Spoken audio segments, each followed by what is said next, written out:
Chapter 51. It was just past midnight. The alley was still lively, even more so than before, with people getting drunk, and the volume of their voices noticeably louder. Bang! Suddenly, the lights on the second floor went out. Lei Ting's chopsticks paused slightly. She thought to herself, is he asleep, or did he go out? 2 minutes later, Lei Ting saw Lin Han. It was really him. Lin Han wore a flat-brimmed hat and a mask, dressed in a black t-shirt. He was heavily disguised, and ordinary people would not be able to identify him, but Lei Ting recognized him at a glance. She had seen him before, and recently, she had been staring at his photo almost every day, and repeatedly observing surveillance footage of his escapes, making her very familiar with his physique. At this moment, Lei Ting held a large beer mug and drank with her head tilted back, using the mug to block her face, which made her movements seem very natural. Sure enough, as Lei Ting drank, Lin Han's sharp gaze, like an eagle, scanned all around, checking for danger. After a moment of finding no problems, Lin Han retracted his gaze. With most of his protagonist halo shattered, his eyes were no longer as keen as before. Otherwise, no matter how strong Lei Ting's investigative abilities were,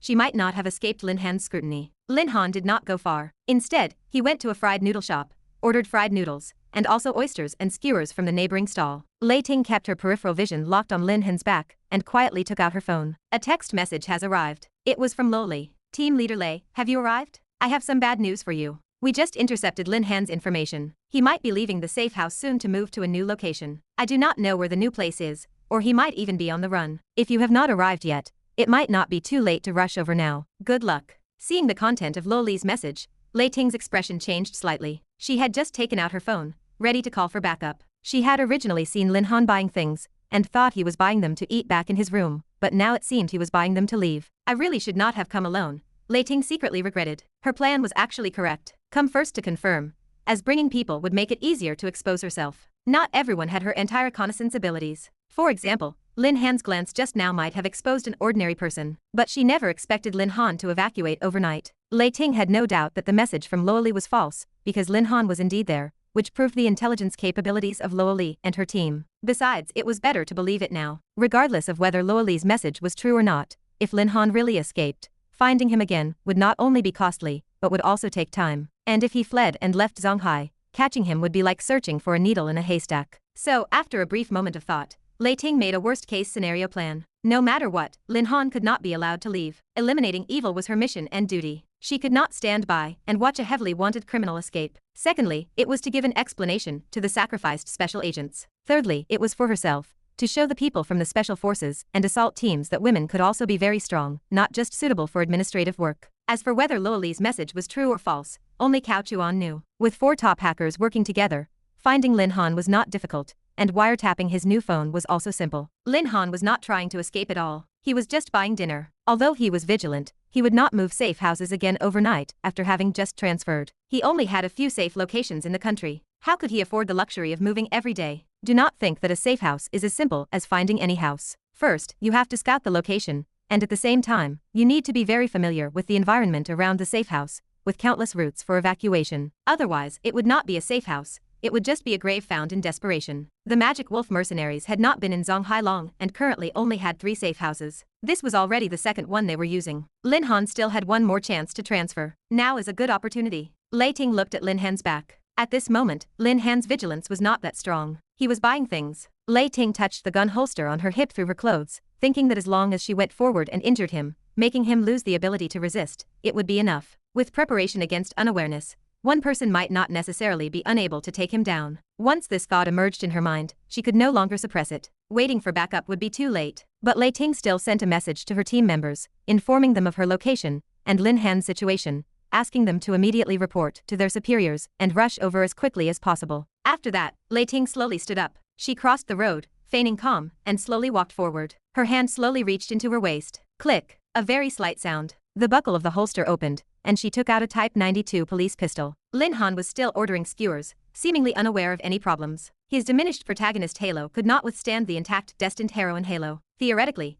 Lei Ting really could succeed in a sneak attack, and injuring him would not be difficult. But Lin Han was, after all, a child of destiny. With only 30% of his protagonist halo left, he was not easily dealt with. Although Lin Han did not notice Lei Ting and the danger behind him, his perception had become dull. Yet, in the unseen, there was still a tiny bit of heavenly Dao luck helping him avoid danger. Mommy, look, it's a pistol. After Lei Ting approached, she pulled out her pistol and disengaged the safety. In that instant, the little boy next to her suddenly spoke, his voice quite loud. This was a child of destiny. At critical moments, someone would always suddenly appear to help him avoid danger. Under the heavenly Tao, all things could become his aid. Lin Han turned his head and, at the same time, made an evasive maneuver in one fluid motion, directly rolling and diving into the stall, scattering the meat skewers on the counter. Lei Ting also lost her target in that blink of an eye. She did not dare to shoot. In reality, anyone who has played with a pistol knows that its effective accurate range is not far, only a few tens of meters. Plus, there were too many pedestrians coming and going. If she shot across a road, not to mention whether she could hit the target, if a passerby suddenly appeared, it could easily lead to accidental injury. At the same time, if a single shot did not kill him, it might enrage the criminal, leading to people around being taken hostage. So, considering all reasons, shooting after approaching the target, injuring him, and then capturing him was the optimal choice. But all of this was ruined by a child's exclamation. Lin Han also pulled out his gun at the same time, his gaze vigilantly scanning the surroundings. He even thought he was surrounded. But after looking around, he did not find anyone approaching him. He seemed to understand in his heart that his exposure this time was likely due to this woman passing by and coincidentally seeing him. Thank goodness. Lin Han sneered, speaking to the stall owner's wife across the counter. Officer Lei, we will meet again. After speaking, Lin Han turned and disappeared into the crowd. The child of destiny really loved to put on a show. Even at this moment, he still had to shout, as if saying he was not escaping, he was just making a tactical threat, and withdrawing to prevent being surrounded by incoming backup. Lei Ting cursed under her breath, took off running after him, and at the same time shouted, police business, move aside, everyone move aside. But at the same time, Lei Ting also breathed a sigh of relief. Fortunately, Lin Han did not choose to take hostages, nor did he harm innocent people. He merely used the surrounding crowd, dodging left and right, to prevent her from shooting him. And luckily, this was in the country. Passers-by seemed to have never seen a gun, and there were no screams. Instead, they all craned their necks to watch the excitement. There were even a few drunk, bolder ones, eager to rush forward and grab the person, but they were held back by their friends. Both of them had guns. Could they not see? Were they idiots, still daring to go forward and seek death? In an instant, the two had already left the alley. Lin Han was somewhat injured, and his speed was not at its peak. Lei Ting followed closely, wanting to close the distance after avoiding the crowd and shoot him dead. At this moment, across the road, Cao Chuan was driving, watching Lin Han parkouring on the other side of the pedestrian crossing, and was secretly amazed. Damn it. After this bastard returned to the country, he was shot 4 times, right? And he can still run like this? He truly is a child of destiny. If it were my good son, Cao Zhengyang, he would probably be dead after 1 shot. A small villain without a villain halo is extremely tragic, born only to be slapped in the face. Having a villain halo is a bit better. No matter how much they seek death, they have a chance to live until the grand finale, only to be killed at the very end. Bang! At this moment, a gunshot rang out. Lei Ting fired, but unfortunately, she did not hit Lin Han, who was parkouring in a serpentine fashion ahead. Instead, it ignited Lin Han's ferocity. He turned and fired a shot back at Lei Ting. Lei Ting also dodged behind a nearby obstacle, which increased the distance between them. At this point, unaware passers-by finally realized what was happening, and after the gunshots, they all quickly got out of the way. I do not want to kill women. Do not force me to kill you. Lin Han shouted. Lei Ting's gunshot was his reply. Bang! Lin Han immediately changed direction and darted into another small alley. This old district was well connected, with alleys and hudongs everywhere. Apart from the snack alley street earlier, most of the alleys were deserted. It was already past midnight. The gunshots also disturbed many residents. Of course, some people also called the police. In the dim alley, neither of them slowed down, and occasional gunshots could be heard. Lin Han's ferocity grew, and his protagonist Halo was almost unable to suppress it. Lei Ting was also a woman of few words but fierce action, chasing relentlessly. Whenever she got a little closer, she would shoot, but unfortunately, the pistol was really ineffective, and Lin Han's evasive movements were too good. For several minutes, neither could injure the other. Dead woman. You are forcing my hand. Lin Han felt that his previous gunshot wounds had reopened,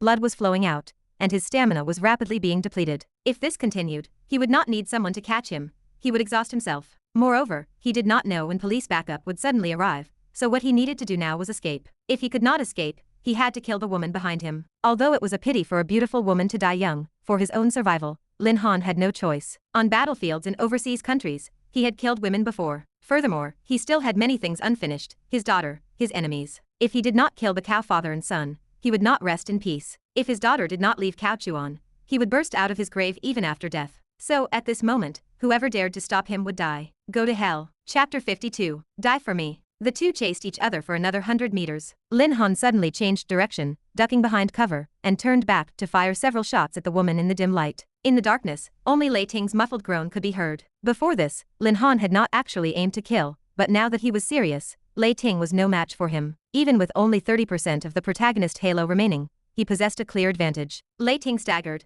a sharp pain radiating through her left shoulder. She had been shot. She fell into a pile of old junk nearby, the discarded tables and chairs serving as temporary cover. Lei Ting gritted her teeth, raising her hand to touch her left collarbone, finding it covered in blood. Officer Lei, you are not dead yet, are you? Lin Han's sneering voice came from behind the stairwell cover ahead. Lin Han, you cannot escape. You still have a chance if you surrender now, Lei Ting retorted coldly. It seems you are not dead, but you talk too much. I really do not want to kill women. If I leave now, you had best not chase me again. Otherwise, my bullets will not be so forgiving next time. The child of destiny still possessed a remnant of a saintly complex. Cherishing and protecting the fair sex was in their genes. Unless absolutely necessary, they generally would not kill women, especially beautiful ones. Even if a woman was an assassin constantly provoking them, as long as she was beautiful enough, they would offer her a chance. Unless I die tonight, you will not escape, Lei Ting responded stubbornly. Bang bang bang. Lin Han fired a barrage of shots into the pile of junk, sending wood chips flying. Lei Ting pressed tightly against the wall, preventing herself from being hit by stray bullets. As a destined heroine, she was not an ordinary person, and in this plane, everything revolved around luck. Do you really think I would not dare kill you? Lin Han raged. He had been unusually prone to anger lately. In the past, he might have slowly teased this woman, but now, he was losing his grasp on rationality. Lin Han, surrender is your only way out now. Stop spouting that useless nonsense to me. Lin Han darted out, once again pulling the trigger towards Lei Ting, while continuously retreating. In a flash, he moved back over 10 meters and then took off running. Lei Ting endured the pain, struggled to her feet, and chased after him again. She was reckless, with only one thought in her mind: you run, I chase, you cannot escape. Tonight, either Lin Han died, or she would die gloriously. She would never bring shame to her sacrificed parents, the police uniform she wore, or the national emblem. Meanwhile, the municipal bureau had mobilized. As soon as Lei Ting's text message arrived, her subordinates dared not delay. The Special Operations Unit, the Armed Assault Team, and the Special Operations Brigade's Special Squadron were all ready. Dozens of troop carriers formed an endless procession, heading for the old town. Director Zhou had already relinquished his authority. His future was bleak, as the provincial department had taken over the operation. How many rounds does a pistol hold? Lei Ting's Type 92 police pistol held 15 rounds. Lin Han's M45, with an extra magazine, held 20. However, during the chase, both had run out of bullets. Both stopped. Lei Ting clutched her left collarbone, while Lin Han's lower abdomen was soaked with blood. A total of 35 bullets had been fired, and only one had hit. Cao Chuan, hidden in the shadows, watched in amazement. Good heavens, you two are terrible. A hit rate of 1 in 35? A knife would be more lethal than you two. Cao Chuan understood the logic. One was a partially damaged child of destiny,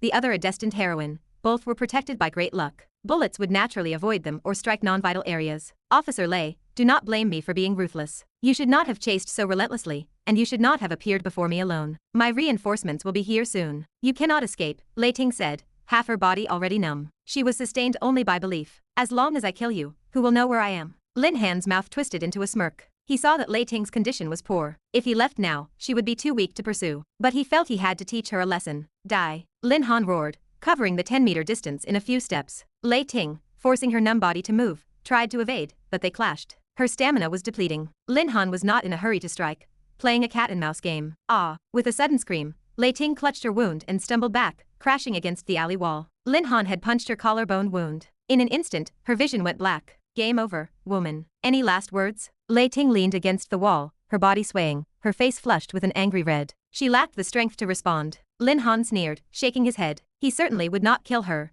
This lesson was enough. Just then, Lin Han saw a figure speeding towards him in the distance. He blinked, and suddenly 3 more figures appeared beside it. They moved with unnatural speed. In the dim light, Lin Han could not clearly see their faces, but he was attacked by 3 men, each roughly 1.9 meters tall. Lin Han fell into a disadvantage. Lin Han, we finally meet. Cao Chuan? Lin Han dodged the attacks, staring intently at the figure standing beside Lei Ting. It was indeed Cao Chuan. Cao Chuan, you deserve to die. Lin Han roared, furious. You are the one who deserves to die. You broke the law. Do you think you can escape? Cao Chuan said calmly, while embracing the almost unconscious Lei Ting. Her body was soft, and she smelled of blood. Half her clothing was soaked through. The 4 fought in a chaotic melee. Lin Han no longer thought of escaping, unleashing his maximum potential. He fought the 3 combat simulacrums alone and regained the advantage. As expected of a child of destiny, the powerful simulacrums, even working together, could not defeat a wounded enemy with only 30% of his halo remaining. However, the 30,000 luck spent was worth it.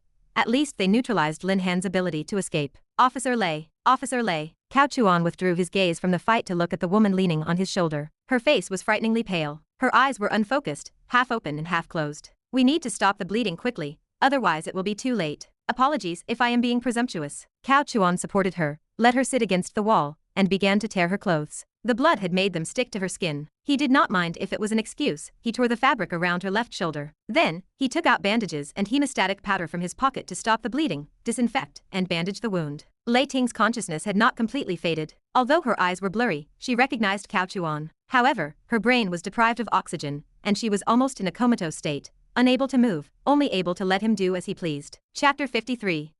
Lin Han felt a sharp, piercing pain in his heart once again. It was exactly like the previous incident. When the protagonist halo completely shattered, it was as if his very core self detonated. Lin Han felt a violent surge of energy pour out from within his body, splashing in all directions. A powerful shockwave of heavenly Dao luck erupted violently. This kind of pulse is technically called a blast wave. It was effectively the child of destiny's final struggle, a desperate, final burst of activity. In an instant, the shockwave sent the 3 combat-type simulacrums that were attacking him flying backward. Lin Han's face turned an exceptionally bright, unnatural shade of rosy red. Cao Chuan, go to hell. Cao Chuan was actually stunned for a moment. He had not expected to see such a sight when killing a child of destiny. It was quite interesting. It was just like an inflatable doll exploding. Cao Chuan had just finished bandaging Lei Ting's wound, and had casually pulled her collar up to cover her partially exposed curve. He stood up and prepared to engage Lin Han in battle. He utilized his god-level killing technique. It was Cao Chuan's only combat skill, and it was his first time using it in earnest. Given that it was ranked as divine, it was certainly not weak. Bang! In the blink of an eye,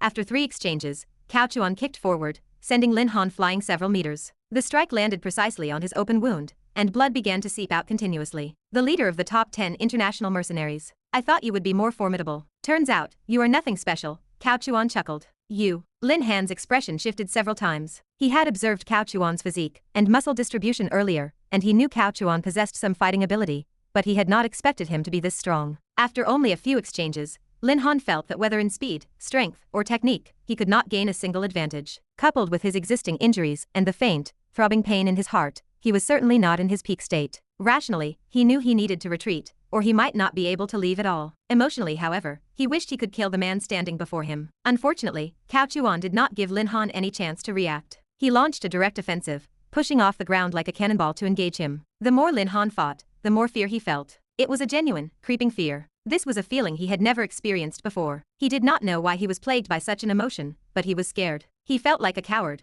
and he wanted to escape. He wanted to flee at all costs. His daughter, his hatred, his pride, at this moment, none of it mattered. He only had one thought in his mind, to save his life. If he did not, he would either be beaten to death by Cao Chuan, or be arrested and thrown into a jail cell. Neither outcome was one he was willing to accept. In just a few tens of seconds, Lin Han's resistance grew weaker and weaker. After his protagonist halo was completely shattered, even though his physical strength remained, he had become an ordinary man. At best, he was just a somewhat formidable ordinary man. A black short dagger suddenly appeared in Cao Chuan's hand. This was the weapon that had been in Lin Han's backpack when the third brother had stolen it. It was Lin Han's most reliable weapon throughout his history. Swoosh. There was no resistance whatsoever. The dagger was razor sharp, and from a tricky, unusual angle, it plunged from bottom to top into Lin Han's side, piercing his waist and abdomen. At this point, Lin Han completely lost his combat capability. The god-level killing technique specialized in targeting weak spots. Moreover, any item could become a weapon in Cao Chuan's hands, even if it were not a dagger, but just a disposable chopstick. As long as the speed was sufficient, it could still pierce into the body's vulnerabilities, causing an opponent to lose all power to fight. Bang! Lin Han fell to the ground. His gaze fell upon Cao Chuan's dagger. At this moment, he did not even consider where the dagger had come from. He only thought of his lost backpack. He had lost it after being released from prison, and he had not returned to the hotel, because he figured the police must have searched it. He originally thought those items had been taken by the police as evidence, but he had not expected them to be in Cao Chuan's possession. Had Cao Chuan already laid out a plan to target him from the very beginning, even while he was still imprisoned? He had lost his halo, but his mind was not broken. In these few seconds, Lin Han thought through the entire matter clearly. You took my letter? Lin Han's eyes were bloodshot, and his teeth ground together, making a creaking sound. You do not need to know too much. Cao Chuan looked down at Lin Han, smiling without responding. He said lightly, tie him up. Yes. The 3 injured simulacrums gathered around, haphazardly tying Lin Han up. The 3 of them had been injured earlier, a backlash from the heavenly Dao's luck. They would probably need some time to recover. Simulacrum recovery was simple, it was just a matter of repair. By purchasing a work-type repair simulacrum from the system mall, they could be fixed in a few days. Afterward, Cao Chuan did not look at Lin Han again. This man was completely finished. The system had already emitted a notification. The final 30% of the protagonist halo had completely shattered, due to the act of saving Lei Ting, while simultaneously intensifying the hatred between her and Lin Han. Also, the act of bandaging and treating Lei Ting made the woman develop a great deal of goodwill toward him. One should not think this was simple. Women of luck basically did not get injured unless they were facing a protagonist, and their character settings always included this fixed gene. They were very susceptible to the cliché of a hero saving a beauty. Therefore, at this time, whoever saved them found it especially easy for them to develop feelings. Thinking about it carefully, it was understandable. For a woman lacking a sense of security, in a moment of near death, Cao Chuan's appearance provided the greatest warmth. Returning to Lei Ting's side, the girl's eyes were narrowed. He was unsure if she was unconscious or just uncomfortable. The night wind was not cold, but her bloodied clothes had solidified, and coupled with the excessive blood loss, her body felt cold and chilly. Cao Chuan took off his jacket and gently placed it over her. Lei Ting seemed to sense it, and her beautiful eyes struggled to open a slit. But before the two could speak, lights shone from a distance. Reinforcements had arrived. The experts within the police force must have tracked and located Lei Ting's phone, and they had directly found this place. It is all right. You should be able to go to the hospital soon, but you have to keep it a secret for me. I do not want people to know I was here. Cao Chuan had too many young girls around him, so he was used to it. He raised his hand, rubbed her head, and said softly. Then he stood up, glanced at Lin Han who was still glaring at him. Unfortunately, Lin Han's mouth was stuffed with a piece of torn cloth picked up by the 3 simulacrums, so he could not shout. Enjoy your days of picking up soap. I will come to see you. Cao Chuan chuckled, waved to the 3 simulacrums, and then quickly left in the opposite direction. Team Leader Lei, Boss, Team Leader. There were all kinds of titles being shouted. A group of people swarmed around. Someone exclaimed, Team Leader. It is Lin Han. The team leader mentioned here was the head of the Special Task Force, and also the second-in-command of the provincial department. The second-in-command looked bewildered. What was going on? He had been worried about not being able to catch Lin Han, but he had not expected that after only 2 days, Lin Han would be lying right in front of him,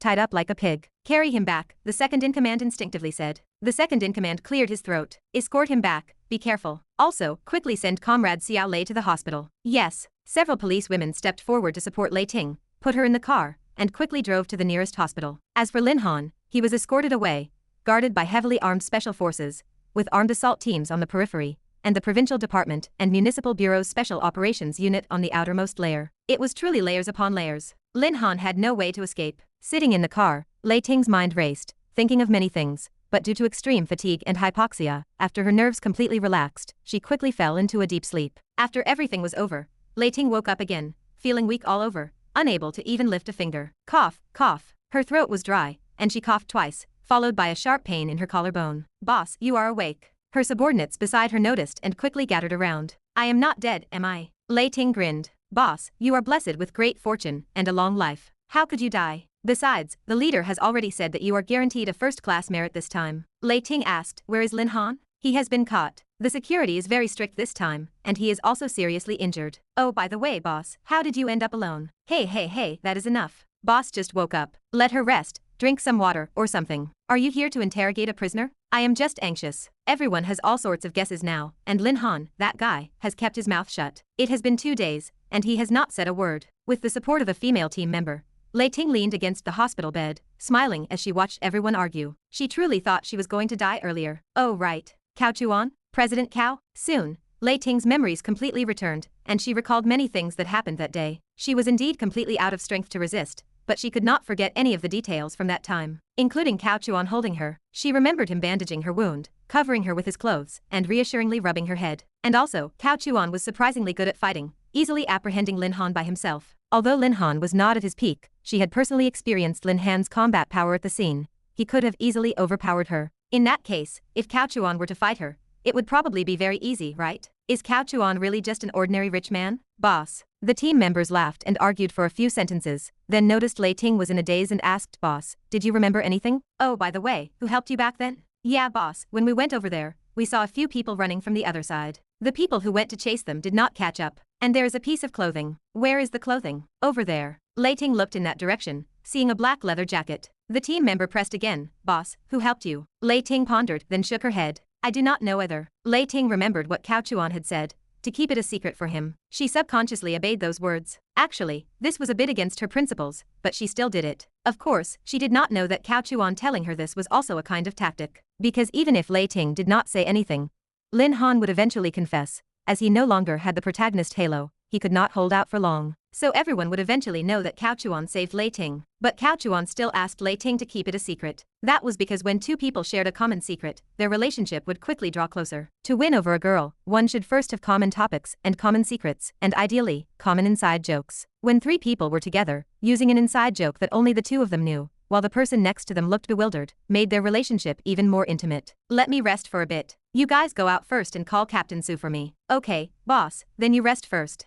We will wait outside the door. No need to guard. You guys do whatever you need to do. Just let Xiao Zhang stay with me. It is more convenient for a girl. What are you big guys staying for? Want to see me make a fool of myself? Get out. Hee hee, boss, then you rest well. We are rolling out now. Several people left the ward with playful smiles. Statistics complete. Plot settlement in progress. Chapter 54. Statistics complete. Plot settlement in progress. It took a full 2 days for the system to complete its statistics and prepare to issue the final settlement rewards. This was normal. Normally, performing a bad deed would yield a small amount of villain luck, but this was the grand finale, requiring a comprehensive tally from beginning to end. All previous actions that fit the villain persona were being recalculated, even if they had already granted points. Every event could earn rewards twice. The more he did, the more he received. Killed Lin Han, the original plot's child of destiny. Villain luck plus 1,670,000. Cao Chuan was in the middle of a drink when the notification hit. He sat up in shock, nearly spilling his tea and scalding himself. 1,670,000 villain luck. He was startled. He had worked his fingers to the bone,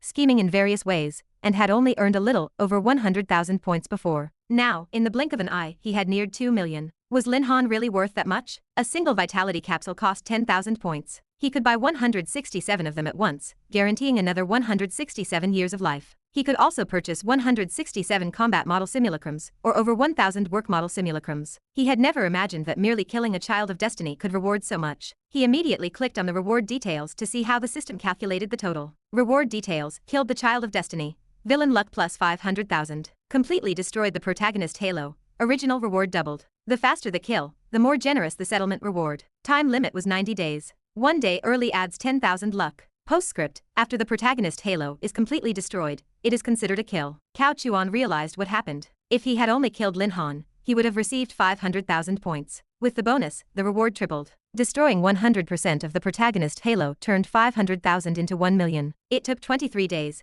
meaning he resolved the child of destiny 67 days early, earning 10,000 for each day. Scheme to have plot character director Zhou demoted. Villain luck plus 10,000. Scheme to have the Special Operations Brigade Second-in-Command investigated and demoted. Villain luck plus 30,000. Scheme to have the child of destiny's daughter betray him and acknowledge a thief as her father. Villain luck plus 100,000. Cao Chuan looked displeased. He had been genuinely good to Lucy Han, and in the future, she would not become as cold-blooded as she was in the late stage of the plot. Did that not count as saving a life? Which is better than building a 7-story pagoda? Yet the system judged it as acknowledging a thief as her father. Scheme to have destined heroine Zhong Qinger acknowledge a thief as her father. Villain luck plus 100,000. Destined heroine Zhong Qinger paid blood money. Villain luck plus 50,000. Destined heroine Lei Ting's favorability increased. Villain luck plus 10,000. Cao Chuan's mouth twitched. He realized he had dealt with Lin Han too early. If he had waited a few more days to take Lei Ting, the reward would have been higher. He also never expected that making a destined heroine acknowledge a thief as her father would yield as much as taking the heroine's first kill. It seemed the deeper his schemes and the more identities he assumed, the greater the rewards would be. He needed to keep acting and keep scheming. A series of smaller rewards appeared, covering everything from teaching Lucy Han to swim to tricking Zhong Qinger while wearing a mask. Finally, his villain luck balance reached 2,217,860 points. It was an overnight fortune. He did not know how to spend it yet, so he decided to wait for the next plot to begin to use his resources effectively. He wondered what kind of child of destiny would come next, and he felt a surge of excitement. At that moment, he heard the sound of slippers on the stairs. Bu Yao was descending, looking adorable in her Pikachu nightgown. Cao Chuan waved her over with a smile. "Uncle," Bu Yao said with a sweet smile. "Sit next to Uncle."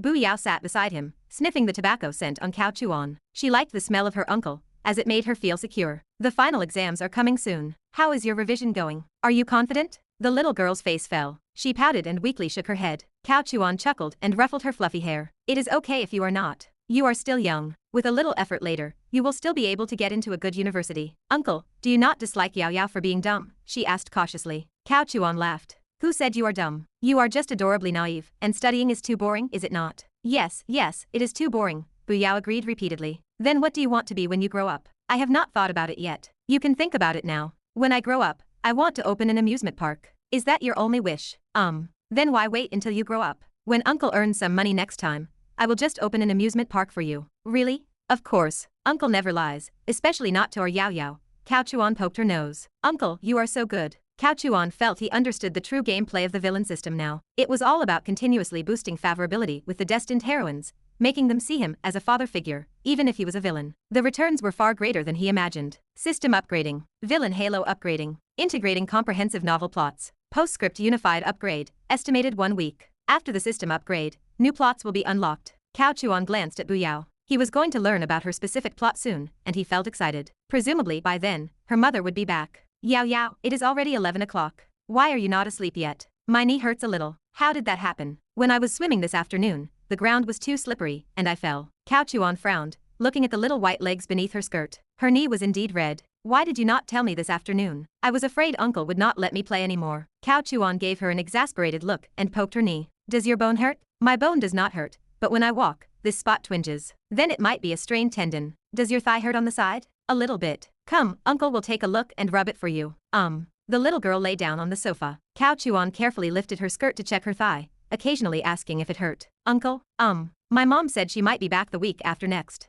Cao Chuan chuckled, teasing her. Then I will have to ask her for some food money. Look, our Yao Yao has gained several pounds during this time. No, I have not. Bu Yao's face flushed, and she kicked her legs in annoyance. Cao Chuan laughed with satisfaction, while Bu Yao chided him for being a bad uncle. Chapter 55. Night. The high-ranking Cotter ward of the military hospital was quiet. Lei Ting felt she had finally recovered. She was alive. To put it scientifically, her injuries were not severe. It was merely a graze to the shoulder combined with excessive blood loss, which did not constitute a life-threatening wound. However, the true explanation was that she was a destined heroine and effectively immortal. The fact that a mere bullet could cause her to fall into a coma for 2 days was only because the one who injured her was a child of destiny. Had she been shot by an ordinary bandit, even a whole magazine of bullets would not have scratched her. Lei Ting sat in a recliner on the balcony, covered by the old leather jacket Cao Chuan had left behind. Her mind replayed the events of 2 nights ago like a slideshow, over and over again. It had been such a close call. If Cao Chuan had not suddenly appeared, she might be lying in a funeral home right now, waiting for her colleagues to pay their final respects. That was not the crucial point. The crucial point was how Cao Chuan could be so strong, and how he had arrived so quickly. His villa was always patrolled and protected by special agents.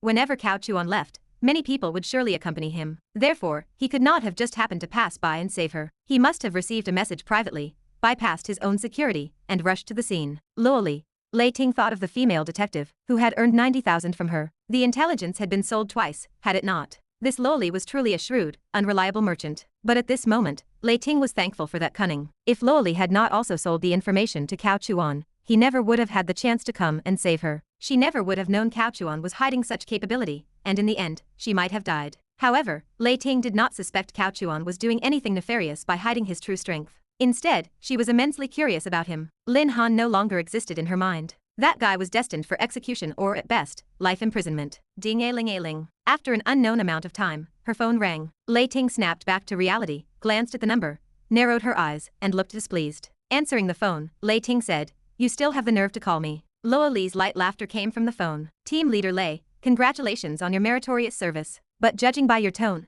are you planning to default on your payment?" "Default? I would default on your payment. The problem is that you sold the intelligence to someone else. Why should I pay you 90,000 for that information?" Lei Ting retorted. That was the logic, but Lowly was not an ordinary person. She was a lifelike artificial intelligence with built-in computer algorithms, so logically, she would not make mistakes. Lowly chuckled. "Team Leader Lei, you might have misunderstood. When I sold you the information, did I say I was selling you exclusive access? I only said I approached you first. I never promised not to sell it to others." "You." Lei Ting's voice faltered. In terms of combat, she was confident she could beat 100 of Loalis. But when it came to word games and eloquence, she was indeed outmatched. Loali continued, "Besides, I earned 90,000 from you and provided an opportunity for meritorious service. This time, you will at least receive a second-class commendation. I earned 10 million from President Cao, and incidentally, because of my intelligence, you kept your life. So, both publicly and privately, you have no excuse to default, and you should even thank me. Do you not agree, Team Leader Lei?" Lei Ting felt she had a point. She was not truly angry. Earlier, she just wanted to complain a bit. What kind of intelligence agent sells information everywhere? However, hearing Lo Li's tone now,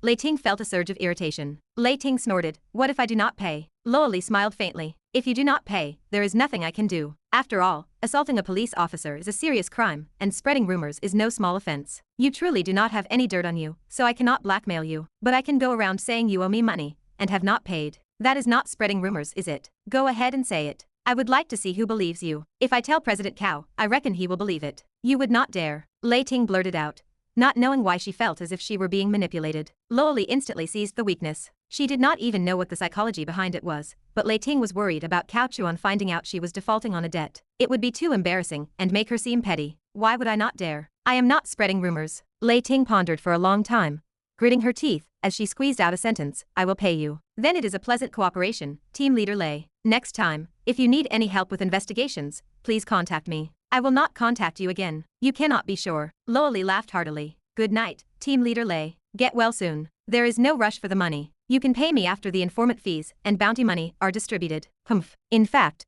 Lei Ting herself had not noticed that at this moment, she had a bit more girlish charm than she had possessed before. Just like that phone call, in the first half, she was still very aloof. Although she could not out-argue Loli, her emotions had been stable. But as Loli brought up Cao Chuan, her emotional fluctuations became significant. At the same time, at the training base of the armed assault team, in a temporarily set-up detention center and interrogation room, Lin Han was being subjected to intensive questioning. He was not an ordinary criminal or a suspect, but someone who was certainly going to prison or facing execution. His treatment was harsh. To prevent him from escaping, the location was carefully prepared. The surrounding guards were stricter than in a prison, with armed police on duty 24 hours a day. If Lin Han made any move, he could be directly shot. Moreover, there were no shelters around the training base, so even if Lin Han escaped, long-range snipers could take him down instantly. Inside the interrogation room, Lin Han slumped weakly in the obedient chair, a device used for interrogation with handcuffs and leg shackles to prevent him from moving. After a day and a night without sleep, Lin Han was utterly exhausted. After completely losing the protection of the Heavenly Tao's great luck and the protagonist halo, the most direct change was that he became less resilient. If it were the old him, he might be whistling, clamoring for a late-night snack,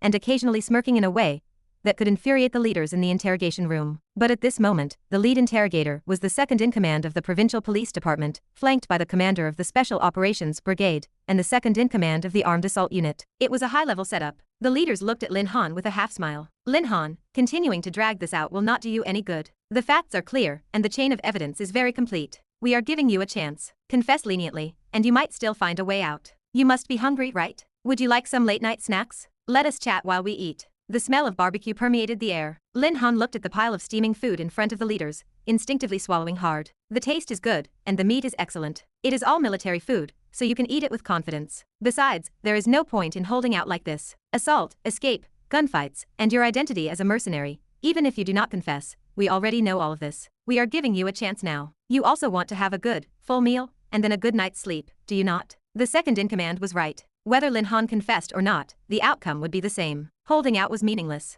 But the interrogation was still necessary, not only for this matter, but also because they needed to know who was behind the plot against Cao Chuan. Up until now, everyone still believed that Lin Han was acting under someone else's orders. Why would Lin Han, after not returning to the country for over a decade, directly target the Cao family upon his return? Was he crazy? Additionally, the Special Operations Brigade wanted to know about the overseas mercenary circles. I will talk. After a while, Lin Han's gaze reluctantly moved away from the skewers and beer. He feigned indifference and raised a hand. Unlock my handcuffs and give me a pack of cigarettes. No problem. The leader chuckled. The obedient chair was steel and fixed in place, so as long as the leg shackles were not opened, it was fine. Subsequently, a pack of good cigarettes, a pile of barbecue, and some beer were placed in front of him. Even at this point, Lin Han's expression remained cold, still putting on an act. If I were not starving, dogs would not even eat this stuff. The leaders smiled and nodded. Yes, yes, whatever you say, as long as you provide information. Lin Han snorted and asked, Speak, what do you want to know? Why did you attack Cao Zhengyang and Cao Chuan?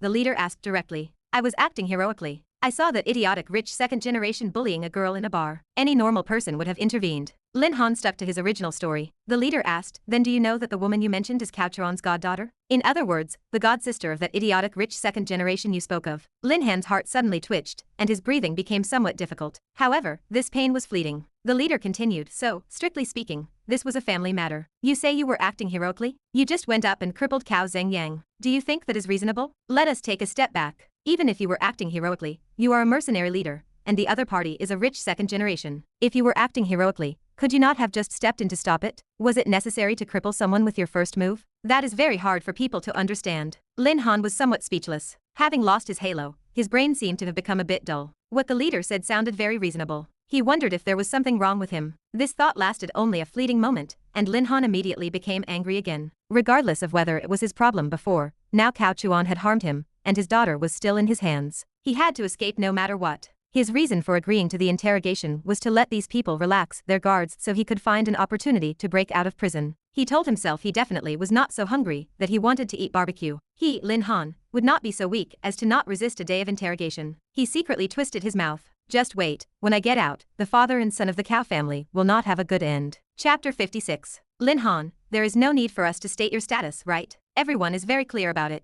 Since you are willing to open up and confess, do not beat around the bush. Just speak directly. What was your purpose in returning to the country, and who made you target the Cao family? Who is the person behind this? Lin Han pondered for a long time. He had to escape. He decided it did not matter what he said, as long as he made these people lower their guard and believe that he had fully confessed. Thinking of this, Lin Han recalled Cao Chuan's dossier. A moment later, Lin Han spoke. My return to the country was indeed due to a commission. The three leaders exchanged glances. In each other's eyes, they could see the confirmation of their suspicions. Who commissioned you? It was the second largest shareholder of Cao Chuan's group. What is the other party's name? Lin Han fell silent for a moment. He had forgotten the name. He had only glanced at it before. He had investigated Cao Chuan's family and company thoroughly, and Lin Han had known all the information clearly. In fact, it was precisely because of this information that in the original story, Lin Han was able to use Su Gilong to backstab Cao Chuan. Su Gilong. After a good while, Lin Han finally remembered and spoke up. Lin Han was just biting blindly at this point. Since these leaders all believed he was being directed by someone,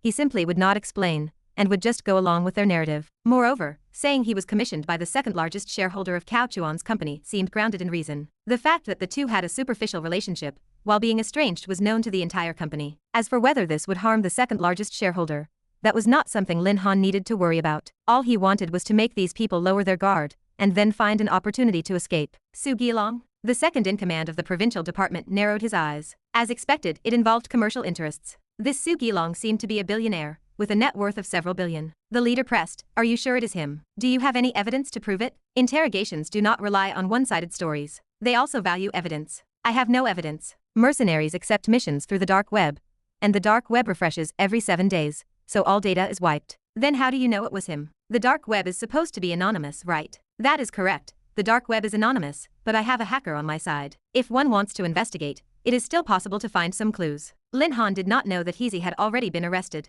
Lin Han added, you can investigate. Transactions through the dark web first require a deposit. Just check his account to see if there is over 1 million USD that has gone missing. Would that not work? The leaders nodded slowly. Then how did this Su Gilong tell you to deal with Cao Chuan? Did he tell you to kill? Of course. Lin Han nodded. Of course? Do you mean of course yes? Or of course no? The leaders were quite serious. Of course yes. The mission he gave was to cripple Cao Chuan's son, and after a month, to kill Cao Chuan. Why wait a month? I do not know about that. Missions cannot be too detailed, otherwise one could guess who the other party is from the mission. Su Gilong is not that stupid, is he? Lin Han shook his head. It was basically nonsense. But it was not entirely without logic, because he had investigated some things.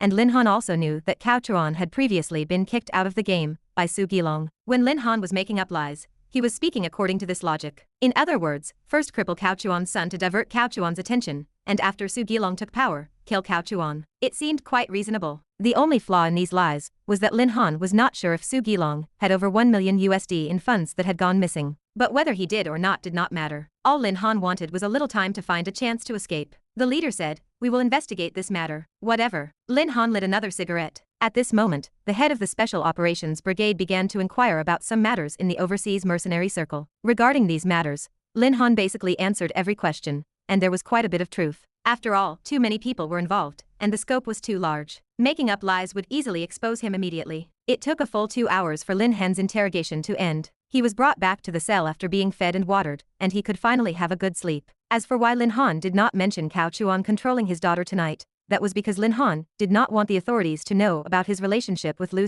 Han, to prevent them from directly finding her and setting up surveillance on him once he escaped from prison. Cao Chuan received the recording, and after listening to most of the interrogation, he was stunned for a long time. He never expected that Lin Han would not bite him, but instead go after Su Gilong. It felt a bit like dogs biting dogs. In the original story, Lin Han was a smart guy who used Su Gilong to backstab the real Cao Chuan. So now that Lin Han was directly backstabbing Su Gilong, was this a cycle of reincarnation? Anyway, Cao Chuan did not believe that it was Su Gilong who commissioned Lin Han to hurt people. When Lin Han had his protagonist halo, he was absolutely high and mighty. Was Su Gilong even qualified to contact the Magic Wolf mercenaries and have them return to the country to kill? Besides, did the Magic Wolf mercenaries, with their ranking and fame, need to go to the dark web to accept such small tasks? It was too low. But these leaders clearly still believed it. It was hilarious. Lin Han did not even have his protagonist halo anymore, yet this group of people was still suffering from reduced intelligence. In this comprehensive novel plane, most ordinary people remained in a state of reduced intelligence for their entire lives,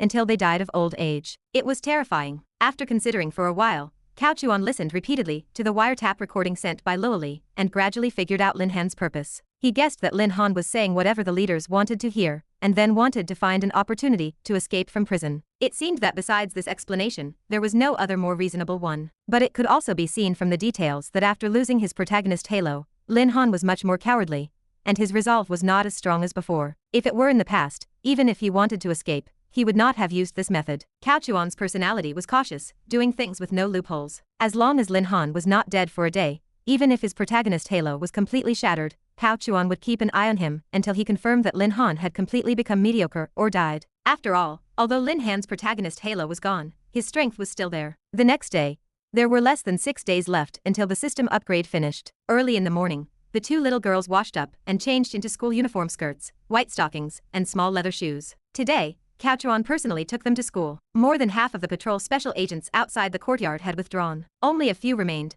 posing as security guards, but they were no longer following the car. Lin Han and his team were either dead or captured. This meant that from this moment on, Cao Chuan had completely regained his freedom. The partition in the Bentley rose, forming a private space in the back seat. Cao Chuan sat with one girl on each side. Along the way, Bu Yao's little mouth could not hide her smiles. She was very happy. On the contrary, Lucy Han, who usually had no worries, looked dazed, and her mood seemed bad. What is wrong? Are you worried about the final exams? Cao Chuan raised his hand and tugged at her braid. Hearing this, Lucy Han came back to her senses and shook her head, but her expression betrayed her mood. She seemed to have some concerns and found it hard to tell Cao Chuan directly. Cao Chuan laughed. Could it be you had a nightmare last night? Lucy Han shook her head again. Then you did not wake up fully. Lucy Han continued to shake her head. Cao Chuan laughed. You girl, if you are unhappy about something, just say it. What is there to be shy about with me? I cannot guess what you little girls are thinking. Bu Yao suddenly spoke. Uncle, I know why she is like this. Bu Yao. Lucy Han glared at her. Bu Yao pouted and looked at Cao Chuan weakly. At this moment, Lucy Han was looking more and more like a big sister, and Bu Yao was becoming more and more afraid of her, especially when Lucy Han was fierce. In Cao Chuan's view, it was cute, but in Bu Yao's view, it was still very scary. Cao Chuan looked left and right, and finally sighed. It seems the girls are growing up. They have things on their minds they cannot tell me anymore. Uncle, that is not it. Lucy Han said quickly. Cao Chuan smiled and pinched her little face. I am just teasing you. However, it is normal for little girls to have things on their minds. If you do not want to talk, Uncle will not force you, but if there is anything you are unhappy about in the future, and you can tell Uncle, please do not be a stranger. Otherwise, I will be sad. Lucy Han nodded heavily. Bu Yao interjected. Then if I have something unhappy, can I tell Uncle? Of course you can. Cao Chuan smiled. Lucy Han hesitated for a few seconds, and finally spoke. Uncle, I actually wanted to ask, how is that man doing now? Cao Chuan realized. So it was because of this matter. Although Lin Han's protagonist halo was all gone, as his daughter by blood, she could more or less receive some final hints of heavenly luck. It was clear that ever since Lin Han was arrested, Lucy Han had been distracted and restless for the past 2 days. But this was not any kind of illness. Even if Cao Chuan did not intervene, it was estimated that in a few more days, Lucy Han would be able to recover. Cao Chuan pondered. Lucy Han said, Uncle, I am not worried about him. I just want to know why he did not come back then. When I go to offer incense to Mom, I can tell Mom. Cao Chuan said softly, I was just considering how to tell you about this. Actually, I already received the news a few days ago, including some details about him going overseas back then, as well as some recent events, but I had not figured out how to tell you. Uncle, you found out? Lucy Han's eyes lit up. She had never mentioned this matter, and Cao Chuan had never brought it up, so she thought Cao Chuan had not found out. After all, things overseas always take time to investigate. But now it seemed, judging by Uncle's tone, it probably was not a good thing. Uncle must be afraid that she would be sad after hearing it. Cao Chuan nodded. Yes, I found out. I found out very clearly. Then, I will tell you tonight. You are almost at school, and it cannot be explained in a few words. Okay. Lucy Han nodded. Chapter 57. They were dropped off at the school gate. Cao Chuan got out of the car, reached out to straighten Lucy Han's schoolgirl tie, then helped Bu Yao adjust her attire, and said with a smile, All right, now you are beautiful. Go on, my two little princesses. Uncle, goodbye. The two held hands and entered the school gate. It was evident that Lucy Han's mood had recovered significantly. Ding-a-ling-ling. Before Cao Chuan could get back into the car, his phone rang. He did not answer it immediately. Instead, he watched their retreating figures until they disappeared into the crowd of students before retracting his gaze. He took out his phone and glanced at the caller ID. Cao Chuan sneered and picked up the call. Hello, old Lu. Oh no, old you, what can I do for you? Old cow, I know you called me old Lu on purpose. You hold a grudge against me, I understand. The man on the other end chuckled, not at all angry that Cao Chuan had used the nickname. You understand? You do not understand squat. Cao Chuan said seriously, I do not. Impossible. Do not talk nonsense. I just misspoke. This old you was not a new character in the plot. He was a prominent angel investor and a major merchant of the late stage. When the original Cao Chuan was in the early stage of entrepreneurship, old you had invested in him. This investment was not just money, it included connections. Heichuo Real Estate's success today had a lot to do with him. Similarly, he had been involved in the betrayal against Cao Chuan. When the shareholders' meeting voted, old Yu's representative had clearly sided with Su Gilong. Without old Yu's nod, no representative would have dared to do that. However, his betrayal was purely business. If you had value, he invested in you. If you had no value, he abandoned you. In the late stage of the original novel, Cao Chuan was destined to fail, and old Yu ultimately chose to invest in Lin Han and Su Gilong. Old Yu on the other end said with a smile, Old cow, do you have time to play golf? Play golf? Are there Hong Kong actresses? Cao Chuan retorted. What do you mean? Old Yu was taken aback. Cao Chuan said, it means nothing. Playing golf with an old man like you holds no interest for me. Old Yu laughed heartily. Ha ha ha, that is easy. I will call a few friends over. There will be actresses too. Are little flower level ones enough? No, Cao Chuan said with a forced smile. Damn it. If I go now, how will I wait for Heichuo Real Estate to go bankrupt? Old cow, do not be so resentful. It is business, and in business, we talk business. You really were not focused on the company before, and I just wanted you to have time to deal with your private matters. Now that your family's affairs are reportedly settled, did I not contact you right away? Su Gilong will not do. Old Yu was direct, which showed that he was actually a simple person who liked to speak his mind. Cao Chuan said, Old Yu, I am busy today. You are calling me Old Lu on purpose now, are you not? I called you Old Yu, you misheard. Bullshit, I heard Old Lu. Old Yu cursed with a laugh. You should get your ears checked. I can recommend a good specialist to you. Alright, I will not argue with you. When are you free? Old Yu asked. Sometime later. My family finally has no problems, so I plan to rest for a bit. I might even go abroad for a trip, since my son is still abroad. Old Yu mused, alright then, you rest first. But Heichuo is yours, it always has been, and always will be. That fact will not change. Ha, Old Lu, Cao Chuan said. Do not say I did not warn you. Pull out while you can. When I have time, I will target Heichuo. When Heichuo goes bankrupt, do not blame me if you lose everything. Old cow, let us talk about this later. You rest first. Do not take my warning lightly. I am telling you this because you helped me before. Get out now. Got it. We will talk when we meet again. Clearly, Old Yu did not take Cao Chuan's warning seriously, thinking that Cao Chuan was still resentful and venting. Cao Chuan had calculated this. The more he urged Old Yu to withdraw, the more Old Yu would refuse, and he might even increase his stakes. It was like a donkey. If you told him not to do something, he would insist on doing it. Just wait, President Donkey. Do not blame me later and say I did not warn you. Cao Chuan had blocked both his front and back paths. He drove back to the mansion. Just as he arrived at the entrance, he saw Lei Ting in casual clothes. Lei Ting was discharged from the hospital? Cao Chuan was momentarily stunned. However, he was not too surprised. For these destined heroines with great luck, getting shot was like getting drunk. They would rest for a day or two and wake up perfectly fine. Lei Ting had arrived early, but had not pressed the doorbell, feeling hesitant. When the Bentley motorcade returned, they met face to face. The girl immediately felt a bit awkward, a rare and uncharacteristic blush appearing on her pretty face. It was completely different from her usual cold and solemn demeanor. She exuded a more feminine aura. Cao Chuan got out of the car. Officer Lei, are you looking for me? I am sorry to bother you, President Cao. Lei Ting's state today was indeed different from usual. Cao Chuan knew this perfectly well and smiled. How could it be a bother? Is there something you need me for? Private matter or official business? It is a private matter. Then get in the car. Let us go inside, have some tea, and chat. Thank you for having me, Lei Ting said politely. Whether due to status or strength, Lei Ting seemed unable to maintain her usual cold demeanor in front of Cao Chuan. She herself did not know why. In fact, this was the result of complete luck suppression. At this point in the plot, the protagonist halo and the villain's halo had already merged. Before the next plot began, there was no one who could restrain Cao Chuan. Any luck character who had already appeared had to defer to him. Furthermore, Cao Chuan had a life-saving grace for Lei Ting. She would never know that Lin Han actually did not intend to kill her at that time. It was just a coincidence that Cao Chuan appeared. Lei Ting went to the car's trunk and took out some gifts, ordinary cigarettes, alcohol, and tea, as well as the old leather jacket, which had been dry cleaned and oiled. Then she followed Cao Chuan into the mansion. Cao Chuan glanced at her. You brought gifts? I lack nothing here. Why do you not take them back for your friends? No, I specifically came today to thank you, and also to return the clothes you wore when you saved me. Lei Ting handed the clothes to Cao Chuan. There is no need to mention what happened last time. It was just a coincidence, Cao Chuan said, casually taking the clothes. Lei Ting said seriously, a life-saving grace is greater than heaven. It is just that I do not have that much money right now, so I hope you will not mind. So honest? Then earning 900,000 from her really made him feel a bit guilty. Cao Chuan smiled. Of course I do not mind. Come inside. He had the servants put away the gifts and clothes, then bring out some tea-making tools and new tea leaves. Cao Chuan brewed the tea himself. Lei Ting sat by, watching Cao Chuan's profile, a little lost in thought. President Cao seemed younger than before. Perhaps it was also because she had not looked closely last time. Cao Chuan felt the woman's gaze, but did not expose her.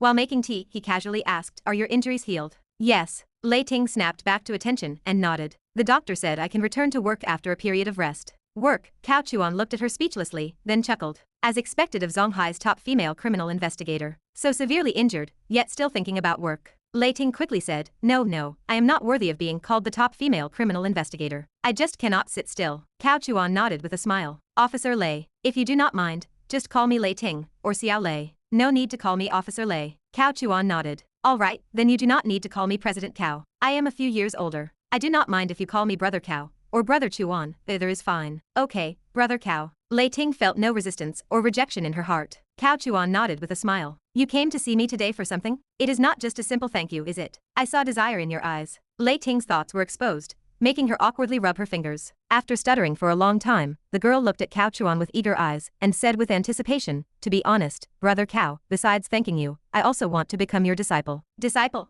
Cao Chuan looked surprised. "Yes." Lei Ting nodded heavily, her tone becoming somewhat respectful. "I want to become your disciple. I am just a businessman. Are you planning to change professions?" Cao Chuan deliberately diverted the topic. Lei Ting shook her head, her expression solemn. "I will never give up this job in my life. I do not want you to teach me business. I want to learn martial arts from you." Cao Chuan feigned contemplation. To be honest, this was the result of the special plot. In the original novel, this girl constantly encountered trouble, and Lin Han rescued her multiple times, significantly increasing her favorability towards him. Although this special plot was orchestrated by Cao Chuan, it had already triggered the hero saves the damsel switch. Currently, Lin Han was completely out of the picture, so she was far more likely to develop feelings for Cao Chuan than in the original novel. Refuse. If Lin Han had not been out of the picture, Cao Chuan might have schemed a bit and manipulated her. But now that the rewards were settled, there was no need for further scheming. Strictly speaking, all the destined heroines in this plot belonged to his side. Besides, for a man who appreciated elegant features, Cao Chuan found it hard to refuse Lei Ting's presence. "I will think about it," Cao Chuan said with a slight smile. Chapter 58. Lei Ting did not stay with Cao Chuan for long, as she was still in recovery. Cao Chuan told her to go back and rest early. He then asked her to go to the hospital to get indicators checked,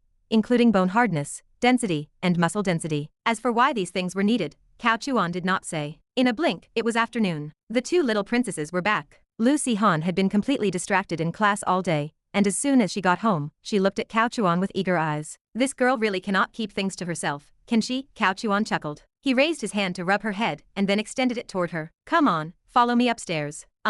Lin Han put her small hand into Cao Chuan's large one. As he led her upstairs, she turned her head to tell Bu Yao to quickly go back and finish her homework. Bu Yao was actually a little curious too. She did not know that Lin Han's father was a fugitive. She only knew that Lin Han's father had abandoned his wife and child. Bu Yao had asked curiously at school during the day, but Lin Han clearly had not been in the mood to explain. They arrived at the study. Cao Chuan opened the upright safe and took out a document bag. Lin Han glanced at it and seemed to see something familiar, some letters she had written before. She had not expected that uncle had kept these letters in the safe all this time. The girl's previously unsettled heart instantly relaxed. No matter what, at least she was no longer an unwanted child. "What are you smiling about?" Cao Chuan closed the safe, turned around, and saw Lin Han's smile. Lin Han pursed her lips. "Nothing, I just feel that uncle is very good to me." Cao Chuan chuckled. "Did you secretly eat candy at school? Your mouth is so sweet." "I am speaking from the heart, really." Lin Han pouted coquettishly. "I know you are speaking from the heart. Here, take this. Inside are some of the things that Scumbag did overseas. The timeline is very clear. Starting from when he went abroad, most of the events over these years are recorded." Lin Han took the document bag and stood in front of the desk, her expression gradually becoming serious. This information truly contained every detail imaginable. From the time Lin Han left the country, in early September 13 years ago, it was easy to calculate the timeline. Lin Han had a one-night stand with the neighbor, Lu Lily, in August of that year. By the end of May the following year, Lu Lily gave birth to Lin Han. The timeline matched up perfectly. Furthermore, this information was authentic. Cao Chuan had not tampered with it, so it looked very logical. Lin Han had gone abroad, worked as a kitchen helper in a restaurant in October, and earned his first salary. There were even photocopies of letters and communications from 13 years ago. In December of that year, Lin Han received a letter from his leading mentor. The letter was sent from the country and mentioned Lu Lily's pregnancy. This mentor had taken Lin Han abroad and was aware of his affairs, so he had kept an eye on Lu Lily, mainly for protection, because he saw great potential in Lin Han. Naturally, Lin Han had learned about the pregnancy. He knew about me and my mother back then. Lu Han suddenly looked up. Cao Chuan nodded slowly. From the results of the investigation, that is how it appears. A photocopy of this letter is in the file. I have already sent someone to look for the original. If it is still around, it will be sent back soon. He explained that letters sent from the country back then were often opened, inspected, and photographed for archiving, a standard procedure for anti-espionage purposes. Thus, the evidence was real. Then why did he not return to the country? Lu Han asked, her voice trembling. Keep reading, Cao Chuan said. In the following months, Lin Han continued to work in the restaurant as usual. This seemed to be his mentor's way of tempering his character, to see if he could accept a tedious and ordinary life. But Lin Han would rather wash dishes than return. In April he resigned, but instead of returning home, he followed his mentor to Mexico, began trafficking narcotics, and became a small drug king. A month later, Lu Han was born, and Lu Lily died in childbirth. In June, these messages were conveyed to Lin Han through letters, complete with photographs. But Lin Han showed no reaction. He did not return, and he did not even make a phone call. Actually, there was a reaction. Not long after, Lin Han started sending ill-gotten gains back to people in the country under the guise of charity, asking them to donate anonymously on his behalf. The rest of the story was simple. Lin Han became increasingly ruthless, grew his operations, and eventually founded the Magic Wolf Mercenaries. He became a leader in the mercenary world, yet his past was missing only his family. Lu Han let out a laugh that contained relief. If Lin Han had truly wanted to return, but could not, she would not have known what to do. The more cold-blooded he was, the less psychological burden she felt. She did not doubt the authenticity of these documents, because they were corroborated by photos and records. She trusted Cao Chuan, and she knew he would not harm her. If you want to cry, just cry it out. You are a little crybaby, after all, Cao Chuan said. Lu Han gave a gentle roll of her eyes and snorted. No way. I would not cry for that scumbag. I thought you would cry, so I even prepared a change of clothes. Uncle, you are so annoying. Lu Han puffed up her cheeks. Cao Chuan smiled. Her reaction was within his expectations. There is one more thing not written in the information. This scumbag has been arrested. Because he killed many Special Forces members recently, it is estimated that his end will not be good. It will either be life imprisonment or execution. Lu Han's expression froze. Many complex emotions welled up in her heart. Even though she had let go, facing the only blood relative she had in this world, she could not remain truly indifferent. That was human nature. Do you want to see him one last time? Cao Chuan asked. Lu Han looked up. Uncle, do not you hate him? Did not he hurt Zheng Yang? The deceased are to be respected, and he is going to be executed anyway. Besides, for your sake, I am too lazy to bother with him anymore. The girl was moved to tears. Uncle. She nestled into his embrace. Cao Chuan patted her back gently. If you want to see him, then see him. There probably will not be another chance. Just consider it a final farewell. Lu Han nodded. Then I will contact the authorities. It will take a few days to handle the procedures. At the same time, in a cozy apartment, two girls were eating hot pot. Zhong Qinger, are you crazy? Tang Xiaoxiao stood up, looking at her friend as if she had seen a ghost. Zhong Qinger's face was flushed. Tang Xiaoxiao, I knew I should not have told you. Can you keep your voice down? Is this about the apartment? This is about you and that man of yours. No more discussion. I regret telling you. Tang Xiaoxiao sat down, her beautiful eyes fixed on Zhong Qinger. She could not understand how her best friend could just surrender to someone she did not even know the name of. It was too crazy. She became curious about what kind of man could make Zhong Qinger so infatuated. Eat, do not stare at me, Zhong Qinger said grumpily. Tang Xiaoxiao asked, how did you two meet? When they talked earlier, Zhong Qinger had only said she met a man, and they slept together. Tang Xiaoxiao did not know the details. Don't want to say, Zhong Qinger replied, shaking her head. Come on, do not leave me hanging. No, I will not say, lest you make a fuss again. Should not I make a fuss? This is not something you would ever do. Have you been put under a spell? Zhong Qinger was silent for a moment before muttering, perhaps. I also feel like I have been put under a spell, but I cannot help it. Tang Xiaoxiao pressed again. How did you two meet? Remember the Dragon Bay race a while ago? I remember. Wait, are you trying to say that this man is the one who saved you? Yes, so it was him. Tang Xiaoxiao understood why Zhong Qinger fell so quickly. It happened between us that night. Tang Xiaoxiao was surprised. That is too fast, is it not? Is he very handsome? I have not seen him. We have always worn masks. I do not even know his name, and he does not know mine. Poof. Zhong Qinger, are you crazy? You are yelling again? Zhong Qinger's face darkened. I am just too surprised. If you yell again, I will kick you out. This is my home. I do not care whose home it is. Ask him out. I will vet him for you. Chapter 59. Tang Xiaoxiao rarely stomped her foot, and Zhong Qinger was not truly angry. They eventually finished discussing the situation while eating and bickering. Tang Xiaoxiao fell silent after listening. It seemed it really was not surprising that Zhong Qinger was so flustered. Although she had not seen the man's face, Zhong Qinger had described his physique in a way that made Tang Xiaoxiao want to see him for herself. It was not just men who enjoyed admiring women. Women also enjoyed looking at men with good physiques. Tang Xiaoxiao asked, are you not afraid he is very ugly? Am I the kind of woman who judges by appearance? Zhong Qing'e lifted her chin, adopting an air of superiority. This is not just about judging by appearance. It is about whether you would be disappointed if he were ugly, and it might even affect the genes of your next generation. Tang Xiaoxiao pinpointed the crucial issue. Zhong Qing'e was momentarily speechless. She thought to herself that if the other person were too ugly to stomach, it would indeed affect her perception. No matter how beautiful one's inner qualities were, their outer appearance really could not be too shabby. Zhong Qing'e shook her head. If he is extremely ugly, I might be a little disappointed. But since I chose him, I cannot just break up with him because he is unattractive. Besides, I asked him, and he said he is above average. Tang Xiaoxiao was puzzled. You believed him? Why would I not? Zhong Qing'e retorted. What is there to lie about? He will take off his mask eventually. Besides, I trust him. You are truly hopeless. Tang Xiaoxiao could not quite understand her best friend. Why did she seem to have a love-struck brain? But looking at emotional matters purely with logic was inherently unreasonable. In any relationship,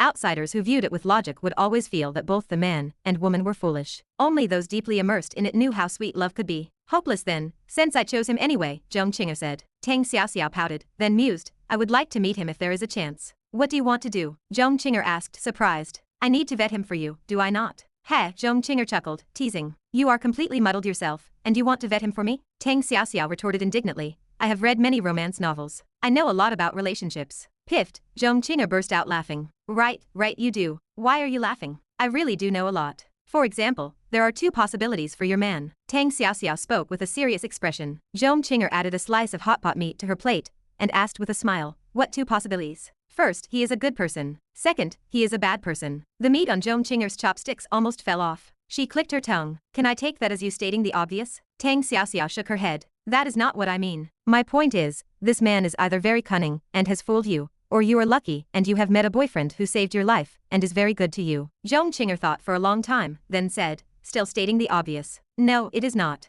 I am saying he either deliberately approached you, creating this hero saves the beauty scenario, or he genuinely saved you by accident, and he is a very good person. Understand? Tang Xiaoxiao said anxiously. Zhong Qing'e had already understood, but she shook her head, feigning incomprehension to tease Tang Xiaoxiao. Tang Xiaoxiao grew more anxious, rambling on and getting more confused with each explanation. Finally, Zhong Qing'e choked with laughter and said, all right, I get it. But little Phoenix, you should read fewer books. Romance novels really are not good for you. The conspiracy theories are too extreme. He saved me during the Dragon Bay race, and people died then. It is not like encountering a few hooligans blocking the road. If it were like that, it might be possible he hired the hooligans to put on a show. Tang Xiaoxiao was speechless. After a while, she nodded. You are right. If he hired those people, then he would be too terrifying. Zhong Qing'e rolled her eyes. Read fewer romance novels. Tang Xiaoxiao asked, when can I meet him? Why are you in such a hurry? Zhong Qing'e asked. She understood her best friend, Tang Xiaoxiao, so she did not think this muddled friend would steal her boyfriend. I am afraid you will be deceived, Tang Xiaoxiao said, puffing out her cheeks.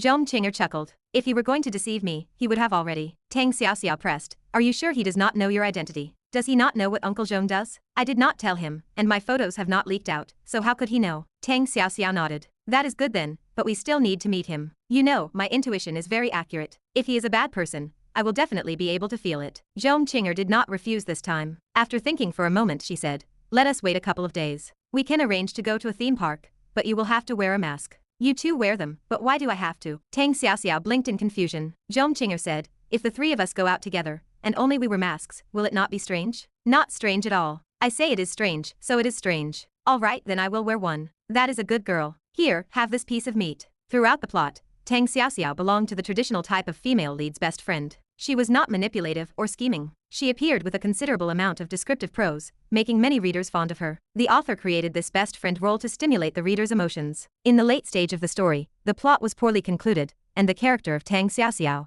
did not have a perfect ending, which was quite pitiful. She was the only best friend of the main female lead, and she was even more love-struck than Zhong Qing'e. Naturally, she would suffer misfortune when encountering the child of destiny, falling in love after being helped by him a few times. However, her character was not manipulative. No matter how much she liked someone, she would absolutely not steal her best friend's beloved man. So, she never expressed anything and lived out her days in solitude. Cao Chuan could not stand such an imperfect ending. When he saw Tang Xiaoxiao's physique in Dragon Bay, he had already decided to make her happy and ensure she would not encounter any scumbags. A good girl should receive the protection of the heavenly Tao. Cao Chuan is the heavenly Tao. The next day, Cao Chuan received a text message from a contact noted as Little Fox. Bad guy, are you free tomorrow? I should be, and even if I am not, I can make time. Cao Chuan replied instantly. He then sent another message. What? Craving me again? Zhong Qing'e also replied instantly. No, I am not. I want to ask you to go to a theme park. Theme park? Have you decided to take off your mask? Cao Chuan was curious. Whether she took it off or not was irrelevant. With the plot under control, and without a child of destiny, Cao Chuan was the only power in this world. That depends on your performance, Zhong Qing'er teased. Alright, which theme park? Pirate Park, I guess. It would not be strange to wear costumes and masks there. Oh, by the way, can I bring a friend? A third wheel? No, she is my best friend. I want to introduce her to you. Okay. Cao Chuan did not say much, but he was thinking of Tang Xiaoxiao. He wanted to make up for some regrets and complete these details. Then tomorrow morning at 9, at the entrance of Pirate Park. Okay, see you there. I love you, bad guy. I love you too, little fox. Cao Chuan shivered after sending the text message. It had been many years since he had said the words I love you. Now that they came out of his mouth, besides feeling fake, it was just awkward. The next day, at 9 in the morning, Cao Chuan wore the outfit he had prepared in advance. There were many costume shops at the park entrance, selling masks, pirate bandanas, and eye patches. Female pirate costumes had distinct characteristics. With black-themed dresses, boots, stockings, and masks, they looked both mysterious and noble. Soon, Cao Chuan saw the two girls. Zhong Qing'er and Tang Xiaoxiao had distinctly different styles. Zhong Qing'er looked like a different person in her mask. She wore small boots, ripped fishnet stockings, and a female pirate costume that looked like torn fabric wrapped around her body. Tang Xiaoxiao, on the other hand, wore a white princess dress, paired with a princess crystal crown, holding a princess scepter, and wearing a crystal mask. One black, one white, they attracted countless gazes. Even if people could not see their faces, their outstanding physiques and long legs drew attention from everyone. You are here. Let me introduce you to my best sister, Tang, cough. You can just call her Little Phoenix. Chapter 60. When Zhong Qing'er saw Cao Chuan, her barely concealed joy almost made her blurt out a greeting. Cao Chuan did not press the issue. Instead, he smiled slightly and gave a gentlemanly hat tip. Good morning, two beautiful ladies. Cao Chuan's attire was that of a sophisticated gentleman. A gentleman would not wear pirate clothes. Only villains wore such things. Zhong Qing'er giggled and returned the bow. Hello, you bad gentleman. Hello, it is a pleasure to meet you, Tang Xiaoxiao said. Her tone was a bit too formal, making her seem like a third wheel. Let us go inside first and talk as we walk, Cao Chuan said. The three of them entered the park together. With Zhong Qing'er holding his arm, Cao Chuan's gaze drifted toward a corner of the park where several pairs of eyes were fixed on him. Who were these people? Were they also children of destiny? That should not be right. The new plot had not even begun, and as for Lin Han, he had lost all his luck, and was just waiting to die. Cao Chuan was confident he had not misjudged. Several people were lurking in the corner, and even from a distance, they could not escape his gaze. They were staring in his direction, scrutinizing him, or perhaps they were watching Zhong Qing'er or Tang Xiaoxiao. Many possibilities flashed through Cao Chuan's mind. He ultimately ruled out the possibility that they were watching him, as there was no malice emanating from them. He also ruled out Zhong Qing'er. At least in previous plots, no one had ever watched Zhong Qing'er like this, and her family did not use bodyguards. By elimination, the group was most likely watching Tang Xiaoxiao. What is Tang Xiaoxiao's identity? Looking back at the plot, she had no particular background mentioned, other than being Zhong Qing'er's best friend. She was said to have a wealthy family, but she had a falling out with them, and ran away to Zonghai. Beyond that, nothing was ever mentioned. What are you thinking about? His thoughts lasted only an instant, but Zhong Qing'er keenly caught them. The moment Cao Chuan zoned out, she immediately sensed it. Cao Chuan snapped back to reality with a smile. I was thinking about how many years it has been since I last came to an amusement park. Zhong Qing'er giggled. It has been a long time for me too. If you like playing, should we come often from now on? Cao Chuan chuckled. Are you still a child? Places like amusement parks are for kids. I am a student, okay. I am also a child, Zhong Qing'er pouted. Yes, you are a student. I am the only old man here. Uncle, I want ice cream, Zhong Qing'er called out. Let us go, Cao Chuan said without hesitation. Tang Xiaoxiao had been secretly observing Cao Chuan the whole time. Her impression was not bad. His eyes were clean, and most of his attention was on Zhong Qing'er. It was clear that he doted on her. His doting was not shown through sycophantic words, but through his gaze, his tone, and his resolute actions. Tang Xiaoxiao realized that her friend was deeply in love. While buying ice cream, Cao Chuan noticed the lurking individuals out of the corner of his eye. They had quietly followed them. If it were not for his keen senses, he would not have noticed them. He cursed inwardly, recalling that the plot completely lacked these details. What exactly is Tang Xiaoxiao's identity and background? Are these people her bodyguards? Instead of guessing, it was better to let Tang Xiaoxiao explain. Little fox, Cao Chuan said softly. Be careful. What do you mean? I noticed someone watching us, Cao Chuan explained in a low voice. There are about 4 or 5 of them, all men. I am afraid they have ill intentions, and I alone cannot protect both of you. They are about 30 meters behind us. Zhong Qing'er froze, keeping her eyes fixed on Cao Chuan. Are you sure? I noticed them when we entered, Cao Chuan said. Zhong Qing'er pretended to look at the rides while scanning the area with her peripheral vision. A moment later, she nodded. I see them. Are those the ones wearing jeans and white shirts? That is right, Cao Chuan confirmed. Let us walk a bit more, Zhong Qing'er said. If they still follow us, I will call someone to handle it. That, Tang Xiaoxiao suddenly spoke. Little fox, those might be people watching me. Cao Chuan feigned surprise. Watching you? Your family found you. Did they not know you were in Zonghai? Zhong Qing'er asked. Tang Xiaoxiao gave an embarrassed smile. Maybe the news leaked. I saw them downstairs yesterday too, but they did not disturb my life, so I just pretended not to see them. So it is your family, Cao Chuan said, breathing a sigh of relief. I thought it was some bad guys. What family? They are bad relatives, Zhong Qing'er snorted. I will go send them away, Tang Xiaoxiao said. After Tang Xiaoxiao left, Cao Chuan asked, what is going on? It is a long story. My friend ran away from home and came to Zonghai to seek refuge with me. Now her family has found her, and there might be some trouble. Then we will talk about it later. If you need any help, just tell me, Zhong Qing'er responded. But inwardly, she did not think Cao Chuan could handle the situation. The Tang family from the provincial capital was one of the 4 great families of Jiangnan, and was extremely mysterious. From afar, Cao Chuan and Zhong Qing'er watched as Tang Xiaoxiao spoke to the men. Eventually, the men left, and Tang Xiaoxiao walked back. Are they all your family's bodyguards? Zhong Qing'er asked. My dad sent them, Tang Xiaoxiao said. So they are here to take you back, Zhong Qing'er continued. I do not know, but it does not look like it. However, Tang Xiaoxiao hesitated, looking at Cao Chuan with a hint of apology. They might secretly investigate your boyfriend. Investigate me? What did I do? Cao Chuan asked. Sorry, I cannot stop this either. My dad is too overbearing. Any man who appears around me, no matter what our relationship, he might investigate them. That is a bit much, is it not? Zhong Qing'er said. Cao Chuan smiled slightly. It is okay. It is just an investigation. I have not done anything wrong, so no matter how they investigate, it is fine. Your father is probably just worried you might be deceived by bad people. Even if you have not done anything wrong, you should not let people investigate you casually. The 4 great families are really domineering, Zhong Qing'er said unhappily. Let us continue to stroll, Tang Xiaoxiao said. No one will bother us now. I will call my father later and see if I can stop the investigation. Cao Chuan responded with an indifferent expression. Inwardly, he thought deeply. 4 great families. This title felt like something from a different era. As Lin Han's plot reached its end, this new element appeared. He realized that with the system upgrade and plot fusion, the comprehensive novel planes were integrating character backgrounds. Tang Xiaoxiao, who was a minor character in the previous plot, might be the heroine in the next one. Cao Chuan excused himself to go to the restroom and sent a message to Loli. Investigate Tang Xiaoxiao and the 4 great families for me. Get me the information as soon as possible. Yes, master, Loli replied instantly. If they dared to investigate his information, he would investigate their ancestors for 18 generations. It was a matter of courtesy. Chapter 61. Zhong Qing'er was very playful. Since the previous incident was not a big deal, the group quickly put it behind them and dragged Cao Chuan to experience many thrilling attractions. It was unclear if the girl was genuinely afraid of roller coasters or just pretending,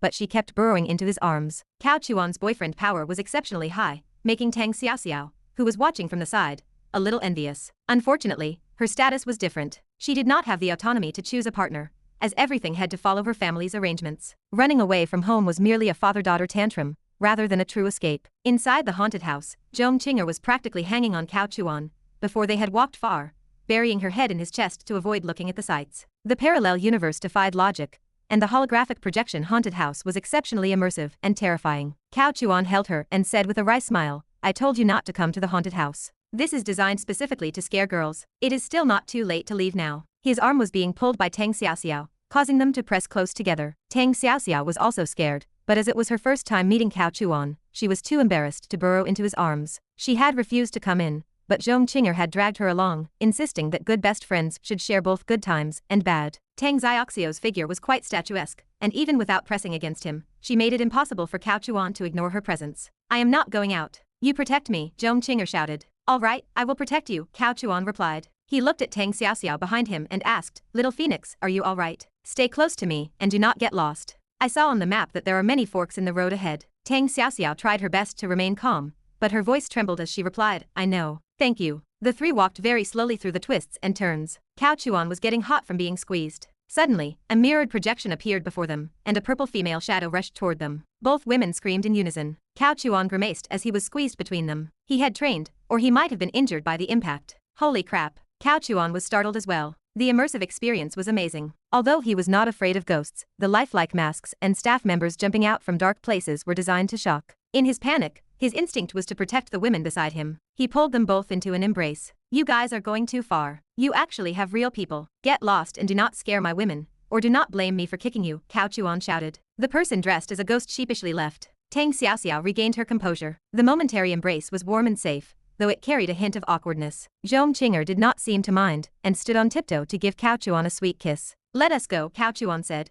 holding Zhong Qing'er. Tang Xiaoxiao, likely embarrassed, pulled back to maintain a safe distance. Cao Chuan did not mind, as he knew this was simply her character. He told her to stay close, and she gathered her courage to follow, her white stocking calves trembling slightly. Accidents in such places were inevitable. At a busy fork in the road, the flickering lights and the hustle of the crowd caused Tang Xiaoxiao to lose sight of them. Zhong Qing'er, focused on Cao Chuan, did not notice that her friend had fallen behind. "Wait," Cao Chuan said suddenly. Although he had orchestrated this separation to trigger a special plot, he did not want Tang Xiaoxiao to actually get lost or fall prey to someone else. "Little Phoenix is gone." "What?" Zhong Qing'er asked. She looked back through the emergency lights, but Tang Xiaoxiao was nowhere to be seen. Cao Chuan explained, "She was falling right behind me. She must have gotten lost at the fork where the lights were chaotic." "Is she afraid of ghosts?" "Very afraid," Zhong Qing'er said worriedly. "Let us go back and look for her. We cannot leave her alone." They returned to the central area of the fork. Zhong Qing'er anxiously asked, "What do we do now? Which way would she have gone?" Cao Chuan suggested, "How about we split up? Are you scared?"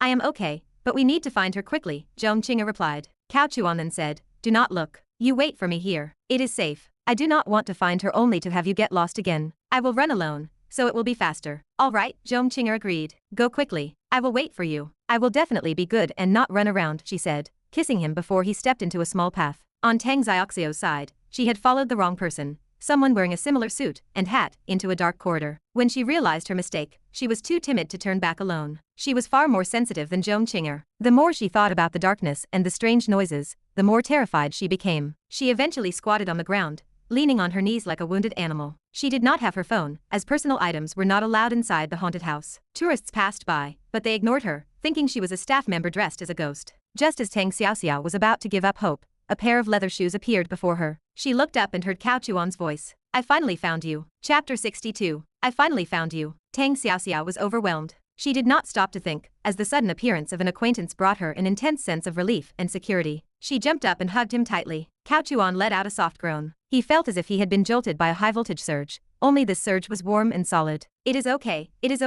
Cao Chuan said, patting her back to offer comfort. Her formal gown featured a deep V-neck back, revealing a large expanse of pale skin. Her touch felt like pure silk, cool to the touch, perhaps from the lingering fright, or simply her natural constitution. In any case, it was an exquisite sensation. After a few moments, the girl slowly recovered. Cao Chuan took the opportunity to gently release her. "I thought I had lost you," Cao Chuan said. "Do you know how nervous I was when I turned around and could not see you? If I had lost you in this place, I reckon you and the little fox would have complained me to death." Tang Xiaoxiao sniffled, looking down in embarrassment. "I am sorry I caused you trouble." "Hey, this is not the time to talk about trouble," Cao Chuan said. "It is my fault for not paying more attention to your movements at the intersection. By the way, are you hurt? I saw you squatting there just now. Did you hurt your leg?" No, I was just a little scared." "That is good, as long as you are not hurt. Let us go back." Cao Chuan extended his hand. "I am sorry, I have to hold your hand this time. I really do not mean to take advantage, but I am afraid you will get lost again." The warm embrace had acted as an icebreaker. Now, it was important to maintain physical contact, to let her grow accustomed to his presence. It was a classic technique, and as a gentleman, Cao Chuan understood the nuances of timing perfectly. Tang Xiaoxiao hesitated for less than a second before offering her small hand. "Hold on tight, do not get lost." Cao Chuan held her hand firmly, providing an unparalleled sense of security. Tang Xiaoxiao suddenly felt that having a boyfriend might be quite nice. It was not that she wanted to steal someone else's partner, but she suddenly understood the value of reliance between couples. In critical moments, a partner became a vital source of comfort. "Are you scared?" Cao Chuan asked after a few steps. "I am not scared now," Tang Xiaoxiao replied, surprised by her own calm. She was usually terrified of ghosts, but now the fear had vanished entirely. Was it because they were holding hands? Tang Xiaoxiao subconsciously glanced at their linked fingers. Cao Chuan had asked the question specifically to deepen the suspension bridge effect. "That is good. By the way, can I ask you a question?" "What question?" "Is the little fox pretty?" Tang Xiaoxiao felt like laughing. Cao Chuan chuckled. "Talking can make fear disappear. I am genuinely a little curious." "You do not have to tell me her identity if she does not want to say." "I respect her." Tang Xiaoxiao's impression of him improved. She pursed her lips and smiled. "I would say she is very pretty. Are you satisfied with that answer?" "I believe you," Cao Chuan replied with a serious tone. The feeling of being trusted was universal. Because of that sentence, the distance between them felt infinitely smaller. Tang Xiaoxiao smiled and asked, then, on behalf of the little fox, "May I ask, are you handsome?" "I would say I am very handsome," Cao Chuan replied in kind. Tang Xiaoxiao giggled. "I believe you too." They laughed together, forming a unique sense of tacit understanding. As they approached the fork in the road, Tang Xiaoxiao slowly withdrew her hand. Cao Chuan allowed it, knowing that having the girl pull away herself created a sense of mutual respect and apology. Although I know there is nothing between us, I am afraid the little fox might misunderstand, Tang Xiaoxiao said apologetically. I understand, Cao Chuan said. Do not worry. I will not say anything, because there really is nothing between us. Tang Xiaoxiao looked at him with genuine gratitude. A secret now existed between them, and their rapport was firmly established. Xiaoxiao. Zhong Qing'er saw them and immediately pounced on her friend. You called my name, Tang Xiaoxiao said, embarrassed. I was worried about you, Zhong Qing'er said. I already told him. He knows. Cao Chuan nodded. It is okay. I accidentally got lost just now, Tang Xiaoxiao told her. This time I will protect you, Zhong Qing'er declared. You walk in front of me and you, bad guy, protect us from behind. I will be behind you too, Cao Chuan promised. I guarantee you will be safe. The rest of the day in the park was significantly more relaxed. When evening fell, they said goodbye outside the gate. After they left, Tang Xiaoxiao and Zhong Qing'er removed their masks in the parking lot. How was it? Zhong Qing'er asked. How was what? Did you vet him? You observed him all day. Tang Xiaoxiao realized she had been so caught up in the fun that she had mostly forgotten her mission. After a moment of thought, she said, I think he is a very good person. I knew my judgment was good, Zhong Qing'er smiled. I believe he is the right person. Tang Xiaoxiao nodded in agreement. Meanwhile, Cao Chuan had changed his clothes and slipped into his waiting Bentley. Once the partition was raised, he called lowly. Just tell me directly, what information have you found? Cao Chuan said, cutting straight to the point. I have found some leads, but more in-depth information will take time, Lowly replied. I need help, as it might involve accessing national-level archives. Cao Chuan raised an eyebrow. Are the four great families that powerful? I will arrange 2 subordinates for you later, Cao Chuan decided. Thank you, Master, Lowly said. As for the four great families, it refers to the Bu, Shen, Tang, and Ning families in the provincial capital. Online information is scarce, but we know they control large enterprises and have a vast network of connections. There may even be martial artists among them. Cao Chuan fell silent. The Bu and Tang surnames were too coincidental. If Bu Jinyan was indeed part of the Bu family, and martial artists were involved, the situation was far more complex than a simple romance plot. I will arrange 2 more people for you, Cao Chuan said. Continue to dig deep into the 4 great families. Leave it to me. Understood, Master. Cao Chuan knew the system would eventually provide a new plot, but he preferred to be ahead of the curve. He would investigate independently, compare the results with the system's data, and ensure he remained in control of the evolving narrative. Chapter 63. When he returned home that night, the 2 little girls were already asleep. Cao Chuan checked their sleeping positions, fearing they might catch a cold from the air conditioning. Children are not very still sleepers, especially Bu Yao. They had been tired these past few days, and with exams approaching, they were constantly working through practice questions. Although these were not as high stakes as high school entrance exams, with the academic star Lin Han in the house, Bu Yao could not escape the fate of reviewing. Recently, Bu Yao had shown clear signs of improvement. It was unclear if she was working hard to please Cao Chuan, or if she had simply matured, but she was certainly making an effort. Cao Chuan pulled down the nightgown, covered her with a thin blanket, and quietly left the room. However, the human biological clock is powerful. Bu Yao did not set an alarm, yet she always woke up in the early morning to sneak into Cao Chuan's room, seeking paternal affection. The next morning, there were less than 4 days until the system upgrade. Cao Chuan personally drove the girls to school, a scene of a loving father and his children. However, Cao Chuan was busy today. He had to go to Hechuo Real Estate to sign a contract, as the equity transfer agreement had been settled. During the signing, Cao Chuan remained cold and avoided greeting anyone. Su Gilong, wearing a self-proclaimed victorious smile, tried to shake hands, but Cao Chuan ignored him entirely. Old Yu came over personally. Brother Cao, long time no see. President Yu, long time no see. Old Yu was not fat, but sturdy. He wore traditional Chinese clothing, appearing well exercised and preserved in his 40s. He smiled. You look much younger. What health supplements are you taking? Cao Chuan forced a smile and scoffed. Getting rid of the mess at Hechuo has improved my mood, and I naturally look younger. Old Yu, do not say I did not warn you. Withdrawing earlier will benefit you. If you wait too long, you might go gray overnight and age 10 years. Old Yu thought Cao Chuan was still holding a grudge, and shook his head with a bitter smile. Brother Cao, I told you on the phone that there is no need for this. Hechuo was yours before, and it will be yours again. Hey, Cao Chuan waved his hand to interrupt. I do not want trash. If you like it, it is yours. Do not drag me into it. Remember, I only have one company now, called Tingxia Capital. Old Yu knew Cao Chuan was angry, and did not argue. Instead, he asked, does Tingxia Capital need funding? Cao Chuan countered, do you think I lack funding now? You do not lack funding, but you need connections. You know the connections I have, and recently, I even got in touch with the Ning family from the provincial capital. Old Yu lowered his voice to a whisper. Cao Chuan paused. He had not expected to hear the name of one of the 4 great families. Had the plot undergone a fusion? The Ning family? What is their background? Cao Chuan feigned ignorance. Old Yu glanced around to ensure no one was listening. The others were busy celebrating with Su Gilong,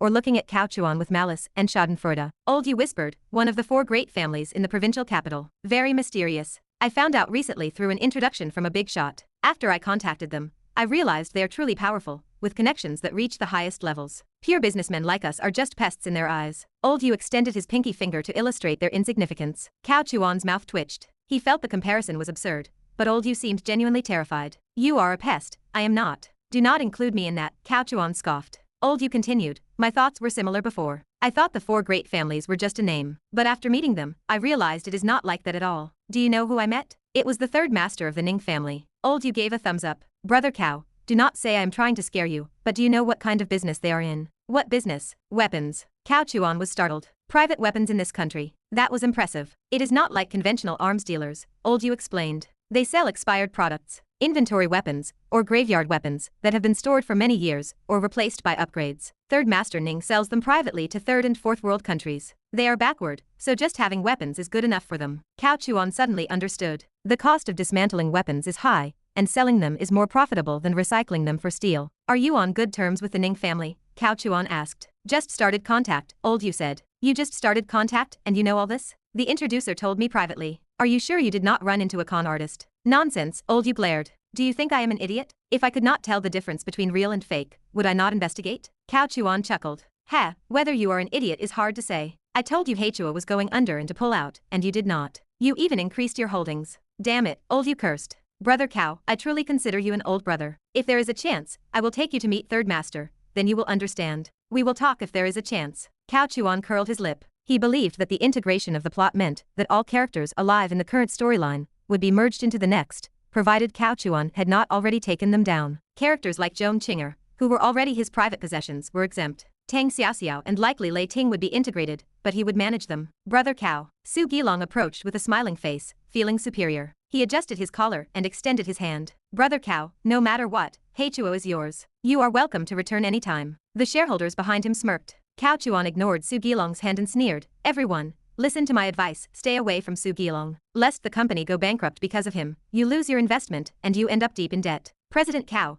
that is not very generous of you, one of the lackeys said. Cao Chuan laughed heartily. You want me to be generous? All right. After all of you go bankrupt, I will take care of all your wives and daughters. Rest in peace, and do not worry about them. Their faces turned purple with anger. If not for the bodyguards, a fight might have broken out. Haha, Cao Chuan looked at Old Yu. Old Yu, am I generous enough? You are vicious, Old Yu said with a bitter smile. I am speaking the truth. I cannot stand to see orphans and widows. I am leaving. Spend more time with them. You might not have the chance later. Cao Chuan turned and left. Su Gilong shouted, Brother Cao, do not worry. I will show you whether Hechua goes bankrupt. Cao Chuan did not stop. The matter of Hechua was settled. Soon, the funds would be transferred to Tingxia Capital, and he would begin preparations for the global stock market crash. If he did not become the richest man in the country, he had lived in vain. Of course, with the four great families involved, his wealth would likely only be the richest on the surface. But he wanted to see if those families were truly dragons. Chairman, Lina, and Cao Rui followed him. You two go to Tingxia Capital and wait. Lina, stay with me, and you will not suffer any losses. I know, Chairman. Even if I spend my whole life as your assistant, I am willing to. Cao Chuan patted her shoulder. He believed her. In the original plot, she was the only one who visited him in prison after his downfall. He turned and walked away, ready to begin the next phase of his plan. Chapter 64. In a blink, 2 days passed. System upgrade countdown 1 day, 15 hours, 18 minutes, 22 seconds. This morning, Cao Chuan met Lei Ting, who had fully recovered. The destined heroine's recovery ability was no weaker than any child of destiny. Her complexion was rosy and her posture was erect, standing before Cao Chuan like a soldier being inspected. Her figure was full and shapely. However, what Cao Chuan found dissatisfying was her long denim pants. He wondered if she was hot. The narrative had described her honey thighs as invincible and perfect in both skin tone and shape. Yet, it had been almost a month since his arrival, and he had met her 4 times, always in long pants. Lei Ting watched Cao Chuan occasionally frown as he scrutinized her, feeling nervous and afraid that Cao Chuan would not accept her. Xiao Ting. Here, Lei Ting stood at attention. I am not some leader. There is no need for this attitude. Just sit down and make yourself at home, Cao Chuan said, gesturing to the sofa while picking up Lei Ting's inspection report. It detailed her bone density. Yes. Lei Ting sat down, her hands resting on her knees and her back straight.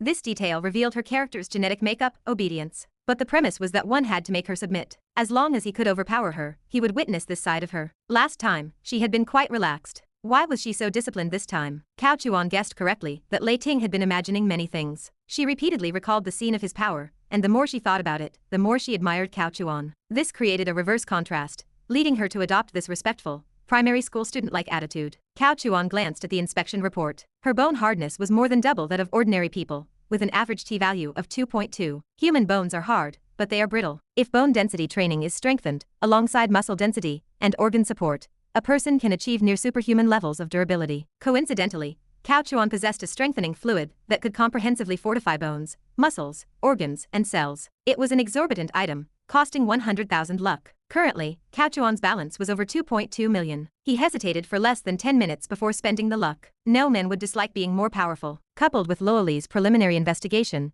which suggested the 4 great families might possess martial artists, this investment was necessary. Your physique and bone density are more than double that of ordinary people, Cao Chuan said, placing the report on the table. You are barely strong enough to practice martial arts with me. Lei Ting's face lit up with joy. You agreed to take me as your disciple? Cao Chuan looked at her. She was nearly 1.75 meters tall, and her stature further accentuated her long legs. I will take you as a named disciple for now. When you become an inner disciple depends on your future performance. He pointed to the teacup on the coffee table. Although modern times do not have many formalities, a tea ceremony is still necessary. Lei Ting immediately knelt, picked up the teacup, and respectfully held it above her head with both hands. Master, please have some tea. Cao Chuan took the cup, sipped the tea, and placed it back in her hands. Lei Ting beamed, stood up, and remained respectfully to the side. Cao Chuan began to teach her. What he practiced was a god-level killing technique directly instilled by the system. It prioritized speed, unpredictable attacks, and striking weak points from unconventional angles. This placed extreme demands on the body. If her muscles and bones were not up to standard, she would injure herself during training. Cao Chuan led her to the mansion's fitness area, which was larger than many private gyms in Zhonghai and equipped with a full boxing ring. He stepped onto the ring and turned back. Come, let us spar. Let me see your strength. Lei Ting's expression tightened. She took off her jacket, revealing a tight white t-shirt. Master, then I will not hold back. Cao Chuan chuckled. Your injury has not fully healed, has it? How about this? I will let you use 1 hand and 2 feet. I will stand still. If you can make me move half a step before I hit your weak spot, you pass. Lei Ting had backbone. Even though she respected her master, being looked down upon was intolerable. Her face darkened. Master, forgive my offense. With a clear shout, she launched her attack. She needed to force Cao Chuan back half a step, but she had to avoid his strikes to her ribs, neck, head, or groin. Cao Chuan used only his right hand. Lei Ting attacked aggressively, deliberately exposing flaws to lure him in. Cao Chuan's light punch went straight for her face. Lei Ting prepared to block, but at the last second, Cao Chuan's arm moved like a soft, boneless snake, threading through her defense and pinching her neck. Ugh. Lei Ting's face turned purple. As Cao Chuan released her, she stumbled back several steps. With your level, it is hard to become an inner disciple, Cao Chuan remarked. Again, Lei Ting said, refusing to admit defeat. 10 more times and the result would be the same, Cao Chuan said, shaking his head. He was using a form of psychological conditioning to sharpen her resolve. Master, Lei Ting showed a rare, girlish, almost coquettish demeanor. Cao Chuan felt his resolve soften. All right, I will give you another chance. A minute later, Lei Ting stood with an expression of deep unwillingness and powerlessness. Cao Chuan had lightly poked her waist, exploiting the vulnerability of her soft acupoints. All right, do not make that face. Just follow me and practice martial arts from now on. Cao Chuan turned around. I will take you for a bath first. A bath? Lei Ting was stunned. Cao Chuan did not explain, walking out of the ring. Lei Ting hesitated for less than a second before following. She believed her master was not a bad person and assumed the bath had a specific purpose. Cao Chuan certainly had a reason. He absolutely had to see those legs, otherwise, his transmigration would have been in vain. Chapter 65. The large bathtub was filled with a dark medicinal soup that gave off a pungent, herbal fragrance. The scent was incredibly potent, directly assailing the nostrils. Master, what is this? Lei Ting asked. It is a medicinal bath, Cao Chuan replied. Before Lei Ting could ask further, Cao Chuan's phone rang. He did not explain much, pointing to the side. Change into the clothes prepared for you over there. I will be back in a bit. With that, he took his phone and stepped out of the bathroom. Lei Ting felt conflicted. It was not that she feared her master, but taking a bath in someone else's house felt inherently embarrassing. Still, she looked at the medicinal bath, which was as tall as a person. As she approached, she saw herbal dregs floating on the surface. Reaching in to stir the mixture, she felt the smooth roots of wild ginseng. These were clearly high-quality, expensive ingredients. She felt a surge of gratitude. Could this be something master prepared to enhance my physique? She wondered. She decided not to hesitate and began to change. The garment provided was a simple white swimsuit. It was not revealing, but it certainly accentuated her figure. Lei Ting's face flushed as she peered out the bathroom door. Seeing Cao Chuan in the backyard on his phone, she felt a moment of relief. She locked the door and finished changing. Meanwhile, Cao Chuan stood in the backyard with his phone to his ear. The call was from Director Yu, a leader of the special task force for the Lin Han case. They had established a professional contact recently, and today, the director had news. President Cao, your visitation request has been approved.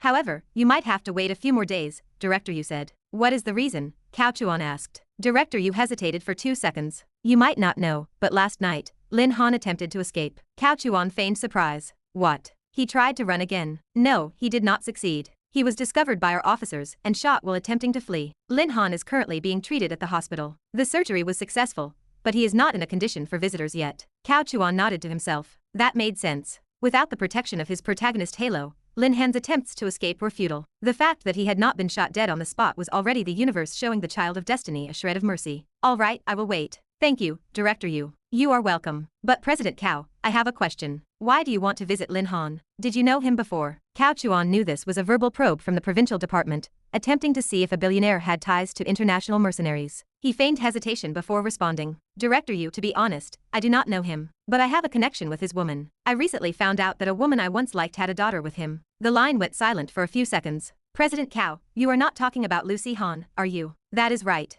I do not have anything to say to a criminal, but my little Si Han wants to see her biological father one last time. I understand. Do not worry, President Cao. As soon as Lin Han recovers, I will arrange your visit. Thank you. Let us have tea together sometime. Putting away his phone, Cao Chuan smiled. The Lin Han storyline was effectively finished. He looked forward to the meeting between Lucy Han and her father. When Lin Han saw Cao Chuan and his daughter together, he would likely be consumed by impotent rage. Cao Chuan returned to the bathroom. He saw Lei Ting in the medicinal bath, and the sight lived up to its reputation. Her legs were truly legendary honeyed thighs. They were not thin like crane legs, but strong, athletic, straight, and full. Their luster was perfect, appearing to glow with a natural, golden radiance. Master, I do not feel any pain, Lei Ting said, looking up from the dark water, with only her face exposed. Cao Chuan glanced at her. This is just the beginning. Why the rush? Just soak like this. But remember, no matter how much it hurts later, you cannot get up. Especially for the first time, the medicinal effect is best. Don't worry, Master. No matter how much it hurts, I will endure it. I will not even cry out.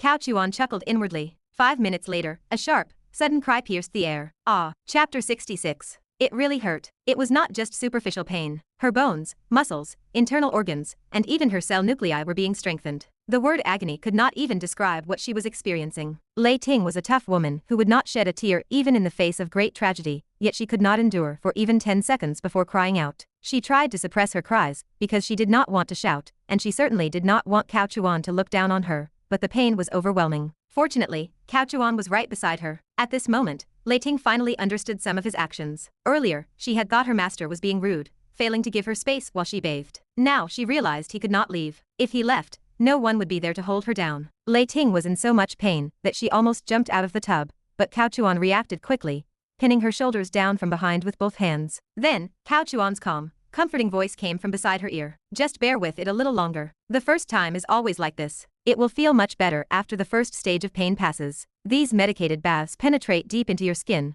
constantly flushing your muscles, cells, bones, and internal organs, which is why it hurts so much. Bear with it. Your bone density is sufficient to resist it. Don't worry, I am here. Nothing will happen. Lei Ting's mind was very clear. Although the pain made her feel as if she had reached her limit, the medicine prevented her from losing consciousness. Instead, her brain felt a strange sense of clarity, and her sixth senses became sharper. She felt like she was floating, giving her a fleeting illusion of being in an enlightened state. Of course, that was just an illusion. It was not actual cultivation, so any talk of an enlightened state was nonsense. It was just a byproduct of the extreme pain. The items in the system mall were indeed expensive. Even though Cao Chuan had hit the jackpot with over 2,200,000 villain luck points, there were not many things he could afford. The mall was a total ripoff, but the quality of the items was genuine. Take this strengthening solution, for example. Cao Chuan bought the finished solution for 100,000 luck points, but the recipe only cost 10,000. The recipe was cheap, but it required specific, expensive ingredients. Furthermore, to truly achieve the effect Lei Ting was experiencing,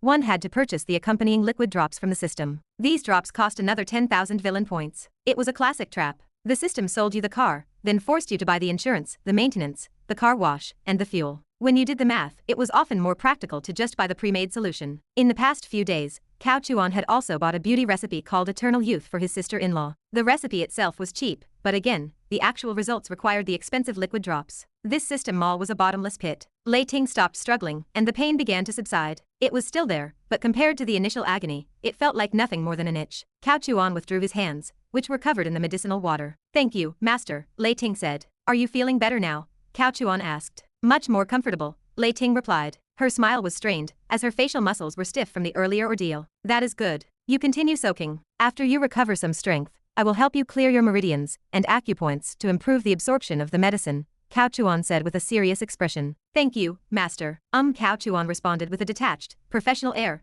then turned and left, leaving a grateful Lei Ting behind. You have 2 new messages. As soon as he stepped out of the bathroom, Cao Chuan heard the notification sounds from his other phone. It was his little fox. There were 4 messages in total. Bad guy, let's have dinner together tonight, the first read. 3 minutes later, a second message arrived. What are you doing? Are you busy? A few minutes later, 2 more arrived together. Bad guy, I'm inviting you, okay? Let's have dinner together tonight, at your place. Remember to reply after you're done. Don't make me worry. Cao Chuan smiled. This woman was like malt candy. She seemed hard on the outside, but once you got to know her, she was incredibly sweet and clingy. He replied, okay, what do you want to eat? I will have someone send some ingredients over, and I will cook for you tonight. She replied instantly. You're done being busy? Yes, I just finished. Tell me what you want to eat. You don't have to worry about the food. Little Phoenix is responsible for that. Cao Chuan was stunned. She's coming too? The rental apartment was their private nest. Was Zhong Qing'er out of her mind to bring her best friend over? Was she not afraid of being exposed? He sighed. Girls of this era were still pure. They trusted their best friends entirely, unlike later generations, who operated on the mantra of guarding against friends as much as fires or thieves. Yes, you helped her last time, and she wants to treat you to dinner to thank you. We can't be seen in public wearing masks, so I thought of your place, Zhong Qing'er explained. Cao Chuan asked, there are some stimulating toys in that place. Are you sure she won't see them? Zhong Qing'er hesitated before replying. Little Phoenix isn't that nosy. She won't rummage through things as long as I don't take her to the bedroom. Then suit yourself. I will wait for dinner. How will you sleep tonight? We'll talk about that after she leaves. All right, see you tonight, little fox. See you tonight, bad guy. On the other side, Zhong Qing'er lay on her bed, kicking her feet in excitement. She called Tang Xiaoxiao, who picked up quickly. I've arranged it. You prepare dinner tonight, Zhong Qing'er said. Tang Xiaoxiao agreed. Is your cooking any good? Zhong Qing'er asked with concern. My man's cooking is excellent. He might be picky. Aren't you ashamed, calling him my man? Tang Xiaoxiao laughed. He is my man. But never mind that, can you cook? Of course. After I left home, I learned to cook for myself. I think I could be a head chef. Oh please, the young miss of the Tang family becoming a chef. Your father would break your legs, Zhong Qing'er teased. Tang Xiaoxiao sighed softly. If I had a choice, I would rather be an ordinary person. Cao Chuan noted the irony. This was the classic behavior of a destined heroine, someone born into privilege who constantly lamented it. It was as if the author wanted her to have the best of both worlds. Then let's switch lives, Zhong Qing'er chuckled. Let's focus on your man. What are his tastes? He isn't picky. He eats everything, as long as it's delicious, Zhong Qing'er replied. Cao Chuan smirked. As expected of a heroine, she knew him well. He really wasn't picky at all. He took everything. That's good. I'll cook with confidence, Tang Xiaoxiao said. If he dares to complain, I will make sure he cannot get out of bed later, Zhong Qing'er joked. You are getting more and more vulgar, Tang Xiaoxiao retorted, causing Zhong Qing'er to burst into laughter. After half an hour, Cao Chuan returned to the bathroom. Lei Ting was drifting off to sleep. Master, how do you feel? It doesn't hurt at all now. That means it is time. Stretch out your arm. I will stimulate your meridians and acupoints. Chapter 67. The medicinal bath's absorption effect was excellent. The human body has 720 acupoints, and there are about 20,000 pores. Plus, the droplet used up 1 million of the villain's luck. However, to maximize the absorption effect and thoroughly activate the body, it was necessary to stimulate some special acupoints, such as those on the arms, legs, and back, which are part of the 8 extraordinary meridians. This would allow the medicinal effects to be absorbed optimally, maximizing the activation of the medicine to strengthen the 5 organs of the body. What a load of nonsense. It was all an excuse. With the droplet, was such stimulation really necessary? But Cao Chuan explained it this way to Lei Ting, and Lei Ting believed him. Since Lei Ting did not understand, Cao Chuan could act very knowledgeable. After half an hour, Cao Chuan was drenched in sweat. He told Lei Ting to continue soaking while he went out to rest. Cao Chuan wiped the sweat from his forehead and turned to leave. This action deeply moved Lei Ting. She knew Cao Chuan was exhausted. Leaving the bathroom, Cao Chuan let out a long breath and mumbled. It is really hot in here. Seriously, I will have a standing air conditioner installed in the bathroom later. This central air conditioning is not cutting it. Is it a cheap brand? But to be fair, those legs. The feel was absolutely incredible. Another half an hour passed, and Lei Ting cleaned herself and changed back into her own clothes. At this moment, Lei Ting clearly felt that her body had undergone some powerful changes. This feeling was indescribable, yet unparalleled, as if her mind and body had been cleansed. Actually, if you soak in ordinary hot water for an hour, you will also feel very comfortable and refreshed when you come out. Coupled with some changes in her internal energy, it made the changes feel particularly significant. Master, her tone had changed. Lei Ting's persona seemed to have been activated. The gaze from her beautiful eyes was filled with docility and obedience. Cao Chuan glanced at her denim jeans and asked, after showering, you are wearing old clothes? Did I not tell you that I had the maid prepare clean new clothes?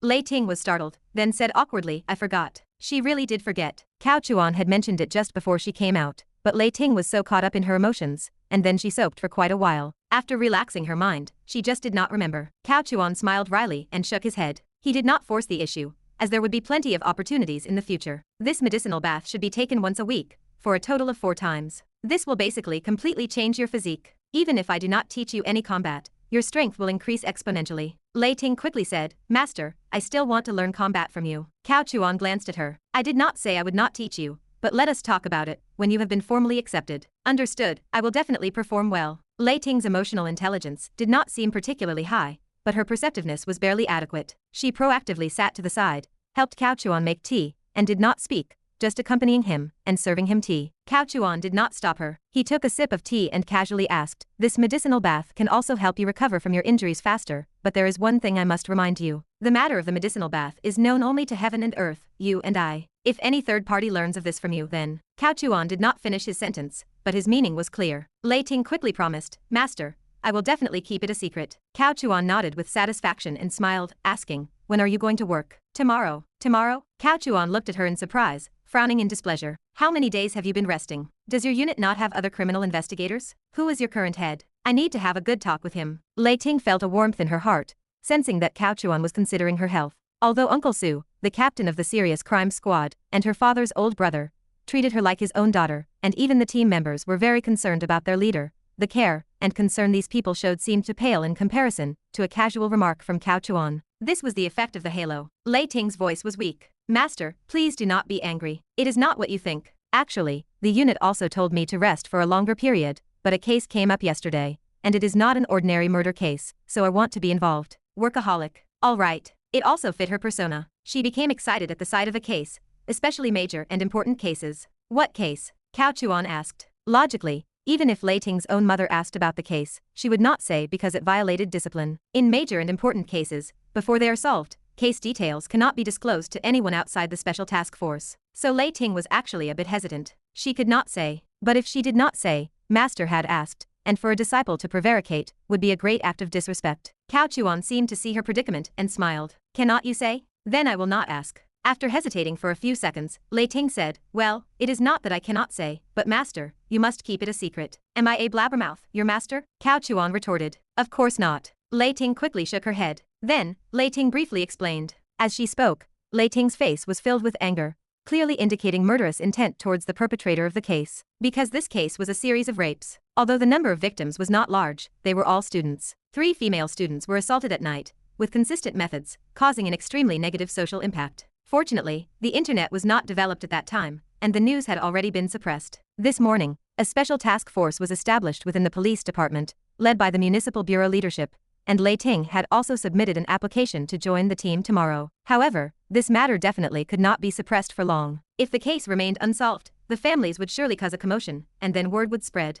Therefore, Lei Ting and her team did not have much time. They had to catch the culprit as soon as possible. After listening to Lei Ting's words, Cao Chuan was furious. Is this a human being? This is an animal. Honestly, Cao Chuan was indeed angry. Although he was a villain, he was not a pervert, and those who forcibly did such things to young girls deserve to die. Do not worry, Master. We will catch the culprit as soon as possible. Lei Ting comforted Cao Chuan and made a promise. Cao Chuan said in a deep voice, I believe you have the ability. If you need any help, be sure to tell me. Your master still has some social connections. Thank you, Master. Then the two of them chatted about the case for a few more minutes until Lei Ting left after lunch. This girl was also violating discipline for the first time, so before leaving, she specifically reminded him again, asking Master not to tell anyone about it. Go on, I will not tell anyone. Cao Chuan smiled wryly and shook his head. But do not forget, the medicinal bath is in 7 days. Even if the case is not solved, you must make time to come and take the medicinal bath. Lei Ting chuckled. Understood, Master. I will not forget. Cao Chuan nodded. Go, catch the culprit as soon as possible. Okay,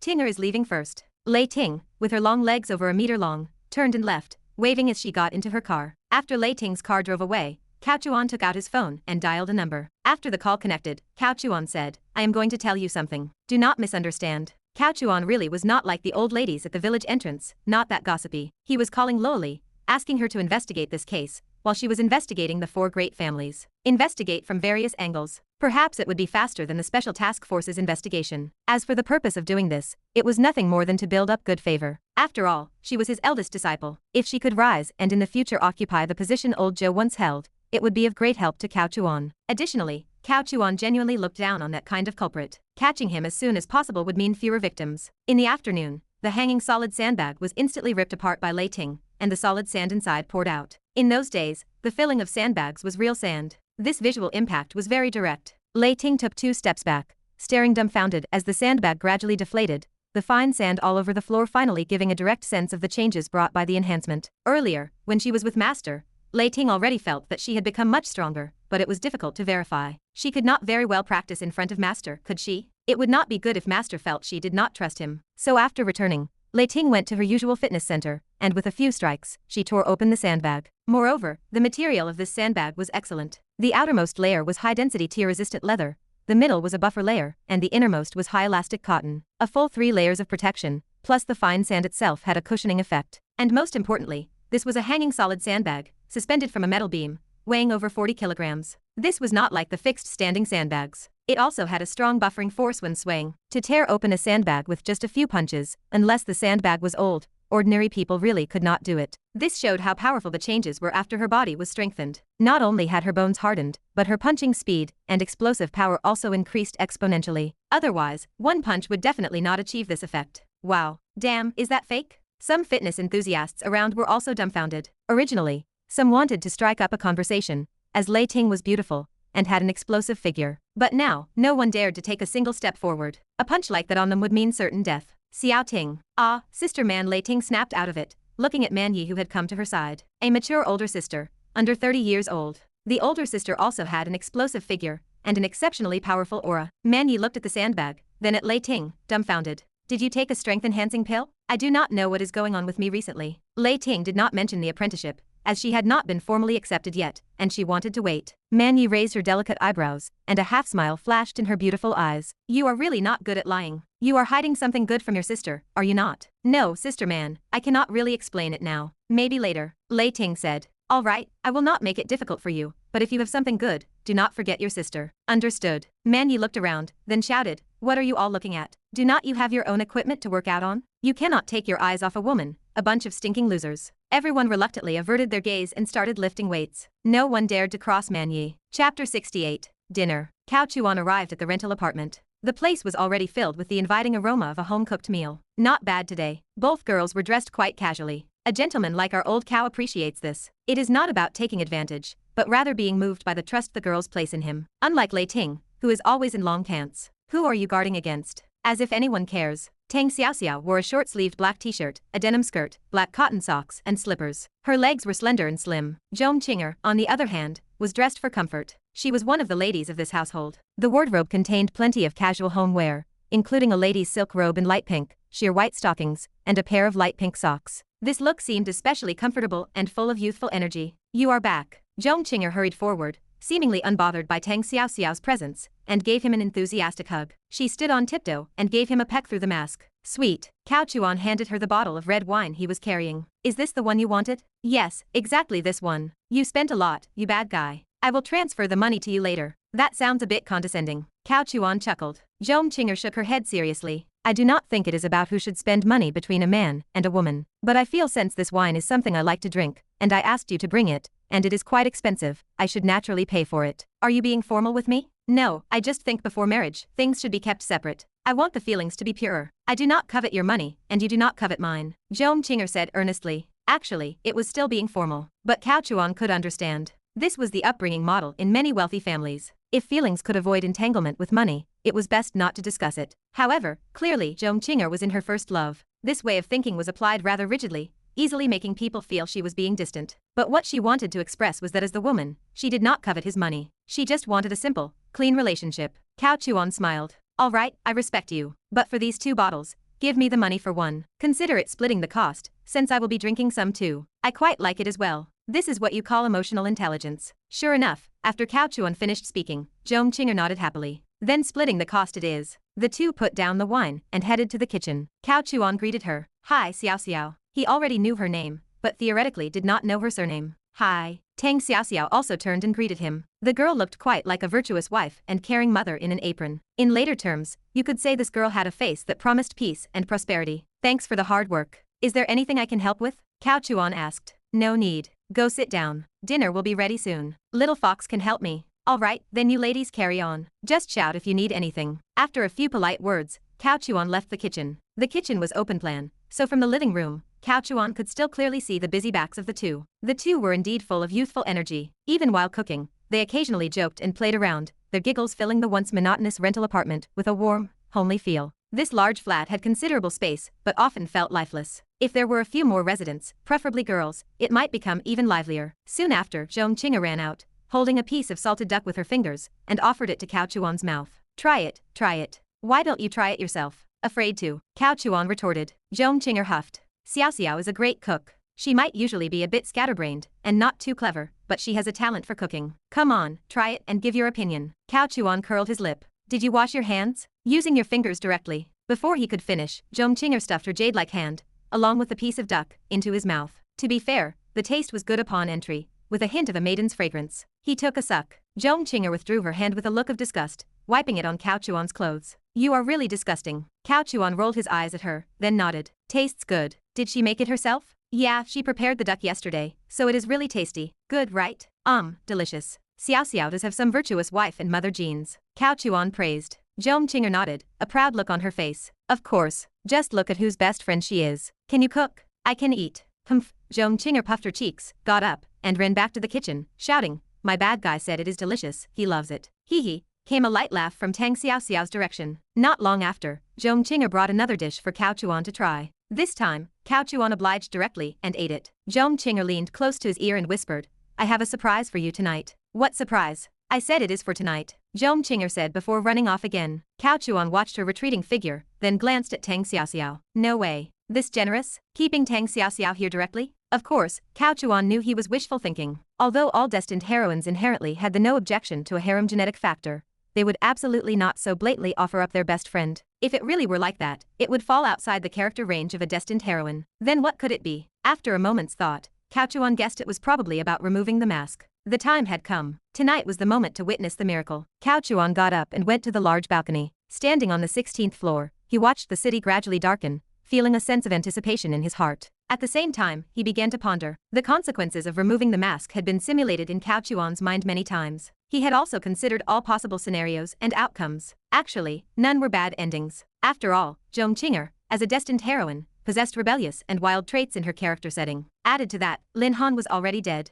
The next child of destiny had not appeared yet. As they say, favorable timing, geographical convenience, and human harmony were currently on Cao Chuan's side. There was no reason for a bad ending to occur, but Cao Chuan knew that to make her accept it with peace of mind, he had to put on an act. A girl's pride was delicate. The role of the bad guy could only be played by himself. Tonight was a test of his acting skills. Cao Chuan had mainly come out for a smoke, and his thoughts had wandered briefly. He did not consider this a big deal. Everything was under control. There was nothing to worry about. During the meal, they drank a little wine, ate some dishes, and chatted. After a few rounds, over an hour passed in the blink of an eye. They were all slightly tipsy. By around 9 in the evening, Zhong Qinga said, Bad guy, could you help see Xiao Xiao off? Before Cao Chuan could agree, Tang Xiao Xiao said, No need, no need. I can go back by myself. It is not safe for a girl alone at night. Zhong Qinga insisted. Really, it is fine. Have you forgotten I have a bunch of hidden bodyguards following me? Besides, last time I finally convinced my dad not to investigate the Tang Xiao Xiao gave Cao Chuan an apologetic look. Anyway, my dad did not investigate. But if the people he sent saw him sending me back, I probably would not be able to dissuade him again. Zhong Qinga hesitated for a few seconds, then nodded. All right then, drive carefully on your way back. Don't worry. Cao Chuan understood in his heart that Zhong Qinga asking him to escort her best friend was so that by the time he returned, she would have revealed her true face,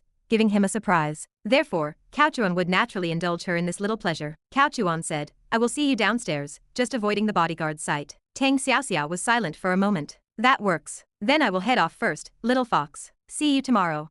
See you tomorrow. A smile played on Zhong Qinga's lips. Clearly, Tang Xiao Xiao also knew what Zhong Qinga was planning. If she were not an unwanted third wheel here, she would probably have wanted to stay and watch the fun. The two entered the elevator. Cao Chuan casually remarked, the red wine has a bit of a delayed kick. Be very careful on the road. If you really cannot manage, have those bodyguards drive for you. Thank you, I will be careful. Tang Xiao Xiao said softly, her sparkling eyes looking at Cao Chuan. Cao Chuan said, next time, I will cook and invite you. Then I will have to properly taste your skills. There will be a chance. As they spoke, the elevator reached the underground parking level. As the elevator doors opened, Tang Xiao Xiao spoke up. The bodyguards are probably not far away, so you better not come out. Seeing me off here is enough. Alright, see you later.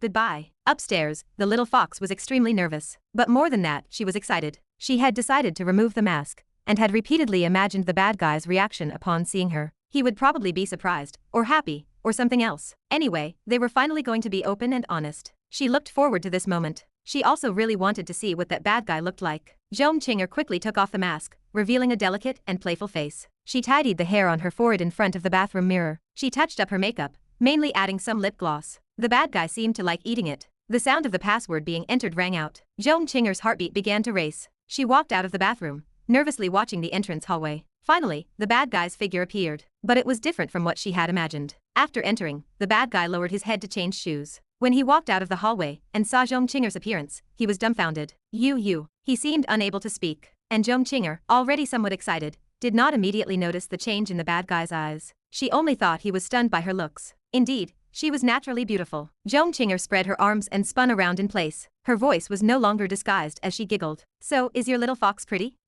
Sorry, I have something to attend to. Cao Chuan seemed about to say pretty, but suddenly changed his tune, turned to change his shoes, and prepared to leave. This state looked very much like panicked flight, a disheveled escape. Zhong Qing'er was instantly dumbfounded, at a loss. Fortunately, she reacted quickly, stepping forward to grab the man who was about to leave, clutching the hem of his jacket with both hands. Stop. What do you mean by this? Then she hurriedly moved in front of him, spreading her arms to block the door, not letting him leave. Chapter 69. As an old hand in the social pool, Cao Chuan's first mastery was reading expressions, followed by acting. He was not quite at the peak of perfection, but he was at least lifelike. After all, leaders have different preferences, and one must act according to their likes. Whether that means being honest, sincere, dull, slick, or diligent, it is all for a living. There is no shame in that. Therefore, Cao Chuan's acting was in no way inferior to that of any film emperor, because in reality, there are no retakes. Every time is a real battle, and one mistake can worsen a leader's impression of you, thus affecting your career prospects. Zhong Qing'er spread her arms, blocking his way, her beautiful eyes fixed on the man in front of her. She saw it. Under the man's mask, his gaze held apology and struggle,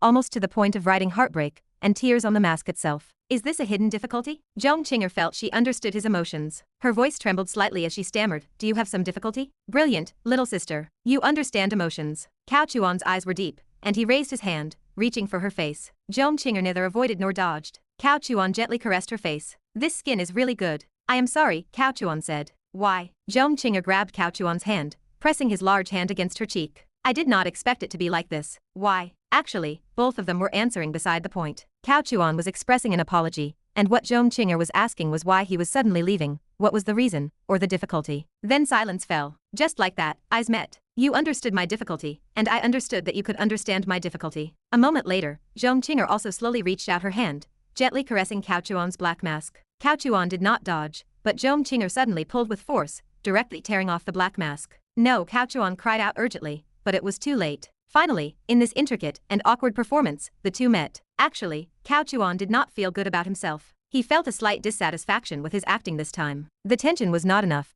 the scene was too limited, and it lacked emotional progression, meaning there was no sense of layers. The lighting was not good either. The hallway entrance lights were too dim, leading to insufficient expressiveness in the subtle nuances of his eyes. Although all emotions were conveyed, such as apology, they were too superficial. At the same time, his immersion was not deep enough. If possible, he would want to retake it. Zhong Qing'er paled in fright, her legs feeling weak from the shock. She had imagined countless possibilities. Ugly, handsome, or neither. Old, young, or just right. The only thing she had not considered was that the other person was Cao Chuan. Actually, in occasional interactions, she could sometimes see Cao Chuan's shadow in his physique, as Cao Chuan could not always maintain his best state. But it was not frequent, and she never even thought in that direction. So, when she saw the bad guy's true face at this moment, she reacted this way. She suddenly understood why. Just now, after seeing her, he turned to flee as if in a panic. What beauty, what emotion, none of it mattered at this moment. Only awkwardness remained. What else could she do but flee? Zhong Qing'er even regretted wanting to remove the mask. Her legs gave out, and she almost fell. Fortunately, Cao Chuan caught her. Let go, let me go, I want to calm down.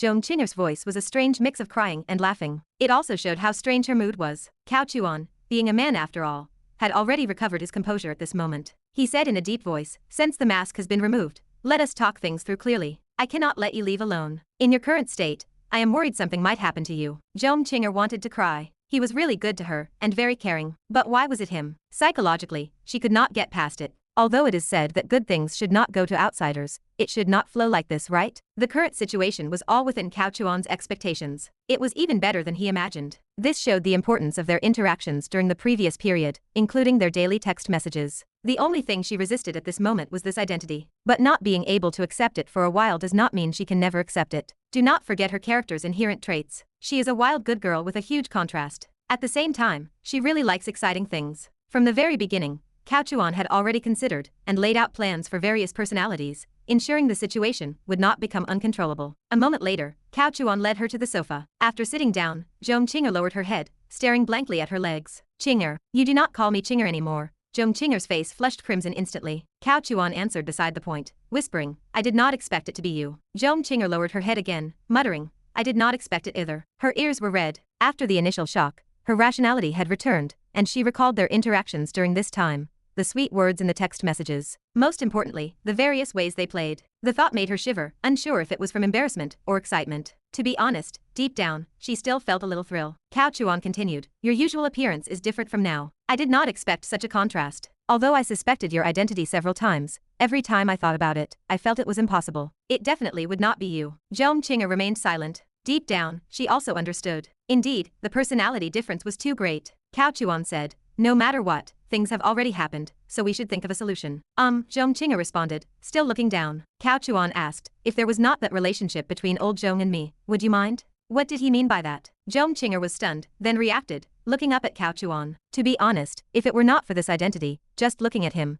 Cao Chuan was not old at all. He was also very handsome, especially his muscles, his strong physique. Zhong Qing'er did not respond. She just looked at Cao Chuan for a few seconds before lowering her head again. Defaulting was an answer. Actually, she did not mind. What she could not get past now was this identity. This identity was too embarrassing. But on closer thought, there was no blood relation, so it seemed it did not really matter. Cao Chuan's voice was quite seductive, and he whispered in her ear, the relationship between old Zhong and me, it seems even more interesting. Zhong Qing'er's face, which had just cooled down a bit, instantly flushed crimson again. These words had struck a chord deep within her. It awakened her inherent traits. But after all, she had just encountered this, so shyness was inevitable. Wait for me. Cao Chuan released her hand and stood up. Only then did Zhong Qing'er look up, watching Cao Chuan's retreating figure, her gaze blank and lost in thought, a jumble of emotions. Struggle, infatuation, and fear. Soon, Cao Chuan returned, wearing his black mask, and holding the little fox's white mask in his hand. Zhong Qing'er was somewhat puzzled, but to be honest, it seemed more pleasing to the eye after putting on the mask. At least, she seemed to have gotten over that mental hurdle. Masks can sometimes be that magical. Come, put it on. Cao Chuan's tone was gentle, and he personally helped her put on the mask. What do you mean? Zhong Qing'er did not flinch or avoid,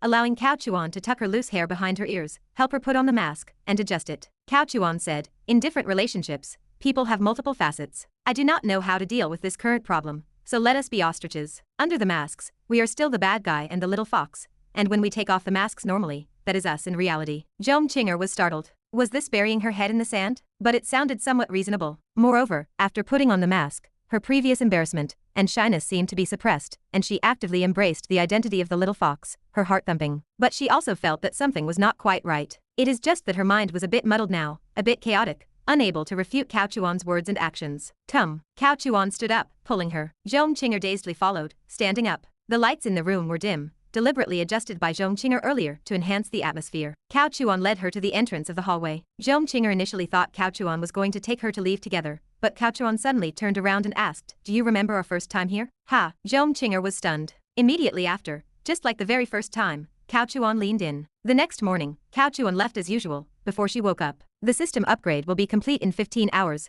18 minutes, and 22 seconds. 10 o'clock in the morning. Zhong Qing'er finally woke up. She familiarly pulled off the silk blindfold from her eyes, looked at the incredibly familiar scene, curled up, hugged her knees, and buried her head, pondering the problem. More exciting. It seemed so. However, after waking up, it also seemed more awkward. Although people are diverse, the premise is not knowing the other person's identity. She was crazy. She must be crazy. How would they meet again in the future? After an unknown amount of time, the ringing of her phone brought Zhong Qing'er back to her senses. Hello. Zhong Qing'er's voice was slightly hoarse. Yesterday seemed a bit wild. She yelled more fiercely than ever before. Awake? I guessed you would be awake by now. How was yesterday? Tang Xiaoxio's playful voice came from the phone. Zhong Qing'er seemed less energetic, also a bit tired, still curled up, chin resting on her slightly reddened knees, speaking weakly. What is wrong? Unhappy? No, Zhong Qing'er denied, saying, I am just a bit not fully awake. I will come find you in a bit. Okay. She hung up the phone. Zhong Qing'er also saw a message on her phone, Sent by bad guy. Zhong Qinger hesitated for a few seconds,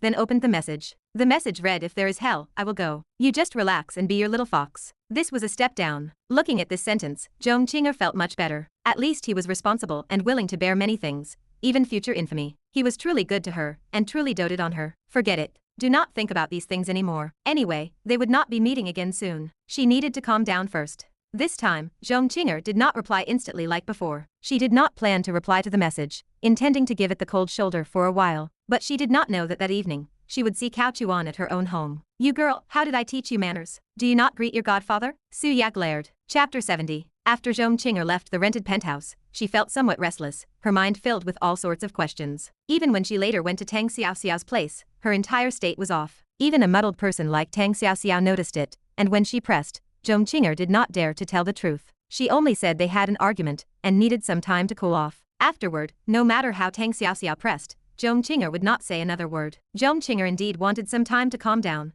but unfortunately, Cao Chuan did not seem to give her that chance. It was almost dinner time when Zhong Qinger left Tang Xiaoxiao's house and returned home. The moment she stepped inside, she saw Cao Chuan sitting in the living room with her mother, drinking tea and chatting. She froze on the spot. How good our old Cao is at acting. In an instant, a hint of awkwardness and helplessness appeared on his face, and he used his eyes to tell Zhong Qinger that he had not wanted to come either, and had his reasons. Su Ya did not notice Cao Chuan's gaze beside her. She just looked at Zhong Qinger and said, this child, with the holidays approaching, we hardly see her all day long. Zhong Qinger lowered her head and stammered, Mom, I am going back to my room first. You girl, how did I teach you manners? Do not you greet your godfather when you see him? Su Ya glared. It is fine, it is fine. Cao Chuan quickly put on an act, waving his hand. This child is getting more and more disrespectful. Old Cao, do not worry about it. You are not proficient in raising children. Cao Chuan's face darkened. Good heavens, this was a direct attack. Fortunately, he was not the real Cao Chuan. Otherwise, this sentence would have infuriated Cao Chuan to death. This sister-in-law, her emotional intelligence does not seem very high. Come here, Su Ya said in a deep voice. Mom. Zhong Qinger, wearing long pants, shuffled her small feet to the sofa. What is wrong with you? Did you suffer some grievance outside? Su Ya did not scold her directly, sensing that her daughter's mood seemed off. No, your face is practically screaming grievance right now. Do you take me for blind? Really, no. Zhong Qinger stiffened her neck. Your little wings have hardened, have not they? You never used to talk back to me. Su Ya's expression looked very serious. Zhong Qinger instantly cowered. Mom, I am just a little tired. Su Ya snorted. Tired? So tired you forgot your manners? Did not you see your godfather sitting here? Godfather. With that address, Zhong Qinger's little heart skipped a beat, feeling a strange thrill. A certain gene was activated again. Cao Chuan was sitting behind Su Ya at this time, as she had turned to scold Zhong Qinger. So Cao Chuan secretly gave her an apologetic look, and responded with a sound, saying, ah. Su Ya's expression softened a bit, and she turned her head. Old Cao, do not take it to heart. I do not know what is wrong with this child. I will ask her later. It is all right, sister-in-law. Qinger is not an ill-mannered child. She might just be in a bad mood. How about I talk to her? Cao Chuan said, looking magnanimous. That works too. I am about to make dinner. Do not rush off. Old Zhong should be back soon. We can chat after dinner. Okay, sister-in-law. As Su Ya left, she glared at Zhong Qinger. You stay here and drink tea with your godfather. I will settle accounts with you later. Zhong Qinger looked speechless. After Su Ya left, Zhong Qinger glared fiercely at Cao Chuan. Cao Chuan gave a bitter smile, and whispered, Sister-in-law called me this afternoon,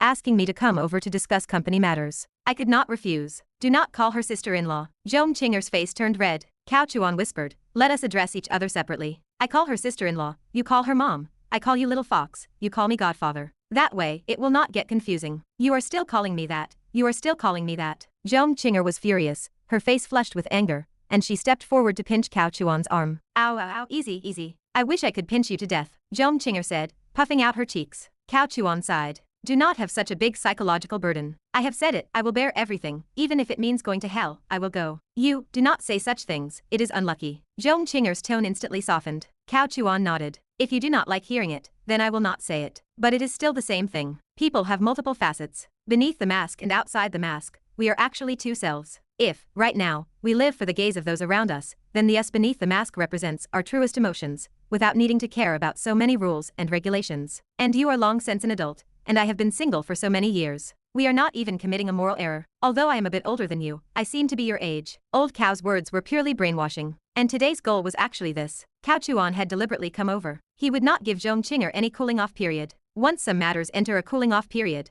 the situation becomes complicated and tricky. Although she has the character setting of a destined heroine, this setting basically leads her to eventually accept her fate, and ultimately accept Cao Chuan. However, once she enters a cooling-off period, it will greatly delay things. Back and forth pulling. Cao Chuan did not have that much time to play extreme tug-of-war with her. The system would finish upgrading soon, at 11 p.m. tonight. So, if all goes well, the next Child of Destiny would also appear very soon, along with a bunch of new storylines and new luck characters. This was also why Cao Chuan wanted to quickly interrupt her cooldown, making her accept her true self beneath the mask, while also accepting her superficial identity during this muddled phase. Cao Chuan had a sentence that struck her heart. That was, the us beneath the mask represents our truest emotions. Actually, there was nothing wrong with that statement. When beneath the mask, all pretense vanishes. One does not know the other's appearance, name, or family background, only the purest liking. At least, that was true for her. So she suddenly understood. A moment later, Zhong Qing'er looked at Cao Chuan. Then, on the surface, I still call you Godfather? Cao Chuan gave a wicked smile and whispered, you can call me that even under the mask. It is not like you have not called me daddy before. Zhong Qing'er instantly became flustered and exasperated, raising her hand to pinch him. Ouch, it hurts, it hurts. I will pinch you to death. Zhong Qing'er said angrily, I did not think you were this kind of person, you are utterly wicked. I was not like this before. Cao Chuan sighed faintly, beginning his act, saying, is not it because Cao Zhengyang got into trouble? I thought, with such a large family business in the future, someone needs to inherit it. Although you, as my goddaughter, can get a share, you cannot take it all, can you? So I wanted to find someone compatible, but I did not want the other person to know my identity. I was also afraid of being deceived, so by coincidence, I went to Dragon Bay and saved you. Seemingly ordinary heartfelt conversation, but every word was calculated. There was no other way. It was not intentional. In the driver's class, what kind of heartfelt words can you say? Confiding in colleagues leads to a very miserable end. Among these words, mentioning Cao Zhengyang was to let her know that the cause was still because of the incident where Lin Han crippled him at the bar, and she was also involved. He also mentioned going to Dragon Bay, bringing up the life-saving grace. With these before and after echoes, how could Zhong Qing'er resist? Her eyes instantly filled with tenderness. Zhong Qing'er recalled, if it were not for you back then, I might truly be dead. You cannot use you to address me now. Do not give us away, Cao Chuan reminded her. Zhong Qing'er gave him a coquettish glare. You just want to hear me call you Godfather, right? You bad guy. Cao Chuan chuckled, neither admitting nor denying it. Just then, Suya brought out some fresh fruit. She glanced at Zhong Qing'er and asked, your complexion looks a bit better. What were you chatting about with your godfather? Cao Chuan smiled slightly. As someone who has been through it, I gave her some guidance. Suya also smiled, putting down the fruit plate. Keep chatting nicely with your godfather. Come help me cook later. Got it, Mom. Cao Chuan laughed. I see you helping in the kitchen every day, but your cooking skills never improve. I only wash and cut vegetables, and I do not stir fry. Besides, my mom does not cook often either. Zhong Qing'er pouted. The lip gloss on her small lips shimmered brightly. Cao Chuan looked left and right, then suddenly launched an attack. You. Zhong Qing'er could not dodge in time. Her small face flushed red, and she nervously looked back in the direction of the kitchen. Seeing that Suya was not paying attention, she turned back, her beautiful eyes glaring, biting her silver teeth. Do you want to get us killed? Cao Chuan's answer was beside the point, and he smiled wickedly. Is not it exciting? At such a question, Zhong Qing'er subconsciously felt her heart race, indeed much faster. A little exciting, but Zhong Qing'er still rolled her eyes, warning, no more fooling around. You said it yourself, we are not the same person under the mask and outside it. Right now, you are just my godfather. Girl, if you are going to talk like that, then I am going to get excited. Cao Chuan felt himself instantly transform into a gentleman. What is a gentleman? A gentleman conceals his tools and acts when the opportunity is right. Not long after, old Zhong also returned. Old Cao, let us play chess. Play what? We are about to eat. Cao Chuan shook his head. Dad, godfather, I am going to help in the kitchen. Zhong Qing'er took the opportunity to get up. Old Zhong did not mind, nodded, and looked at Cao Chuan. You are afraid to lose, are not you? I would lose to you in chess. Do you think you are a leader? What do you mean? Never mind what it means. Anyway, you have no chance of winning at chess. Then I really do not believe it. Come on, let us play 2 games. If you lose, call me daddy. I will even call you grandpa. Old Zhong also got annoyed. Cao Chuan thought to himself, then the seniority would really be messed up. It would be hard to address each other separately. In the kitchen, Zhong Qing'er found a random excuse and said, a good sister of mine broke up with her boyfriend. She met a scumbag. We all felt it was unfair to her, so I am also in a bad mood. Suya did not doubt this explanation, merely saying, even if you are in a bad mood, you cannot give your godfather attitude. Do not you know how good your godfather is to you? Not to mention anything else, he directly gave you such good beauty products as a dowry. Zhong Qing'er's heart skipped a beat, her jeans trembling again. Zhong Qing'er stammered, I know, I have already apologized to godfather. That is more like it. Suya snorted softly. Zhong Qing'er secretly stuck out her little tongue. She thought to herself, dowry? The dowry will still end up with him, that bad guy. Despite the scolding, the smile at the corner of her mouth could not deceive anyone. Her mood began to improve, and she had figured things out. She also felt the fun in it. It perfectly matched her genetic character setting. So exciting. System upgrade countdown, 55 seconds, 54 seconds, 53 seconds. Chapter 71. Around 9 o'clock in the evening, Cao Chuan finally left the Zhong family. After dinner, the three of them had been drinking tea on the balcony, discussing the new company's issues. Finally, it was decided that Suya would be in charge, while Cao Chuan would only provide funds and formulas, not interfering with the company's operations. Old Zhong would reluctantly serve as an advisor. Given his baldness, he clearly was not someone who understood self-care. When Cao Chuan left, Zhong Qinger saw him out. She had already showered and changed into a long nightgown. She had too many marks on her body, especially on her beautiful legs, making it difficult to explain the imprints on her knees alone if she wore a skirt. After all, it was not a slight redness, but a purplish-red tint, clearly caused by prolonged kneeling. An experienced person would immediately understand the situation. Cao Chuan raised his hand and rubbed her head, smiling benevolently, or at least he thought he was. Cao Chuan said, "Godfather is leaving. I will come play with you again next time." Pa, Zhong Qinger lightly spat, swatting away Cao Chuan's hand, and huffily said, "You are smiling so wickedly, just go already." The young girl was tender-faced. Especially when she was not wearing a mask, she was particularly prone to shyness. This persona was truly excellent, offering diverse ways to play, and a sense of novelty every time. "Good night, how about a farewell kiss?" "I do not want to." Zhong Qinger was clearly tempted but still had reservations. One was her pride, and the other was the surveillance camera at their doorstep. Although old Zhong and Suya would not frequently check the surveillance, what if they did? Also, Zhong Qinger whispered again, "Give me a few days to cool down. Let us not contact each other for now." "Okay, I respect you." Cao Chuan nodded seriously. Letting her cool down now was fine. It was pretty much settled. Her cooling down at this moment was merely a way for her to save face. He returned home without incident. It was already close to 11 o'clock. The two young women were already fast asleep. Cao Chuan, as usual, went to tuck them in, then came to the bar, and brewed a pot of green tea. He quietly waited for the system upgrade to complete. This was the first upgrade, and Cao Chuan was quite excited, eager to see the changes. He was also curious about the new plot. System upgrade countdown, 55 seconds, 54 seconds, 53 seconds. The final countdown was 1 minute. As the seconds ticked down to 0, a chime echoed. System upgrade complete. Villain aura upgrade complete. Comprehensive novel plot fusion complete. Congratulations, host, for embarking on a new journey. The current plot is from Divine Doctor Descends the Mountain. Please, host, eliminate the plot's child of destiny, Ye Chen, as quickly as possible.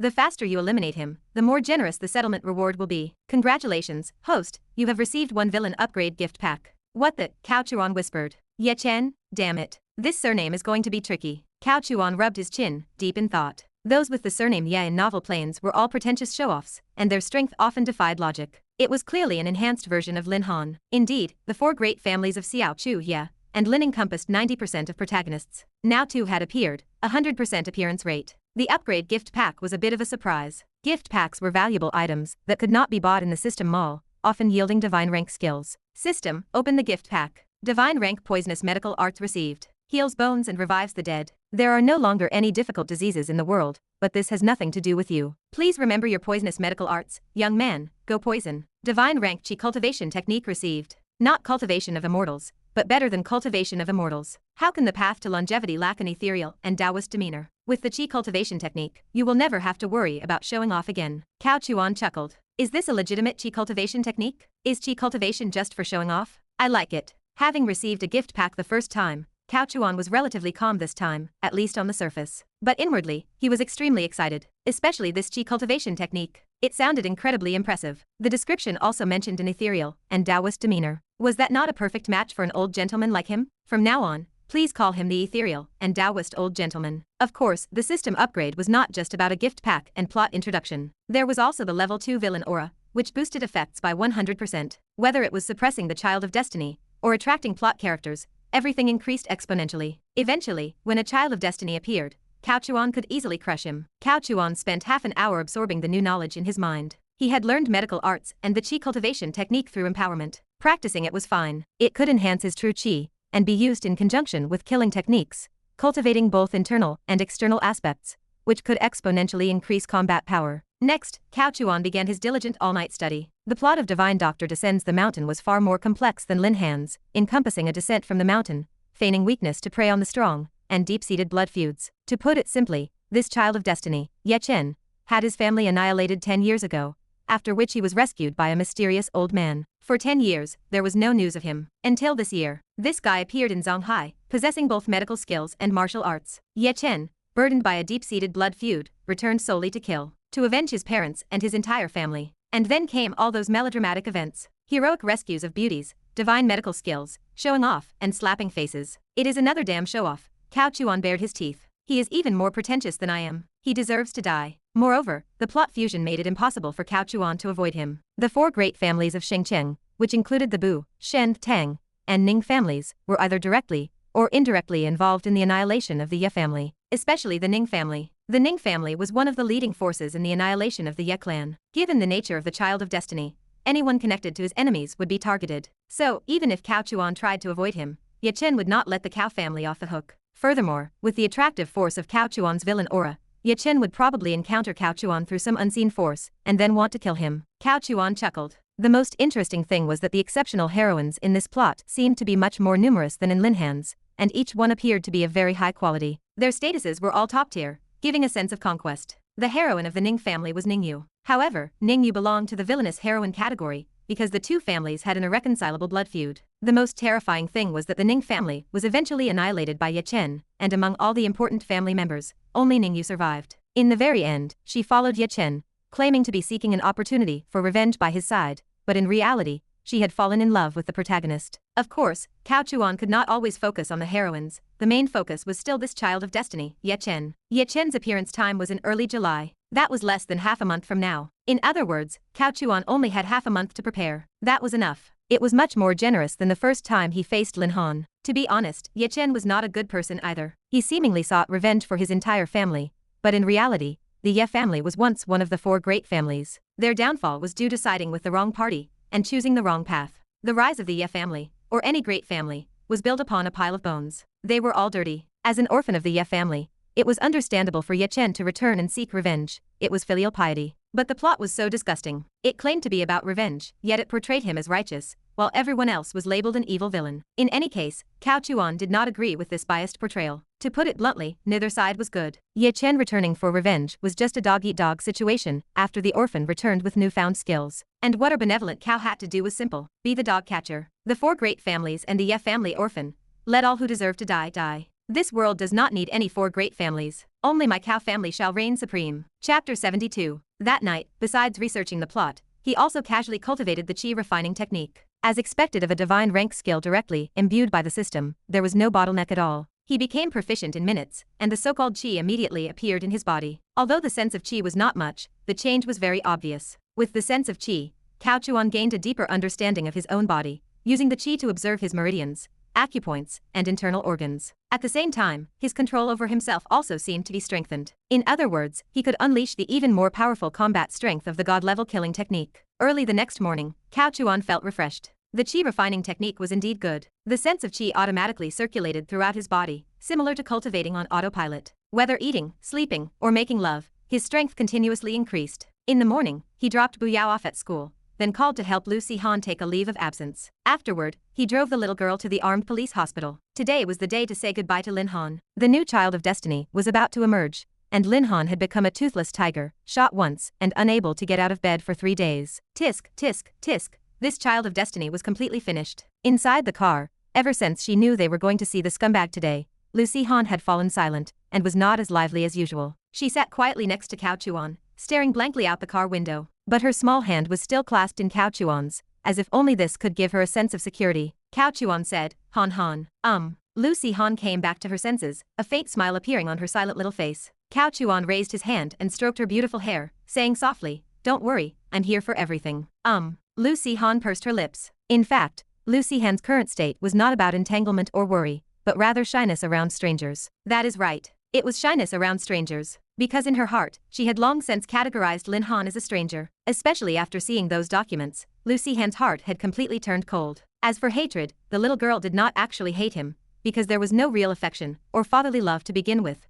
So naturally, there was no deep love leading to deep hatred. Her silence was just her wondering what to say when they met later. Perhaps it would be very awkward. Half an hour later, the car arrived at the armed police hospital. They went to a special visiting room. Lin Han was now barely able to get out of bed, but his combat ability was very poor. He almost had no strength left to escape. Yet, despite this, the guard was still very strict. In the visiting room, Lin Han was secured with handcuffs and leg shackles. He looked sickly and tired. He seemed a bit pathetic. Apparently, his mouth was not crooked anymore either. However, he did not know who he was going to see today. He remained silent, still thinking about the future in his mind, determined to find another opportunity to escape. He still had many things unfinished and many grudges to settle. The Cao family, Cao Chuan. Damn it. Click. It was not until the door of the visiting room opened that Lin Han looked up. At that moment, the little Dragon King's expression changed drastically. He saw the people he most wanted to see and most hated, Lin Han and Cao Chuan. What was most infuriating was that Cao Chuan entered holding Lin Han's small hand. Clang, clang. Lin Han glared furiously,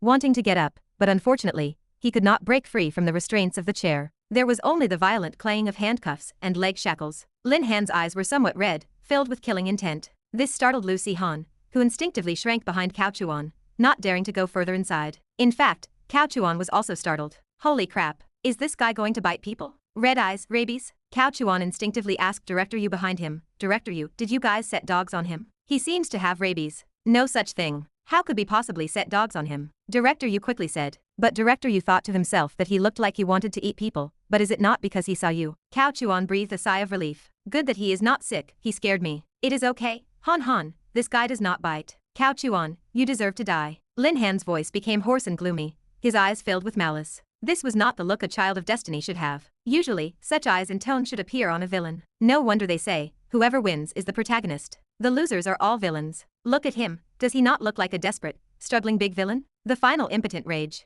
Director Yu, we would like to talk to him alone. Alright, but be careful. This guy is not easy to deal with. Director Yu nodded. Thank you, I will be careful. Cao Chuan smiled and nodded. He entered and closed the door behind him. The visiting room was not an interrogation room. There were no listening or monitoring devices. Only 3 people remained inside. Lin Han, Cao Chuan said, there is no need for such an exaggerated expression. Do not scare my Han. Lin Han grew even angrier. Looking at the somewhat frightened Lin Han, his heart felt like it was being pricked with needles. He tried his best to remain calm and said, I am your father, Si Han. Lin Han looked at the man in front of her with a somewhat complex expression, but she did not respond at all. She just clutched Cao Chuan's clothes, half her body still hidden behind him. Lin Han shouted in exasperation, he is my enemy. He approached you with an ulterior motive. I told you, why did you not listen? Why did you not believe me? Lin Han's expression also changed, not out of doubt, but out of anger. Before she could retort, Cao Chuan spoke, saying indifferently, Lin Han, I brought Han to see you today not for you to deliberately slander me. And what you are saying is really low class.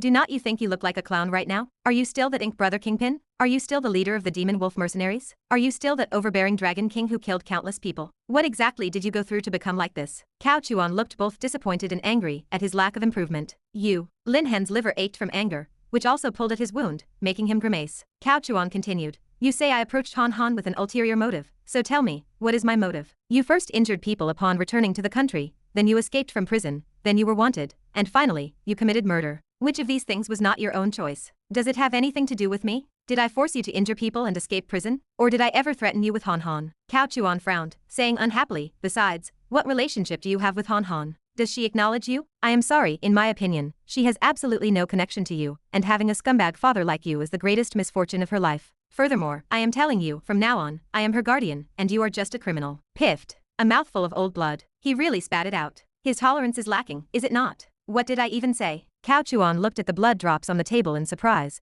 instinctively shielding Lin Han, not wanting her to get blood on her or see it. Cao Chuan would also never let her become the cold, heartless little girl who killed without batting an eye, as she was in the late stage of the original plot. A biological father teaching his daughter to kill? What kind of brain-dead plot is that? Cao Chuan, I will not let you go. I will make sure your entire family dies without a burial place. Lin Han's face twisted in a ferocious grimace, baring his teeth and roaring wildly. After spitting blood, his teeth were stained crimson, making him look even more terrifying. Lin Han had already turned her face away, refusing to look at him. Cao Chuan shook his head and sighed, unrepentant. I truly regret bringing Han to see you one last time. People like you do not deserve anyone to see you off. Turning around, Cao Chuan pulled Lin Han, his tone gentle. Let us go. There is no need to see this kind of person.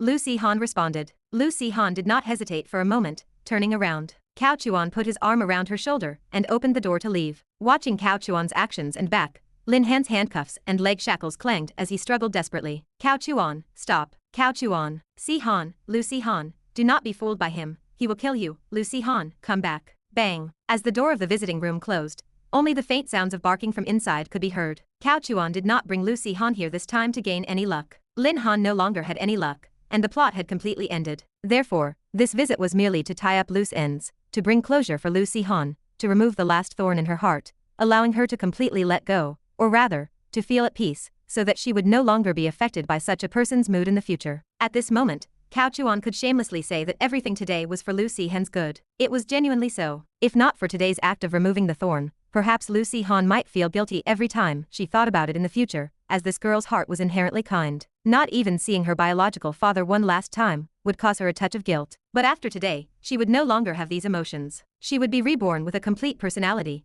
a brand new and undamaged one. Master. They had not walked far when a female voice suddenly called out. Cao Chuan turned around to see a group of plainclothes officers, with Lei Ting at the front, and behind her, some team members escorting a person with a pointy mouth and monkey-like cheeks, who clearly looked like bad news. However, this person looked quite miserable, beaten bloody, and with a broken, bleeding head. Xiao Ting. Cao Chuan turned around, his mood instantly improving quite a bit, especially with last night's new plot. Lei Ting also had a storyline in it, but she did not belong to the main female lead. At most, she was a female lead's best friend, considered a plot character with great luck. This might also be because Cao Chuan had already taken her first. With this identity, she was a person protected by the heavenly Tao's villain luck, and naturally would no longer have any direct interaction with any other child of destiny. At most, it would be through her good sister Shen Menyi that she indirectly participated in some special plots. Therefore, it meant that Lei Ting had gone through 2 plots consecutively, and this time she could still obtain considerable villain luck from her. Hi, hello, little Si-han. Lei Ting rarely showed a friendly smile, waving at Lu Si-han. Hello, officer sister. Lu Si-han also greeted politely. They had met before. The team protecting Lu Si-han rotated, and Lei Ting had also participated in the protection. Although the time was not long, they knew each other, and some of the people behind Lei Ting were all dumbfounded. Their boss called Boss Cao Master. Did I hear that right? When did that happen? What kind of master? Business? It is over. Something big has happened. The boss is going to resign. Chapter 73. Aren't you from the homicide division? Do you still need to personally escort a suspect to the hospital? Cao Chuan asked casually. Master, this isn't an ordinary nuisance. Before Lei Ting's voice trailed off, there were too many people around, and it wasn't appropriate for her to discuss the case. But Cao Chuan understood. This miserable-looking suspect should be the main culprit in the serial rape case from last time. The investigation was still ongoing, and people outside the special task force had no right to inquire, which was why Lei Ting kept silent. Cao Chuan glanced at the arrested person, narrowed his eyes, and after a few seconds, said to Lei Ting, "All right, you all go ahead and get busy. When you're done, come to my house for dinner." Okay, master. Lei Ting responded and watched Cao Chuan leave, her attitude perfectly respectful. The admiration in her eyes was not hidden. This once again stunned her subordinates nearby. They seemed to see an emotion in their boss they had never witnessed before. Docility. It was truly like seeing a ghost. How could their fierce boss be docile? She wouldn't even show this kind of emotion when meeting Captain Su. Lei Ting escorted the suspect for treatment. A group of people kept a close watch on him. It was a lingering effect brought by the Lin Han incident. Ever since that case led to the removal of Old Zhou, and the second-in-command of the Special Operations Brigade, the newly appointed leaders emphasized that no suspect should be taken lightly. This guy was also unlucky. He was caught yesterday while preparing to attack a young girl, but he was caught red-handed by the girl's family. They didn't call the police immediately. Instead, they beat him all night. Now, he was barely alive, and had been sent to the hospital. Ding. Suddenly, a text message arrived. Lei Ting casually picked up her phone and glanced at it, and her pupils constricted. It was from Master. The content read, "This person should not be the rapist." Lei Ting immediately spoke to the people around her. "You all keep a close eye on him. Don't worry, boss, our eyes won't leave him." Her subordinate quickly assured her. Lei Ting took her phone and left the ward,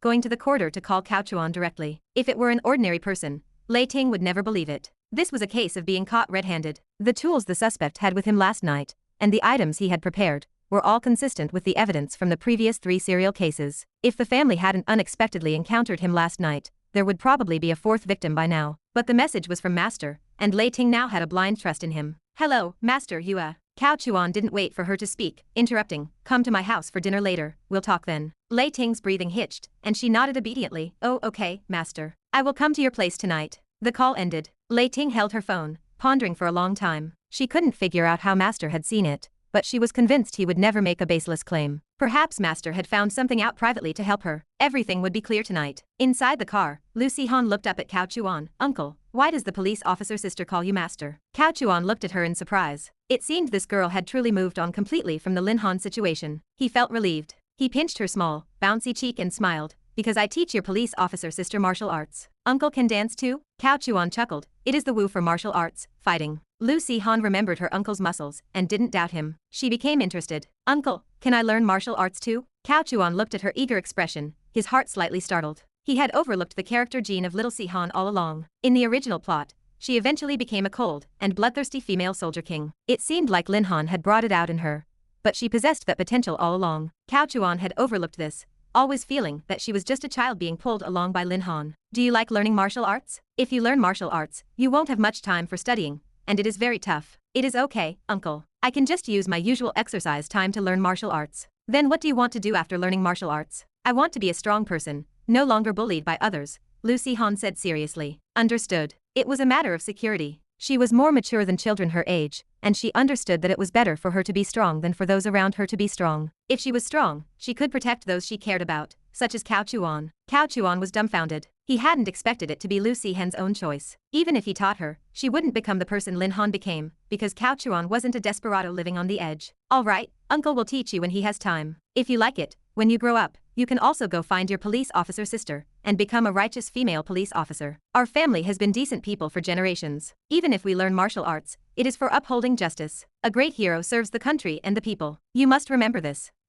Lucy Han's eyes sparkled. She preferred the idea of being a police officer. In the evening, Lei Ting arrived with a pile of gifts. Today, she was sensible, wearing a half-skirt. Her honey-colored legs highlighted their power. When she arrived, she looked as if she was listening to instructions, as honest as could be. Cao Chuan smiled. Why do you always look like this? I am not going to eat you. Lei Ting gave an embarrassed smile. Isn't this showing respect to master? No need for all these formalities. Tell me how that person was caught today. Lei Ting recounted how the suspect had attempted rape yesterday, was discovered by the girl's family, tied up, and beaten all night. Cao Chuan nodded. Then it is definitely not him. Why? Lei Ting was puzzled. Master, at the scene where this suspect was apprehended, the tools he brought for the crime were also confiscated: a bottle of anesthetic, a handheld digital camera, a nylon rope, and a disposable plastic speculum. These perfectly match the evidence left at the previous 3 scenes. Cao Chuan said, a eunuch and impotent, how could he rape? Lei Ting was dumbfounded. Cao Chuan smiled. Don't doubt your master's words. My medical skills can rank among the top. I could tell he had physical problems with just one glance.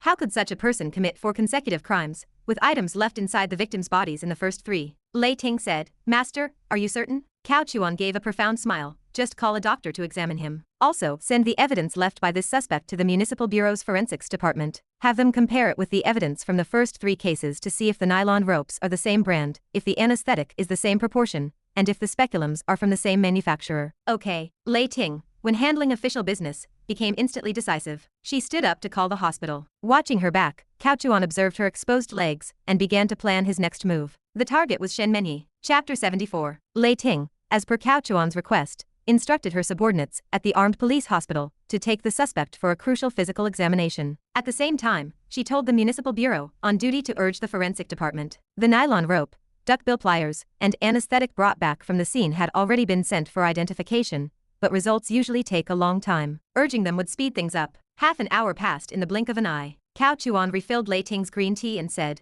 Do not be so restless. You are an experienced criminal investigator. Why are you acting like a rookie? Lei Ting took the teacup, thanked him, and then said, Master, I am worried that if this suspect is not the real culprit, there might truly be a 4th victim. Lei Ting had a look of concern for the nation and its people. Cao Chuan did not mock her in the slightest. This was just her. Lei Ting quickly said, the first 3 serial cases had roughly 7 days between each incident, and it has already been 6 days since the 3rd victim. I originally thought we had caught the real culprit, and no more girls would suffer. In fact, what Lei Ting was conflicted about now was that she was both afraid the killer would strike again, and also afraid the killer would not. She feared a new crime because each time it happened, it meant another girl was murdered, and another family bore pain. She feared no new crime because if the real culprit did not strike, it would be truly difficult to continue tracking and apprehending him. There would then be no way to account for the 3 previous victims and their families. At the same time, she was also worried that the real culprit was not acting now, but would continue the serial rapes after some time. In short, Lei Ting felt a sense of powerlessness at this moment.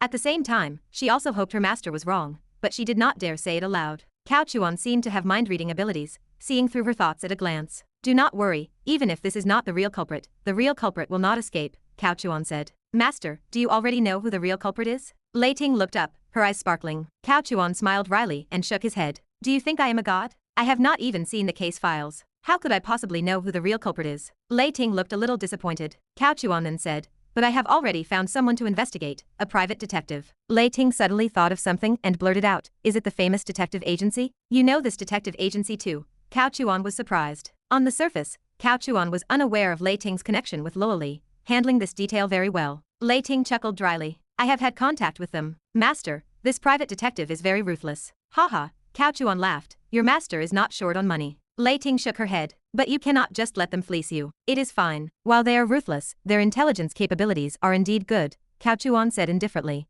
As long as they can help you solve the case, catch the killer quickly, and reduce the number of victims, spending a little money is nothing. Money earned is meant to be spent, and instead of spending it on luxury brands and cars, it is more meaningful to spend it on apprehending criminals. This opened up the perspective. Lei Ting stared intently at the man in front of her, feeling like he was glowing at that moment. This is my master. Lei Ting felt honored, and her tone was filled with immense respect and admiration. Master, thank you. At this moment, a word was worth 1,000. This thank you held many meanings. It represented the victims' families, the victims themselves, herself, and also how fortunate she was that her master took her in. In short, the girl instantly fell in love with the man in front of her. But this love was not ordinary romantic love. Because Lei Ting was a woman with great love, this love also encompassed many things. Thank me for what? Cao Chuan smiled and shook his head. In short, I must thank you. Ding-a-ling. At this moment, her phone suddenly rang. Lei Ting's expression instantly turned serious. She picked up the phone and pressed the answer button. After a dozen seconds, once the other party finished speaking, Lei Ting coldly reprimanded.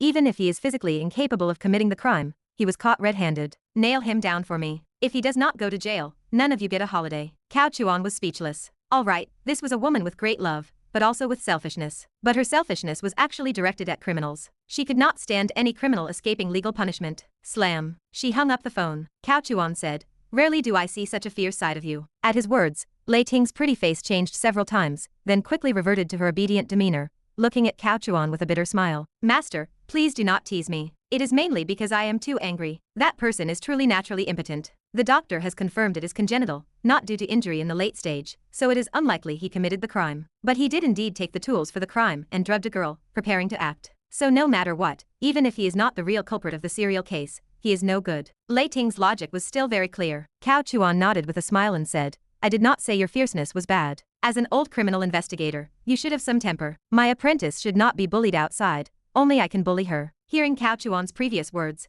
Lei Ting was quite happy. At least her master acknowledged her, bringing her one step closer to becoming an inner disciple. But at the end, the tone suddenly changed. Lei Ting instinctively huffed, Master. Cao Chuan smiled, stood up, and said, Come on, let us practice. Okay. Lei Ting stood up without a word. She actually wanted to see the gap between her and her master. Before, she could not even touch his clothes, but now she believed her strength had improved several times, so she had long wanted to practice and see her own capabilities. It was just that she found it hard to initiate it. In the ring, the two stood facing each other. Lei Ting was barefoot, and she had not changed out of her skirt. Cao Chuan pointed at her legs. Do you want to change clothes? No need, master. I did not bring any change of clothes. Next time. All right, then I will continue to let you use one hand and 2 feet. Cao Chuan turned sideways, raised one hand, and made a gesture he felt was very showy. Similarly, in Lei Ting's eyes, this gesture indeed fit her master's demeanor. She did not know if it was an illusion, but she always felt her master had a stronger aura than before, with the air of a martial forest grandmaster. Immortal like Taoist bone. Lei Ting did not understand, she just felt her master's aura was very strong. Master, forgive me for offending you. You cannot offend me, you cannot even touch me, Cao Chuan responded. Lei Ting rolled her eyes in exasperation. Master, I am just being polite.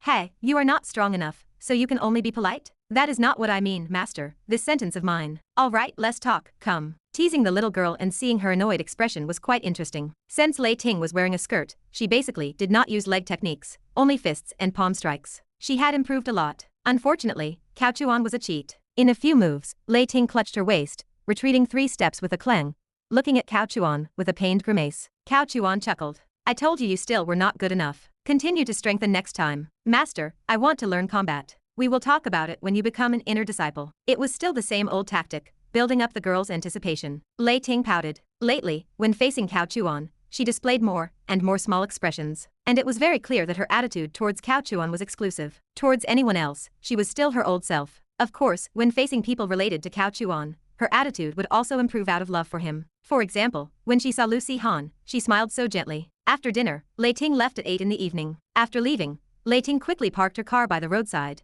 took out her phone, searched through her contacts, and dialed a number. The other end answered instantly, and Lo Li's half-smiling voice came through. Oh, is this not our group leader Lei? I remember group leader Lei seemed to have said last time that she would not contact me again. Lei Ting gritted her teeth in anger, letting out a cold snort. Lo Li, did you take money from my master? May I ask who your master is? Cao Chuan. Oh, so you have taken a master? Have you come to your senses, no longer wanting to be a police officer? Or is being a businesswoman more promising, right? Lo Li chuckled. No matter how she heard this tone, it was grating. Especially for someone who considered criminal investigation their life. These words could easily provoke her. Lowly, do you believe I can shut down your detective agency? Lei Ting was furious. But Lowly was not angry. She replied with a smile, I do not quite believe it. Our registration is in overseas countries. How can you shut us down? As long as I do not evade taxes or break the law in the country, I am protected by criminal investigation regulations. In the novel's world, detectives were legalized. Many matters were handled according to criminal investigation regulations. Some major cases even allowed top private detectives to be hired as external experts to jointly solve cases. Lei Ting knew she could not outtalk the other party, so she simply said directly, how much money did you take for the case my master asked you to investigate? Sorry, that is a trade secret. Lei Ting pondered for a long time, then said, let us cooperate. What do you mean? Lowly asked in return. I can talk to my superiors and issue an external hiring application for your famous detective agency. You can participate in the case, working together to solve it. This will make it easier for you to solve cases and also build your reputation,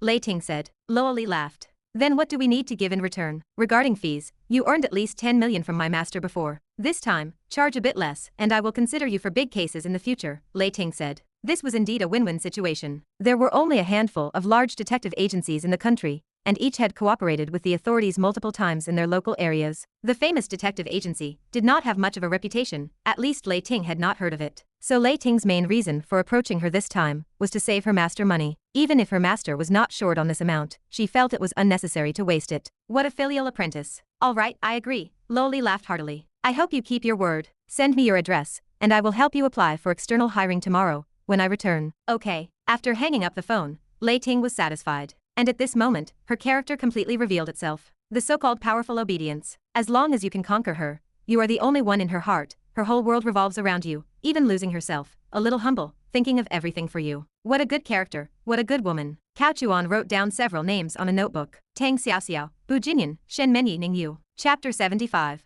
Lei Ting's actions could not be kept secret. Cao Chuan received the news immediately, shaking his head helplessly. This girl, she has stabbed me in the conscience again. Such helplessness. I can only live up to their expectations. My villainous self is increasingly resembling a child of destiny. This whole situation is a bit absurd. However, Cao Chuan did not plan to change. After all, he was not born a pervert, and did not like to let down those who treated him well. Regardless of whether their kindness towards him was genuine, or if they were deceived, at least when he deceived them, he also put in genuine effort, genuinely deceiving them. And feelings are always mutual. When both sides invest, that investment creates what is called a sunk cost. Once there is a sunk cost, there are emotions that cannot be easily let go. In short, whoever treats me well, I treat well. It was still early. The two little girls were in their final sprint of revision. Cao Chuan came to the study and also began to reviewing the new plot. The new plot was even more complex. Just the four main heroines required careful study. Shen Menyi from the Shen family, Bu Jinyan from the Bu family, Tang Xiaoxiao from the Tang family. The last one was the only destined heroine villainous with great luck, Ningyu from the Ning family. For people, for distinct personalities, each had their own unique qualities. This included Tang Xiaoxiao. Do not let her seeming confusion in the first plot, where she was merely the best friend of the destined heroine Zhong Qinger, fool you. But in the second plot, she was definitely in the top tier. She even possessed some hidden strength. It is just that Tang Xiaoxiao was too low-key. So low-key that even her good friend Zhong Qinger did not know she was a martial artist. This was a comprehensive urban plane, not cultivation. So, even though Cao Chuan was very strong, it would be absurd to instantly discern Tang Xiaoxiao's realm, or strength upon meeting her. That kind of plot is nonsense. Coupled with the fusion of parallel universes, it was understandable that Tang Xiaoxiao could evade Cao Chuan's foresight. If he had not seen the plot, Cao Chuan would not have known Tang Xiaoxiao was so strong. Moreover, these four main heroines, each one was formidable. According to the common trope in comprehensive urban novels, the realm divisions are all copied. Where do urban settings get any legitimate realm backgrounds? In fact, the vast majority of urban novels uniformly adopt the realm system from dragon and snake. From weakest to strongest, they are Ming Jin, Dark Jin, Transformation Jin, Dan Jin, and Astral Jin. This is only half a copy, as the final seeing God and imperishable part is missing. Ming Jin is training the entire body's strength. A punch thrown makes the air explode, with astonishing power. Dark Jin is the training of muscles, bones, and skin, erupting Dark Jin, and connecting the Ren and Du meridians. A very small amount of origin chi is generated within the body, which can be discharged through the body's pores. Transformation Jin is formidable. It is about training the 5 Zhang organs and 6 Fu organs. Dan Jin means transcending the mortal physique, easily breaking through human limits. Astral Jin can be understood as a superhuman. Of course, what realm or not realm does not matter. As long as it is not cultivation, bombs are the strongest. These so-called families, almost all of them in the plot have ancient martial bloodline. The family legacy might have been broken in the long river of history, but the families that exist in modern times each have a foundation that cannot be underestimated. Anyway, this plot is much more complex than Lin Han's. It involves many characters and events, but it seems that killing the child of destiny, Ye Chen, is actually simpler than killing Lin Han. If handled well, Cao Chuan does not even need to make a move. Who told these children of destiny that they love offending people the most? And they also carry deep-seated blood feuds. Cao Chuan does not need to instigate much. Countless people will rush to kill Ye Chen. However, despite saying that, Cao Chuan would not underestimate him at all. After all, Ye Chen's luck must be much greater than Lin Han's, making him difficult to kill. Those enemies are most likely just cannon fodder and experience points. And having absorbed Lin Han's halo, plus his own villain halo, directly confronting him would not be a huge problem, but it would be very easy to end up in a mutual destruction with Ye Chen. So it is better to absorb his protagonist halo first. Cao Chuan wrote down several names in his notebook: Tang Xiaoxiao, Bu Jinyan, Shen Menyi, and Ning Yu. If he were to make the first move, it would definitely be a breakthrough through the four main heroines. No other reason than their abundant great luck. Moreover, contacting them would allow him to naturally integrate into the plot. At that time, whether it is to accumulate luck or seize halos, it would be more convenient. He knew Tang Xiaoxiao, and they were somewhat familiar. But because Zhong Qinger was present, it was not easy to make a direct move. Her personality also made it difficult to win her over in the short term, unless by force. Cao Chuan shook his head and crossed out her name with a pen. As for Shen Menyi, she should be considered the first-tier heroine, a genuine major heroine, the kind with very high popularity. She was acquainted with his little disciple Lei Ting, but her special plot was not easy to trigger. Her character design was also a bit troublesome and difficult to deal with. Crossed out. From the Ning family, Ning Yu, the only female villain among the four main heroines. Her plot and character design flashed through his mind. Before the plot began, it was not good to directly approach her, but he could lay some groundwork with her first, then deal with her at the start of the plot. Cao Chuan slowly put a check mark under her name. It is her. The last one was Bu Jinyan. With Bu Yao as a lubricant, she would be easier to approach. Moreover, whether it was laying groundwork or directly targeting her plot, it was easier than the others. Cao Chuan also put a check mark under her name. While the child of destiny has not descended the mountain yet, he will frantically accumulate a wave of luck first. Of course, in this plot, besides these four main heroines, there are many other luck characters, such as Bu Yao, the little rice bowl. The scummy author of the plot has no shame. As an old gentleman, I despise him. Knock, knock, knock. Uncle, are you in the study? Bu Yao. Come in. Cao Chuan casually closed his notebook. Speak of the rice bowl, and the rice bowl arrives. Old Cao does not go for that kind of thing. In his heart, he truly treats Bu Yao like his own daughter. Click. The study door opened. The little girl was still in her cartoon nightgown, her face full of distress. Uncle. Seeing her like this, Cao Chuan immediately chuckled and shook his head. This girl, day after day, always had so many issues. Either her muscles hurt today, or her knee was injured, or her stomach hurt. Yao Yao, what is wrong now? Cao Chuan asked. My stomach hurts. She looked pitiful, seeking comfort. Cao Chuan asked, did you drink hot water? I drank a lot, but it still hurts. I cannot even study. The girl said with a pained expression. Do not give me that. Cao Chuan was amused by her words. He did not deny that Bu Yao had indeed been much more diligent recently, studying seriously, and her grades had improved rapidly. But to say she genuinely loved studying, that was probably not the case. Her being so well-behaved and sensible was mainly for Cao Chuan's benefit. Little girls her age often feel that studying is for adults. Come, let me see. Bu Yao scampered over to him. Cao Chuan's palm was warm. Through her nightgown, he pressed her cold little tummy,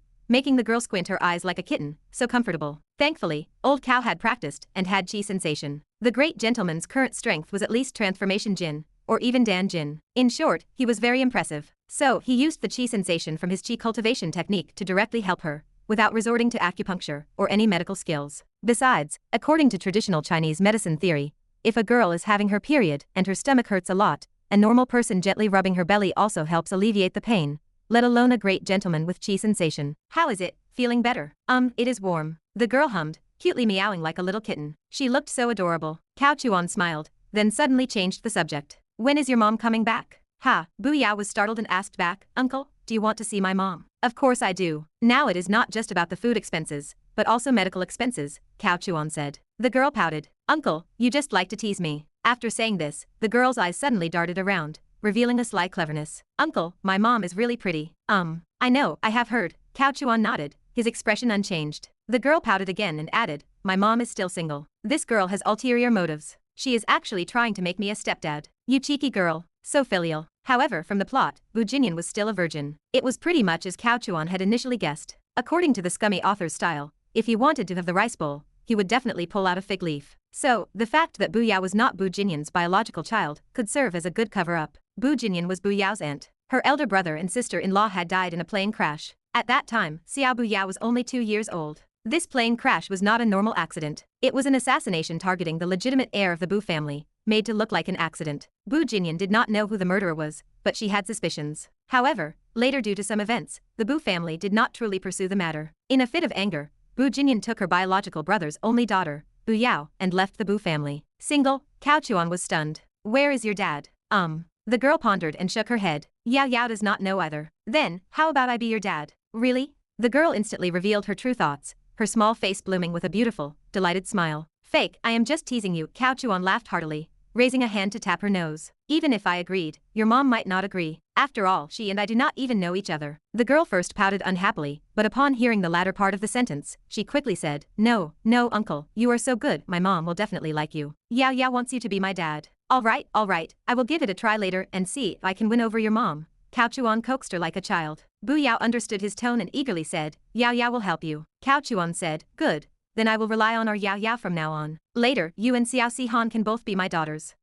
Okay. The girl was so happy, she could not close her mouth. Cao Chuan then let go of her hand. All right, it does not hurt now, does it? Hurry back and study. Finish up and rest early. The exams are coming soon. You must do well, and make your mom happy when she comes back in a few days. I will definitely do very well on the exam. Bu Yao promised. Go on. Cao Chuan stroked her little head. The little girl pattered out of the study in her slippers, gleefully running off. Cao Chuan shook his head with a smile. This girl, she did not even close the door for me. Chapter 76. 3 days passed in a flash. The junior high school final exams began. Cao Chuan became a full-time stay-at-home dad. Although the first-year exams were not a major test, and they were for a private school, Cao Chuan still woke up early to eat with them, and personally drove them to school. These past few days, the most Cao Chuan did, besides planning, was spending time with his children. Tomorrow night, Bu Jinyan's plane arrives. It will be night in China and daytime in the overseas country. The main plot has not started yet, but her story begins tomorrow night. Additionally, Ning Yu's story begins tonight. Everything was ready. Cao Chuan was still looking forward to the appearance of this Ye Chen. Given such a long time to prepare, if he could not make him autistic, then he would consider himself incompetent. Go, do well on your exams. As always, Cao Chuan straightened the collars and clothes of the two girls, then watched them with a smile as they held hands and entered the school together. After they disappeared, Cao Chuan spoke to Chen San, who was beside him. Third brother. The bodyguard Chen San bowed. Boss, tomorrow, you will take the brothers to the overseas country to protect Zheng Yang's safety. I always feel uneasy lately, and this child is unlucky. With you veterans by his side, I will feel more at ease, Cao Chuan said. Chen San nodded and asked, What about you, boss? I am relatively safe in China, and I have already applied to the authorities for a few people to come over, retired from a special department. You do not need to worry about my safety. Also, your salaries will remain the same, but they will be settled in overseas currency. Chen San's expression changed. Boss, that would not be a bit too much. Who complains about having too much money? Cao Chuan chuckled. It is not easy for you either. Follow me with confidence, earn a few more years, then while you are young, go back and start a business, buy a few houses, and stop with the fighting and killing. Chen San said gratefully, Thank you, boss. I will not let my own people suffer losses. Cao Chuan patted his shoulder, turned, and got into the car. Let us go. Yes. The meaning of settling in overseas currency. Chen Sen currently earned 50,000 a month, because he was the captain, but this 50,000 was in local currency. So, when he went to the overseas country to protect Cao Zhengyang, his salary would still be 50,000, but converted into United States dollars or British pounds. Cao Chuan was generous. This was not exactly buying loyalty, but simply not lacking money. As for sending third brother and his team to protect Cao Zhengyang, it was not because Cao Zhengyang was in danger. This child was basically exiled now, almost no different from an ancient royal prince being banished, and the people accompanying him, including the old butler AD, were naturally also in a state of exile. Cao Chuan wanted to replace everyone around him. Facing the new plot, third brother and his team were really falling short. Moreover, the 3 combat-type simulacrums had all been repaired and could be used as drivers and bodyguards. Using these people was completely free, safe, and their strength was formidable. Was that not great? So, for both public and private reasons, Cao Chuan would send third brother and his team to the overseas country to live out their retirement there. Back at the mansion, Cao Chuan said, I have already had someone handle the passports and plane tickets. You all have the day off today, and will depart for the overseas country tomorrow. Yes, boss. Chen San was a bit reluctant, looking back 3 times, and even said, Boss, take care. That look sent a shiver down Cao Chuan's spine. He almost could not resist kicking him out. Damn it. Are you trying to be flirtatious? Are you looking for trouble? Ding. Just as he sat down and drank half a cup of green tea, his phone rang. It was the Little Fox exclusive phone. These past few days, the Little Fox was in a cooling-off period, and Cao Chuan kept his word, not disturbing her at all. And the caller was not the Little Fox's number. It was an unknown number. There was no such thing as an advertisement. With the hacker's protection, Ads could not get through. Cao Chuan did not hesitate too much. He answered and said, "Hello, who is this?" "You, hello, I am Xiao Xiao." "Good. You have been exposed. Calling your best friend's boyfriend in private. What are you trying to do?" "I misjudged you, Tang Xiao Xiao." Cao Chuan smiled. "Xiao Xiao? I was wondering why it was an unknown number. I will save you as Little Phoenix later." It was clear that Tang Xiao Xiao was a bit nervous, but her old cow was so kind. A single sentence dispelled her nervous atmosphere. Cao Chuan pressed on. "Did you call for something?" There is something, can we talk? Are you busy right now?" Tang Xiao Xiao inquired. This girl was indeed polite, and just from her timid, weak tone, it was hard to believe she possessed extraordinary skills. But looking at her character profile, one could understand her. In life, she was a bit clumsy, a bit naive, and a bit timid, but she grew up in an ancient martial arts family, training her body from a young age. As long as one's aptitude was not too bad, there were basically no weaklings. What is more, her martial arts talent was excellent, but her personality seemed to dislike fighting and killing. So, this led to her current state. She had strength, but she did not like to show it. "Not busy. Just tell me what it is. Is it convenient to talk on the phone? Or we can meet too," Cao Chuan said. "The phone is fine." "Okay, speak." Cao Chuan did not force her. Tang Xiao Xiao asked, "Are you and the little fox having a disagreement?" Cao Chuan countered, "She told you?" Tang Xiao Xiao did not hide it, stating directly, "After dinner last time, the little fox's mood was off the next day. She said she had an argument with you and needed a few days to cool down. I originally thought it was not a big deal, but these past 2 days, when I saw her, her condition was even worse than before." Cao Chuan was surprised. He indeed had not contacted Zhong Qinger these past few days. Zhong Qinger wanted a cooling off period. However, after a second thought, Cao Chuan understood. Girls like to say the opposite of what they mean. If she says she needs a cooling off period, you cannot actually treat it as a cooling off period. Otherwise, she will get angry. Especially when a relationship has just been established, and someone has just been eaten, they are particularly sensitive. Alas, Cao Chuan had been genuinely busy these past 2 days, and the rice was already cooked to a crisp, so most of his thoughts were focused on the new plot's arrangement. Cao Chuan smiled. "I understand. 3 days ago, she said she needed a few days to cool down, and these past 2 days I happened to be particularly busy, so I might have neglected her. Thank you, Xiao Xiao, I will call her in a bit." A man does not gain face by being stubborn. Showing the appearance of a good man makes it easier to gain the best friend's favor, and gaining the best friend's favor makes it easier for the girlfriend's best friend to speak well of him to the girlfriend. That is the only goal. Do not overthink it." Tang Xiao Xiao quickly said. "No need to thank me, no need to thank me. I was just worried about your relationship. It is good that everything is fine." "Of course everything is fine. I would not want anything to happen to the little fox. Oh, by the way, let us have dinner together sometime. I will cook this time." "Okay." Tang Xiao Xiao immediately agreed. This was the effect of good feelings. Zhong Qinger lay weakly on her large bed. Her usually joyful and wiggling little bare feet now dangled limply by the bed, clearly indicating that their owner was unhappy. She was very unhappy now. Not pleased. Angry. Godfather. Bah, that bad guy. I do not know what he is doing. I said I needed to calm down, and now you do not even send good morning or good night messages, do you? When I said calm down, I only meant not to contact or meet, not to send messages. It is infuriating. It is really infuriating me. Knock, knock. This will be on the test. If you take a girl's words literally, you lose. And do not think doing this makes you a simp. What is wrong with coaxing your own wife when she is having a little tantrum? A simp is someone who clearly knows the other person does not like them, yet still uselessly tries to please them. That is what a simp is. Zhong Qinger lay prone, unmoving. Just now, Tang Xiao Xiao called her, inviting her to the school library. She listlessly mumbled a few words and finally refused. She did not even want to go downstairs now, let alone put on a little makeup, change clothes, and go out. Ding. Her phone rang. It was probably a message from Tang Xiao Xiao. Zhong Qinger, looking listless and exhausted, laboriously picked up her phone, which was less than half a meter away, then with difficulty opened her eyelids again, then with difficulty focused her gaze, and finally with difficulty directed her sight to the message. But the next moment, Zhong Qinger, as if fully revived, went directly from lying prone to sitting up. She sat cross-legged on the bed and opened the text message. The content was, "Little fox, dinner together tonight? Haha." Exclamation marks are an expression of emotion, meaning she laughed for a long time. Zhong Qinger secretly chuckled for a long time, then pouted, feigning fierceness as she replied, even though the other party could not see her expression. "No, not interested. I thought you went to the overseas country." Zhong Qinger's tone was full of resentment. "I almost went to the overseas country. I arranged for all my bodyguards to go to the overseas country to protect Cao Zhengyang. I have hired a few new bodyguards myself, and I have been busy with this matter these past few days,"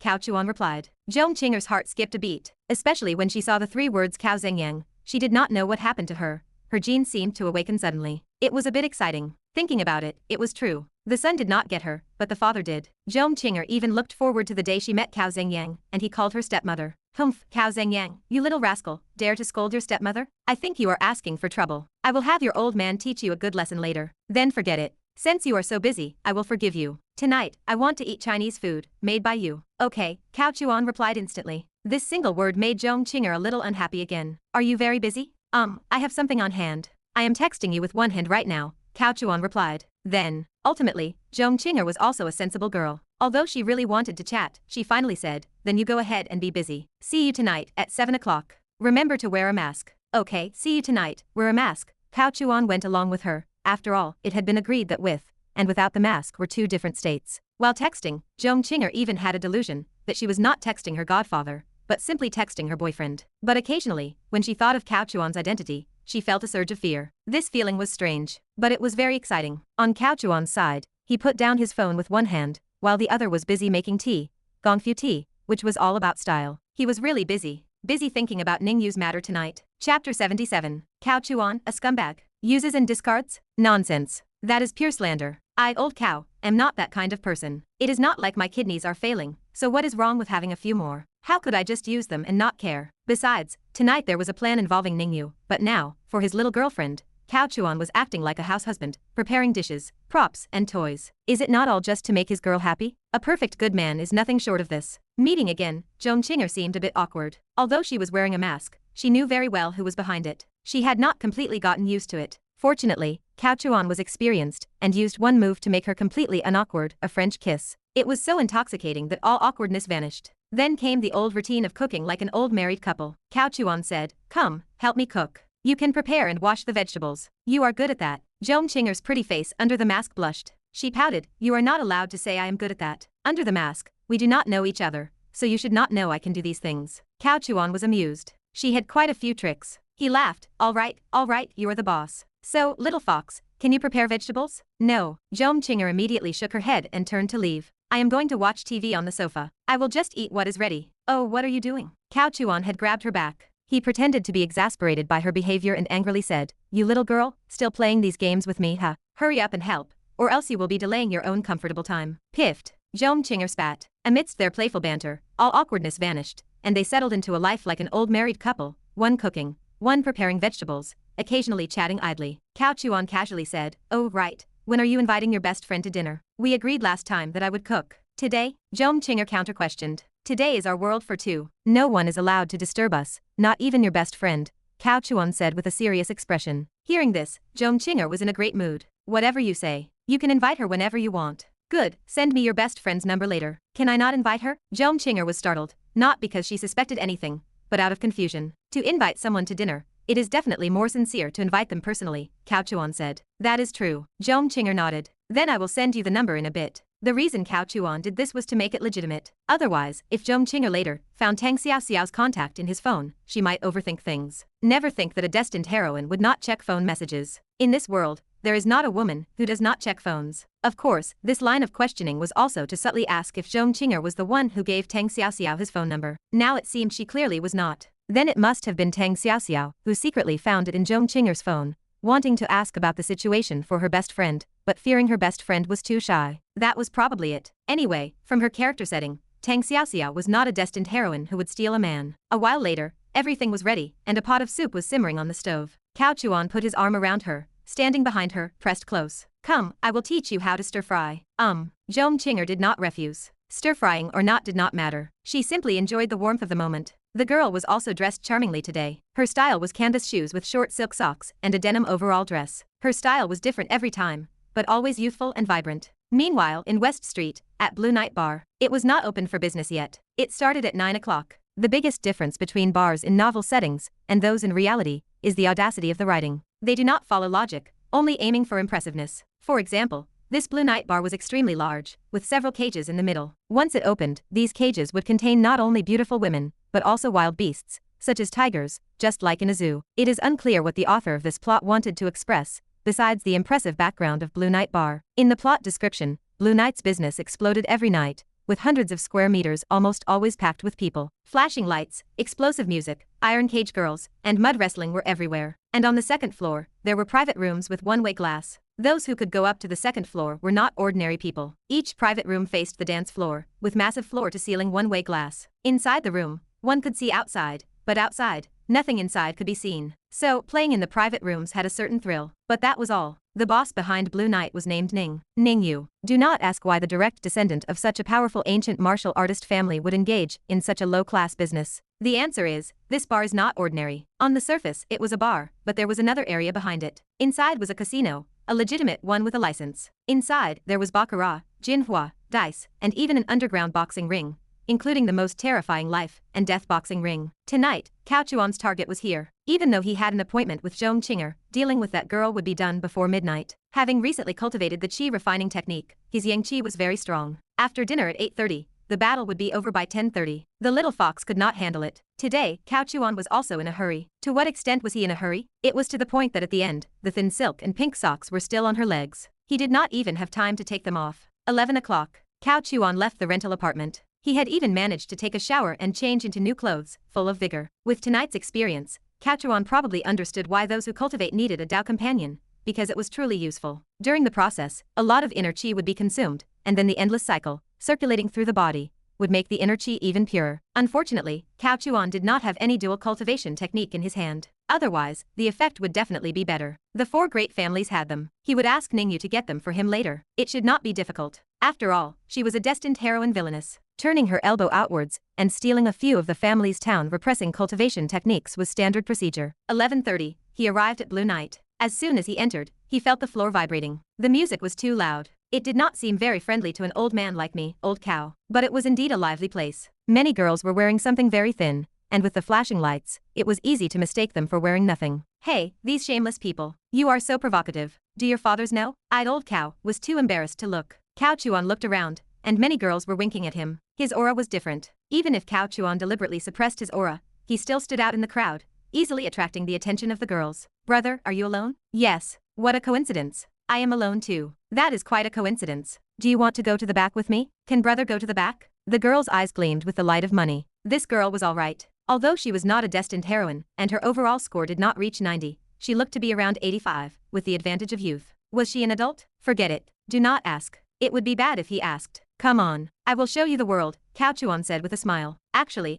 old Cao, truly do not look down on any girl. What is wrong with her wanting to have fun? That is their freedom. They can do whatever they want. Can you control them? Besides, Cao Chuan merely needed someone to play along. He was not planning on doing anything serious. Could you still despise her for being dirty? That would be too much. The younger sister was very sensible. She voluntarily linked arms with him, pressing very close, finding a secure spot for Cao Chuan's arm. But now, Cao Chuan was very calm, like Cao of Lu Ziawai, his heart undisturbed, smiling very gently. Sir, please stop. Two martial artists guarded the back door corridor. That is right, martial artists. They should be the lowest level Mingjin martial artists, their eyes sharp, staring at Cao Chuan. They had no impression of Cao Chuan. He was unfamiliar. Although Cao Chuan was a local wealthy businessman, not everyone knew him. There were not many channels for public appearances these days, and the lighting was indeed dim, so it was normal not to recognize him. Asset verification. Cao Chuan handed them a card. Please wait. Going to the back required asset verification. It did not need too much. As long as there was 1 million in cash on the card, one could enter. The girl beside him quietly watched the card swiping machine for asset verification. When she saw a long string of numbers, her eyes widened. She did not see clearly how much it was, but it definitely was not just 1 million. It might even be 100 million. Sir, your hand card, please. After asset verification, the martial artist at the door politely handed him a special token and opened the door, inviting Cao Chuan in. According to the rules, one person could be brought in. Brother, the girl beside him might have been a bit hot. Her voice was full of warmth. Stay by my side, and you will not be without benefits tonight. Little sister will definitely listen to brother. Hey, that is a good girl, Cao Chuan smiled. After entering, the view suddenly opened up. The vast casino, though not as crowded as outside, exuded a sense of gilded splendor everywhere. It was the smell of money. Cao Chuan then took the unknown girl and exchanged 1 million in chips. Tonight, he would first win 50 million to stimulate Ningyu. According to the plot, Ningyu did not lack money now, but she also desperately lacked money. This statement was not contradictory. She did not lack money, because the Ning family had plenty of it, a wealth of heritage that no ordinary richest man could compare to. And Ningyu lacked money because she was currently in a competition within the family, with the outcome determined by this quarter's industry income. So, in the original plot, Ye Chen, that show-off, came to the casino and won a lot of money, directly alarming Ningyu, and then their acquaintance and understanding began. Brother, what should we play? The girl was dazzled, her little heart pounding, but she was not familiar with the casino, and did not know what to play. I will take you to play something where you can win money. Tonight, I will make you a little rich woman. How about it? Really? I have always been a man of my word. Brother, you are so good. Ha, look at this villain's aura, directly crushing ordinary people, with no resistance whatsoever. They did not even need to know their personalities, and no planning or preparation was necessary. How boring. Destined heroines were more interesting. Next time, bring Zhong Qinger. Forget it, bring Lei Ting to play. Maybe it could trigger some special plot. Chapter 78. Honestly speaking, Cao Chuan's palate was now so refined that he could not bring himself to look at women without great luck, especially when they were not as beautiful as the destined heroine. But Cao Chuan bringing a girl was also to highlight his persona. Everything he did had a purpose, just like the old movie he watched in his previous life. The god of gamblers, Fa, who liked to twirl the ring on his hand, could plan for over 10 years just to deceive one person. As Cao Chuan entered the casino, he could not help but think of movies about gambling skills. That was the vibe. He originally wanted to get a box of chocolates to show off, but then he thought better of it. Fa was, after all, a child of destiny, and that chocolate-eating move was pretty much like the modern-day crooked-mouthed Dragon King, so he probably could not emulate it. Trying to draw a tiger, but ending up with a dog was low class. So, no chocolate, but green tea. Drinking tea, they were professionals. Sitting at the gambling table, a nearby attendant approached with a tray. Sir, red wine or champagne? Green tea. Oh, the attendant looked bewildered. Cao Chuan glanced sideways. What, you do not have it? Yes, sir, please wait a moment. The attendant left with the tray. This was the villain's no-face slapping plot. He remembered that in the original story, Ye Chen, that show-off, came to the Blue Night Casino for the first time, refused red wine and champagne, and actually asked for bubble tea, specifically to make things difficult for these young attendants. This then attracted the casino's security, and naturally, the face-slapping began. He first taught the security personnel a lesson, then used cheating to win a lot of money, and finally attracted Ningyu. This routine was so cliché. However, this routine had no plot when applied to a villain. If you said you wanted tea, they would prepare it for you. For a villain, the customer was king. But for the child of destiny, the customer was a loser. What is your lucky number? 16, the girl answered cautiously. Outside earlier, she had been solely focused on climbing the social ladder, only finding Cao Chuan handsome and interesting. But upon arriving at the casino, under the bright lights, she realized Cao Chuan had a very strong aura. She might not understand what an aura was, being definitely under 20 years old, but she just felt that in front of Cao Chuan, she did not dare to speak carelessly. 16, good. Cao Chuan picked up a square chip, worth 100,000 yuan, and placed it on the sum of 16. There were 3 dice. Any roll was possible, with a maximum of 18 and a minimum of 3. Guessing big or small meant the odds were 1 to 1. A triple, where all numbers were the same, was 1 to 180, and the sum of 16 was 1 to 30. It seemed that besides guessing big or small, the other odds were very high, but the chance of winning was extremely low. Ding ding. No more bets. Open. As the handsome dealer rang the bell and opened the dice cup, 3 dice appeared before everyone's eyes. 4, 6, and 6, summing to 16. Wow, we won. Big brother, did we win? Calm down. Cao Chuan smiled slightly. The dealer and several surrounding players all looked at Cao Chuan in surprise. Actually, the odds this time were not that big, but everyone was surprised that this guy had such good luck. He just sat down, his seat had not even warmed up, and he won 3 million. Clatter. The dealer collected the lost chips and pushed Cao Chuan's chips to him, a tall stack of square chips, each worth 100,000. A full 3 million. Here, big brother, you are so good. He tossed her a 100,000 chip as a tip, making Old San cry in the restroom. This tip was worth 2 months of his previous salary. Some women nearby had shining eyes. 100,000 was not a lot, but Cao Chuan's generosity made them like wild wolves seeing meat, wishing they could take her place. After all, this girl, besides being a bit younger, seemed to be nothing else. Most women felt they had more charm than her. What is your lucky number this time? The girl dared not speak again, fearing a loss. Go ahead and say it. You have a face of great wealth and nobility. If you lose, it is on me. If you win, you get a tip. Then, 6. The girl stammered. Good, then the sum of 6. Cao Chuan smiled slightly, then pushed out another 100,000 chip, telling the dealer, 2, 2, 2, triples. Hiss. Awesome. He really dares to play. There was a burst of exclamations nearby. 100,000 was not actually a lot, but the sheer casualness of it, treating money as nothing, was what got them. Of course, this also attracted many onlookers. Casinos were like that. Once something interesting happened at a table, most gamblers would come to watch, also to absorb some good fortune. And, at this moment, some people recognized Cao Chuan. In Zonghai, Cao Chuan still had some fame, and those who could come to this place were not poor. So, President Cao's identity quickly spread among the surrounding crowd, from 1 to 10, then to 100. Upon learning that Cao Chuan was a billionaire, everyone's gaze changed from surprise to understanding. Indeed, for a magnate like President Cao, gambling with millions was just a trifle. Ding ding. No more bets. Open. Wow. Is it real or fake? Is it really 2, 2, 2 triples? Why did I not follow? I should have followed with 1,000. Damn. Nearby, people stomped their feet and beat their chests, filled with envy, jealousy, and red-eyed resentment. Various emotions swirled. The girl beside him could not even scream anymore, covering her mouth, her eyes nearly popping out. The dealer wiped his sweat and swallowed. Sir, the funds are too large. I will go find the manager. Go ahead. Cao Chuan picked up his teacup, drank it all, then told the girl beside him to pour tea. The girl quickly poured tea. Soon, the casino manager arrived. She was a woman, wearing a suit skirt, with black stockings and red high heels, her figure curvaceous. She looked to be in her 20s, not yet 30. She was beautiful. She was only slightly less beautiful than the destined heroine, a divine rank figure anywhere else. This was Ning Yu's right-hand woman, Zhang Myron. Her name matched her appearance. Her name was Beauty, not a nickname. Hello, President Cao. I am the Blue Knight manager. My surname is Zheng. You can call me Little Zheng. The manager greeted him politely. Cao Chuan raised his head, pointing to the table. What about this? We will cash you out, President Cao. Do you want a check or a direct transfer? A transfer might take a few days, but rest assured, our Blue Knight has an excellent reputation. We would never renege on a debt. Zhang Myron added, however, President Cao, you are a prominent figure, and this small table is not quite suitable for your status. How about we go to a private room to play? Damn. A sense of déjà vu for the child of destiny. Private room. No way. Cao Chuan smiled.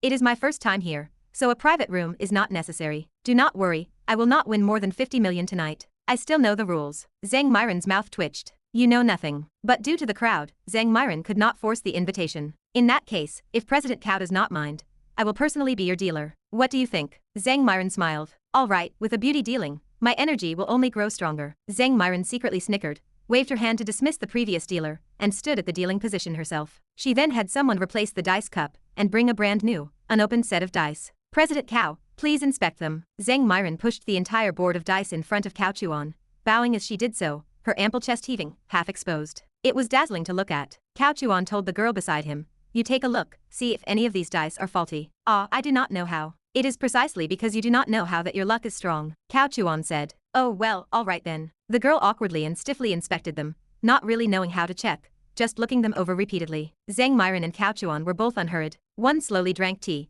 the other watched Cao Chuan with a smile, seemingly trying to see through him. Zhang Myron knew all the wealthy individuals in Zhonghai. Some she had not met, but had records of. She had never heard that Cao Chuan had a gambling hobby. But looking at his earlier performance, this guy either had strong luck, or was a skilled cheater. Otherwise, how could he have won 21 million in the blink of an eye? But Zhang Myron never believed in luck. The longer one spent in a casino, the less one believed in luck. So Cao Chuan must have been cheating. It seems there is no problem, the girl beside him said. Then let us begin. Cao Chuan smiled. Zhang Myron bowed, retrieved the dice, then, without touching them, used tweezers to place 3 into the dice cup. Everything seemed so fair and just. The surrounding onlookers also held their breath, staring intently at the table. Of course, some who wanted to seize the opportunity to get rich also actively sat at the gambling table, ready to ride the coattails and win a little tea money. Clang, clang, clang. Zhang Myron's headlights vibrated, and the dice cup in her hand shook rhythmically, the dice inside making muffled sounds. Slap. A few seconds later, Zhang Myron put down the dice cup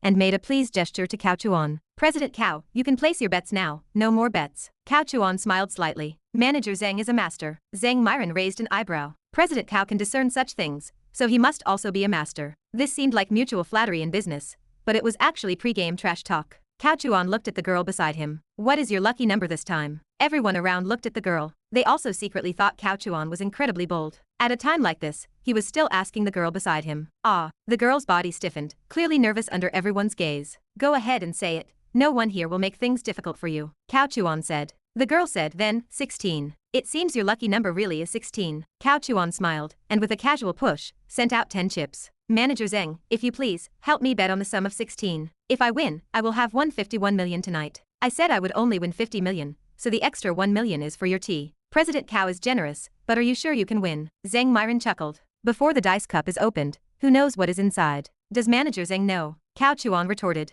This was a trap, and Manager Zheng found it difficult to answer, so she simply said nothing, aligning the 1 million chips and placing them in the sum of 16 section. Some people nearby, however, were hesitant to bet. They originally wanted to borrow Cao Chuan's luck, but the sum of 16 had already appeared earlier, making it statistically unlikely to appear again, especially with this beautiful manager personally stepping in. Many familiar with her knew this woman was a god of gamblers. The female manager who kept the place in order had never lost. So, after much hesitation, no one followed Cao Chuan's bet. Only a few slightly more cautious ones placed a bet on big. It was 1-to-1 odds, winning just a little soup money. The main point was participation. Open. Zhang Myron waited until everyone had placed their bets, and then lifted the dice cup. As the dice cup was revealed, the smile on her lips gradually widened. She knew that inside were 1, 1, and 2, summing to 4. However, her smile had not fully bloomed before she was stunned by the revealed numbers. Her smile froze directly on her lips, and the corners of her mouth twitched twice, looking a bit comical. Was it really 16? It was 6, 6, and 4 again, summing to 16. How could this be?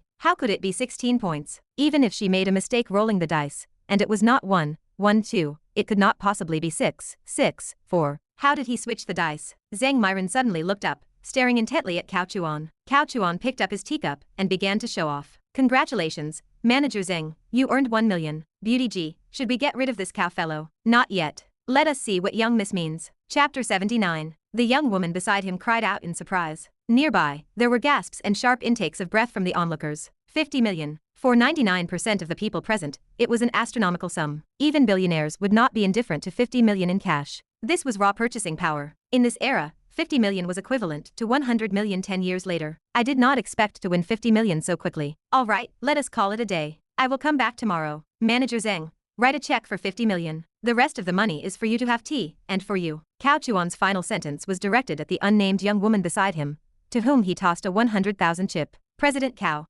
After Cao Chuan stood up, Zhang Myron called out to him. Cao Chuan looked at her with a smile. Zhang Myron took a deep breath and said, I very much look forward to you dominating tomorrow. I will take your auspicious words. I will give you a tip then. He took the check and, under the gaze of the crowd, swaggered out of the casino with the young woman beside him. Zhang Myron handed the table tapping device to the handsome dealer from earlier. She returned to her office and watched the surveillance footage, keeping a close eye on Cao Chuan's movements. A poker-faced subordinate beside her asked, Sister Beauty, should we take care of him? No rush. Zhang Myron's tone was faint, her eyes fixed on the monitor. By this point, Cao Chuan had already left the casino, passed through the bustling bar, and walked straight out of the main entrance of Blue Night. What surprised Zhang Myron the most was that Cao Chuan did not take the girl with him. Instead, he said a few words, and under her reluctant gaze, he climbed into his Bentley and drove away. The subordinate spoke again. 50 million, just like that. The young miss needs money recently. Shut up. Zhang Myron's face darkened. She glared at her female subordinate and cursed. Do I need you to teach me how to do things? Get out. Yes.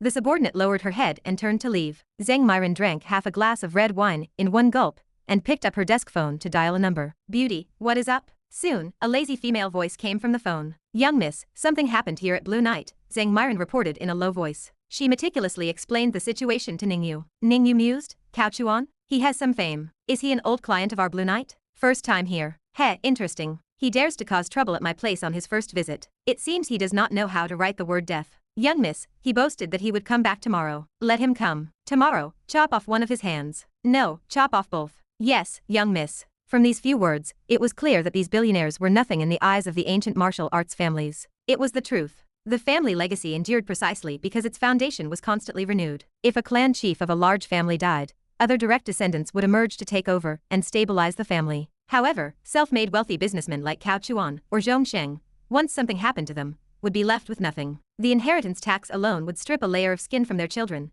and their businesses would likely be merged and absorbed by others. Why would such families look up to self-made rich people just because they have money? It was ridiculous. How many wealthy individuals had simply disappeared over the years, only to have their shares transferred after they resurfaced, if they ever did? But as gentlemen, we do not discuss conspiracy theories. We simply state the fact that self-made wealthy individuals have no foundation. Once something happens, they are finished. After hanging up, Zhang Myron began replaying the gambling footage again and again. She wanted to know how Cao Chuan cheated, but she could not see it. Even after slowing the footage down countless times, she remained clueless. Zhang Myron felt a deep sense of frustration. She had never admired anyone in the art of cheating, but Cao Chuan made her feel completely helpless. She hardened her heart. Tomorrow, she would make him reveal his secrets, or the consequences would be far worse than losing a couple of hands. If Cao Chuan knew she was agonizing over this, he would have laughed at her naivete. He was not cheating in the traditional sense. He simply utilized his storage space. Within a 2-meter radius, he could collect any item that would fit. He would simply collect the dice from the cup, arrange the numbers as he pleased, and return them, all without anyone noticing. It was not an art, it was a cheat code. The next day, it was barely dawn. Cao Chuan sent the 2 girls to their exams, and by morning, Lei Ting arrived. Master. She was incredibly well behaved and brought cigarettes, wine, and tea. Looking so cheerful, is there something happy today?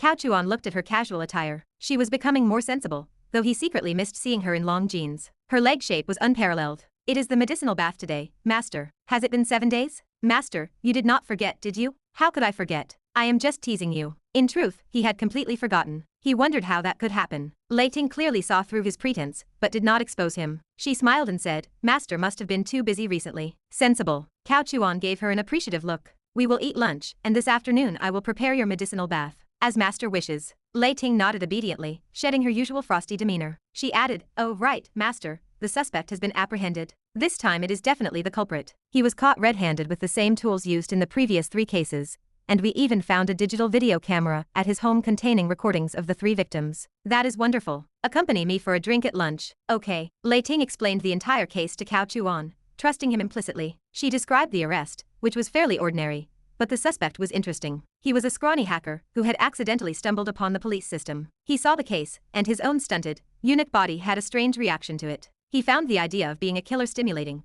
so he impersonated the real criminal just to feel manly. Unfortunately, he overestimated his own physical prowess, and was promptly beaten silly by the victim's family. People are so often afraid of lacking self-awareness, Cao Chuan said, shaking his head. Exactly. Cao Chuan then asked, "Do you have a holiday recently?" 3 days, making up for the last one. Your unit is so stingy. Master, I requested it myself. Cao Chuan rolled his eyes, too lazy to address her workaholic tendencies. With that time, would it not be better to go on dates with her master? He changed the subject. Tonight, accompany me out. I will take you somewhere. Where? A special nightclub. Ah, Lei Ting was startled. She looked at Cao Chuan with a bewildered, surprised, and slightly strange expression. She seemed to want to say that she worked in the police department, and that taking her to a nightclub was practically forcing her to turn herself in. Cao Chuan smiled. I am taking you to broaden your horizons. Maybe you can solve a case later. Lei Ting suddenly understood, her eyes flashing. I knew master was not that kind of person. Do not label me. Your master is still a man, but I have high standards. I do not fancy those young girls at nightclubs.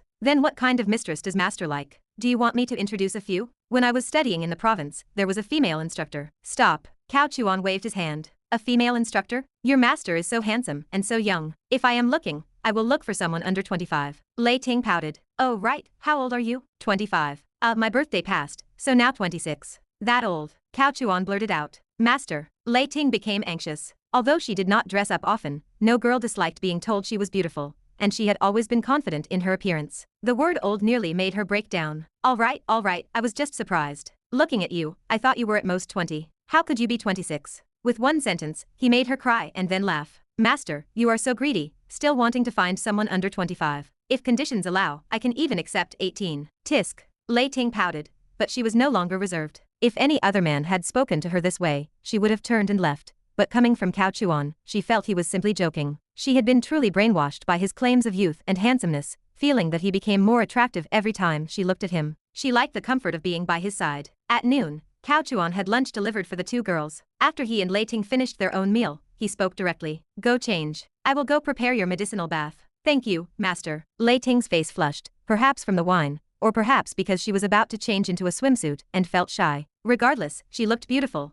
and the sheen on her legs was even more striking. Chapter 80. The swimsuit was still the same one, just a size too small. Lei Ting was already a C-cup, and now it was so tight that it looked a size larger. Cao Chuan was not concerned about her chest. His main concern was her legs, as those 2 legs actually had injuries. How did you get these injuries? Her legs were bruised, and it was obvious that it was from overtraining, but he still had to ask. Lei Ting looked down at the bruises on her calves. Maybe I trained a bit too hard the day before yesterday. I got a little injured, but it is fine, master. It will disappear in a couple of days. Cao Chuan said impatiently. What do you mean it is fine? If you keep training your legs this way, they will be ruined sooner or later. It is not that serious, is it? Lei Ting was startled. Actually, Man Yi had told her the same thing a few days ago, advising her not to be so impatient during training, or she might get injured. Once the meridians are injured, it could be a permanent injury, significantly reducing strength and power. However, Lei Ting relied on her medicinal baths, which could heal old injuries, so she was not afraid of anything and trained even harder than before. She had a fierce drive and was extremely hard on herself. But now that her master also said so,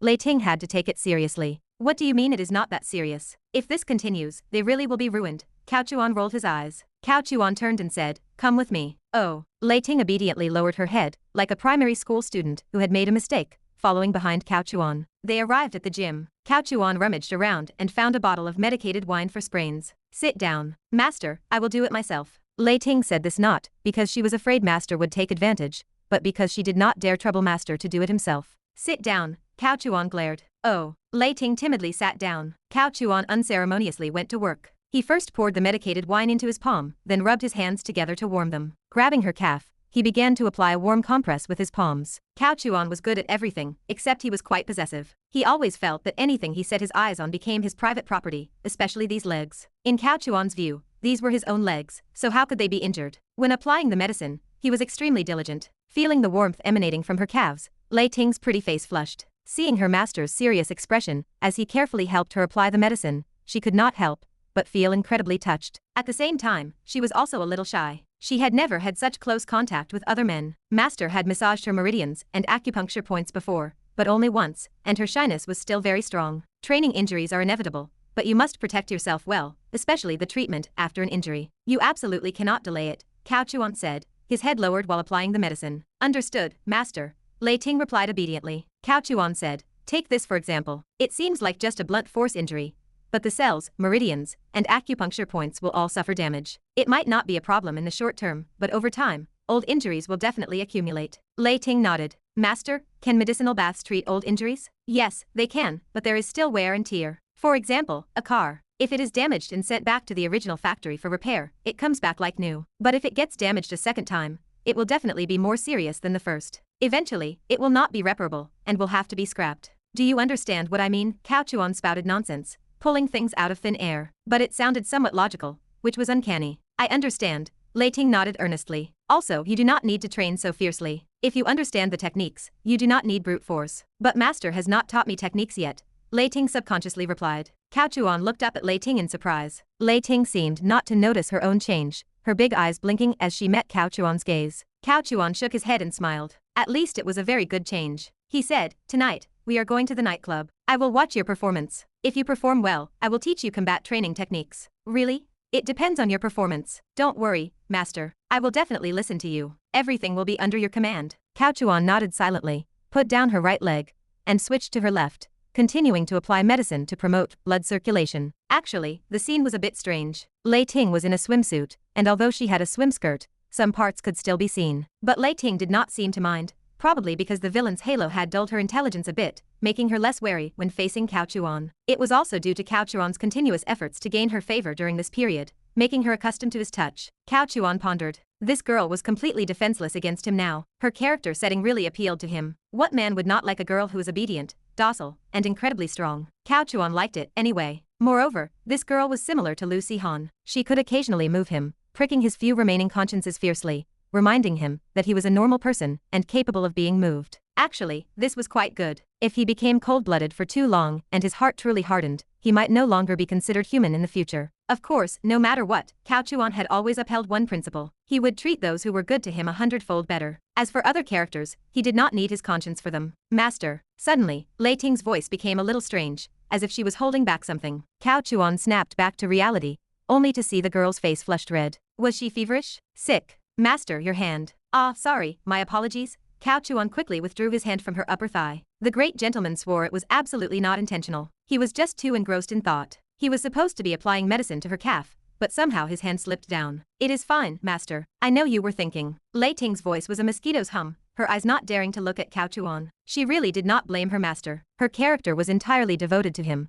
so she knew her master was thinking, perhaps about how to teach her combat techniques. So she endured it, not dodging at all, seemingly afraid that her actions would disturb her master's thoughts. If it were anyone else, she would have long since delivered a roundhouse kick, breaking their neck. Her appearance once again tugged at Cao Chuan's conscience. Look, she even found an excuse for him. It was all her fault. Her skin was too smooth, and his hand slipped easily. Cough, cough. Cao Chuan straightened his face. I am thinking about tonight's matters. Cao Chuan was a professional at changing the subject. Indeed, Lei Ting's face was still flushed, but a hint of curiosity and seriousness appeared in her eyes as she looked at Cao Chuan. About the nightclub. Exactly. Master, tonight we. First, the treatment. We will talk about tonight later. Cao Chuan waved his hand. He had not thought about tonight at all just now, so what could he say? Fortunately, master's authority was quite strong, and Lei Ting did not doubt him, nodding obediently. I will listen to master tonight. Next, Cao Chuan focused, earnestly applying medicine to promote blood circulation. After more than 10 minutes, Cao Chuan's hands were a little numb from rubbing. He patted her calf before letting go. All right, go take a medicinal bath. Thank you, master. Lei Ting's face had returned to normal now, but her eyes seemed to hold a hint of sparkling moisture. Go by yourself. This time I do not need to hold you down. It is not as painful as before. After soaking for half an hour, I will go help you with the massage to promote blood circulation. Then I will go first, master.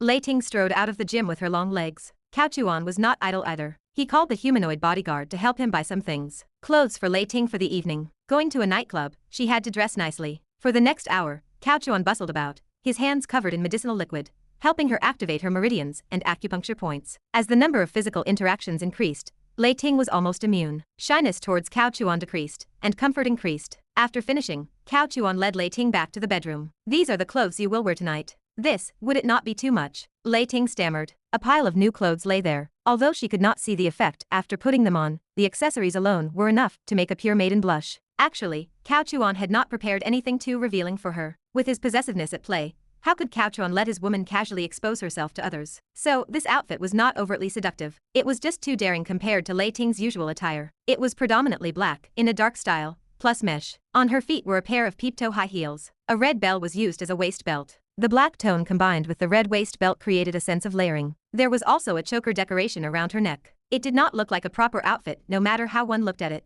"Do not overthink it. This is just a disguise for reconnaissance," Cao Chuan said. "If you do not like this black set, then change to a white one. Anyway, you cannot wear your usual clothes. Also, later I will take you to get some makeup done. After all, you are the famous flower of criminal investigation in Zonghai. If you do not dress up, you might be recognized at the nightclub." Master's words made sense. Lei Ting accepted this explanation and looked at the other set of clothes. It was a white dress. The material was silk-like, covering her well on top, not revealing anything, but below, it greatly accentuated her legs. And there were various leg accessories. This outfit seemed designed to highlight her legs. "Choose a set you like, put it on, and let me see first." Cao Chuan turned and left, leaving Lei Ting looking conflicted. But Lei Ting quickly adjusted her mindset. Master was right. It was a disguise for reconnaissance, an essential introductory course for criminal investigation. Although Lei Ting had never personally worked as a disguised investigator, she had seen many and understood that going to places like nightclubs indeed required thorough preparation. After more than 10 minutes, Lei Ting came out of the room. On the second-floor balcony,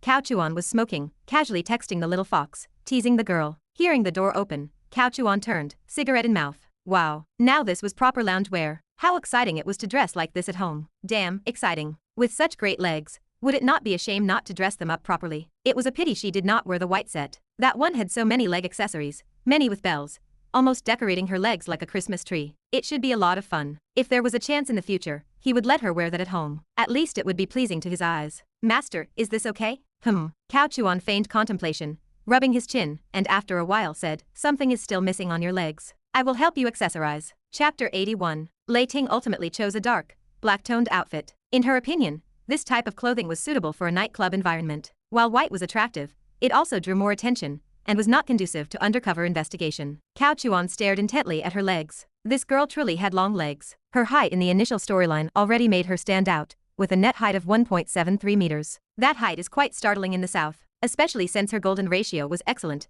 with a high waist and long legs, making her appear even taller. Wearing peep-toe high heels at this moment made her directly 1.8 meters tall. Just the length of her legs visually seemed to be 1.5 meters. Everything from the neck down was leg. Her leg shape and fishnet stockings, even among the destined heroines, were almost unrivaled. However, Cao Chuan pondered for a long time, staring intently. He stared at Lei Ting until she became shy, feeling as if her legs were a little hot. Master's gaze seemed a bit intense. Lei Ting fidgeted nervously. Finally, Cao Chuan spoke. "Tisk tisk, it looks good, but your legs are missing something." "Missing what?" "Wait a moment. I will go get something to help you dress up." Cao Chuan left. A moment later, he returned with a few small accessories. How could a dark-style outfit be complete without dark punk-style leg rings? Metal rings and genuine leather straps, tied directly to her thighs, made the fishnet stockings unique, both cool and commanding. "Do not move." Cao Chuan personally adorned her. This kind of thing could not be entrusted to others. As for why he did not let Lei Ting wear them herself, it was mainly because he was afraid she would not know how. Our old gentleman is such a meticulous person. He considered everything. Lei Ting's pretty face remained flushed,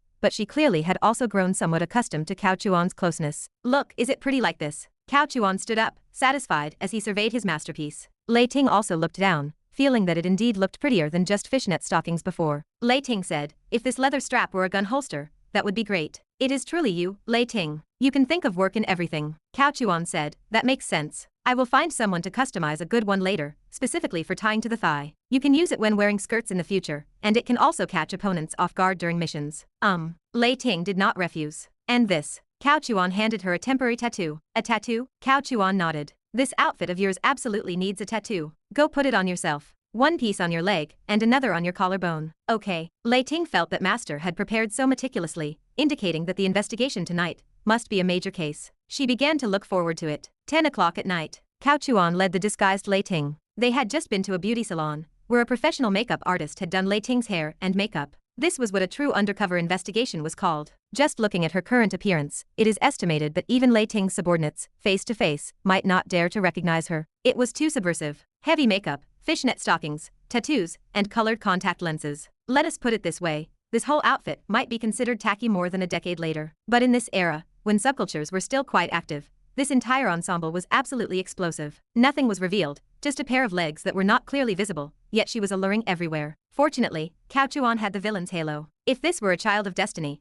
the treatment would be completely different. He would probably encounter reckless hooligans wherever he went, either provoking him with a few words or pulling various suicidal stunts, all ultimately to set up a face-slapping moment for the child of destiny. Unfortunately, our old Cao is a villain, so there are not so many melodramatic plots. They arrived at Blue Night Bar. Leaving the bodyguards outside, Cao Chuan put his arm around Lei Ting and entered. The nightclub security guards bowed, their attitude completely different from yesterday. The people around them looked at Lei Ting like wolves, envious and jealous, yet no one dared to step forward and provoke them. Life is as lonely as snow. Villains really do not make for easy word count. Blue Night. I have heard that name, Master. I heard the background here is very formidable. Lei Ting was almost leaning into Cao Chuan's arms. One must commit to the act. Since it was an undercover investigation with Master, she naturally had to play the role of a boss's young mistress. Wouldn't it be inappropriate not to be affectionate? Cao Chuan whispered in her ear.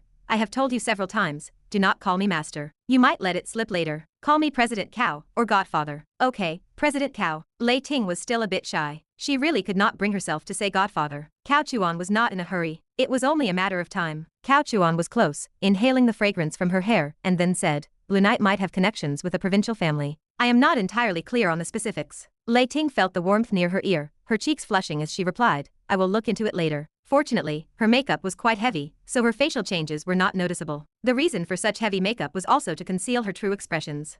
Be careful when investigating. Tell me if anything happens. Do not act rashly on your own. Cao Chuan put his arm around her waist. His hand was resting on her red corset, which had a string of bells that jingled pleasantly as she walked. I understand, Master. I will be very careful. They arrived at the back door. The martial artists guarding the door had naturally received word, and did not stop Cao Chuan, opening the door directly and politely saying, Sir, please come in. Their tone and demeanor were very polite, but Cao Chuan could tell that the two men's eyes held a hint of ill intent. Tonight's situation seemed a bit off. It seemed he had somewhat overestimated Ning Yu's capabilities. She showed her true colors after only one encounter. Overestimated. Completely overestimated. Master, are you a regular? Do not overthink it. I came for the first time yesterday. I felt something was off here, but the specific problem still needs to be investigated. Cao Chuan said. Lei Ting instantly had no more questions. She trusted Cao Chuan's character. Master was definitely not the kind of scummy man who liked to frequent nightclubs. President Cao, good evening. Manager Zheng received news as soon as Cao Chuan entered Blue Night. So when Cao Chuan brought Lei Ting to the back casino, Manager Zheng was already waiting there. She was still in a business suit,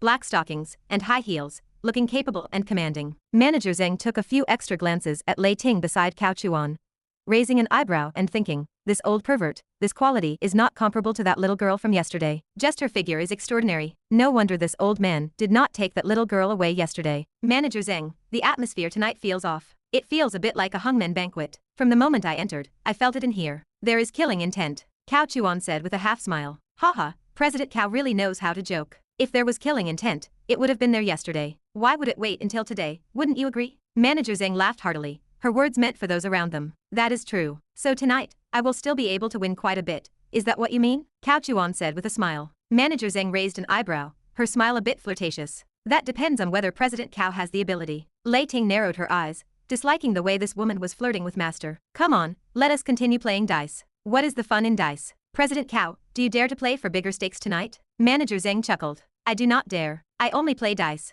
Cao Chuan shook his head directly. Manager Zheng's mouth twitched, choked by Cao Chuan's words. You really do not care about face at all, do you? You actually said you do not dare? Isn't that embarrassing? All right, enough nonsense. Let us just start. If you do not dare to accept a player like me, just say so. It is not like I have to play here. I just heard before that Blue Night had a strong foundation and background, but now it seems I might have overestimated it. Cao Chuan chuckled, directly ridiculing her. The people around also began to whisper, pointing and commenting. Manager Zheng sneered. Our Blue Night is not so bad that we cannot afford to lose. President Cao, please. They arrived at yesterday's table. Manager Zheng once again stood in the dealer's position. Cao Chuan put his arm around Lei Ting and sat down, Lei Ting leaning in his embrace. In terms of etiquette, Manager Zheng was not remiss, so she also had tea and snacks arranged, following yesterday's pattern. Soon, many people gathered around. Cao Chuan gestured for Lei Ting to pour him tea and serve him water, while he looked at Manager Zheng. Manager Zheng, you are not my opponent. Do you have someone more formidable on your side? Do not hide them. Let her come out, so no one says I bullied a woman like you,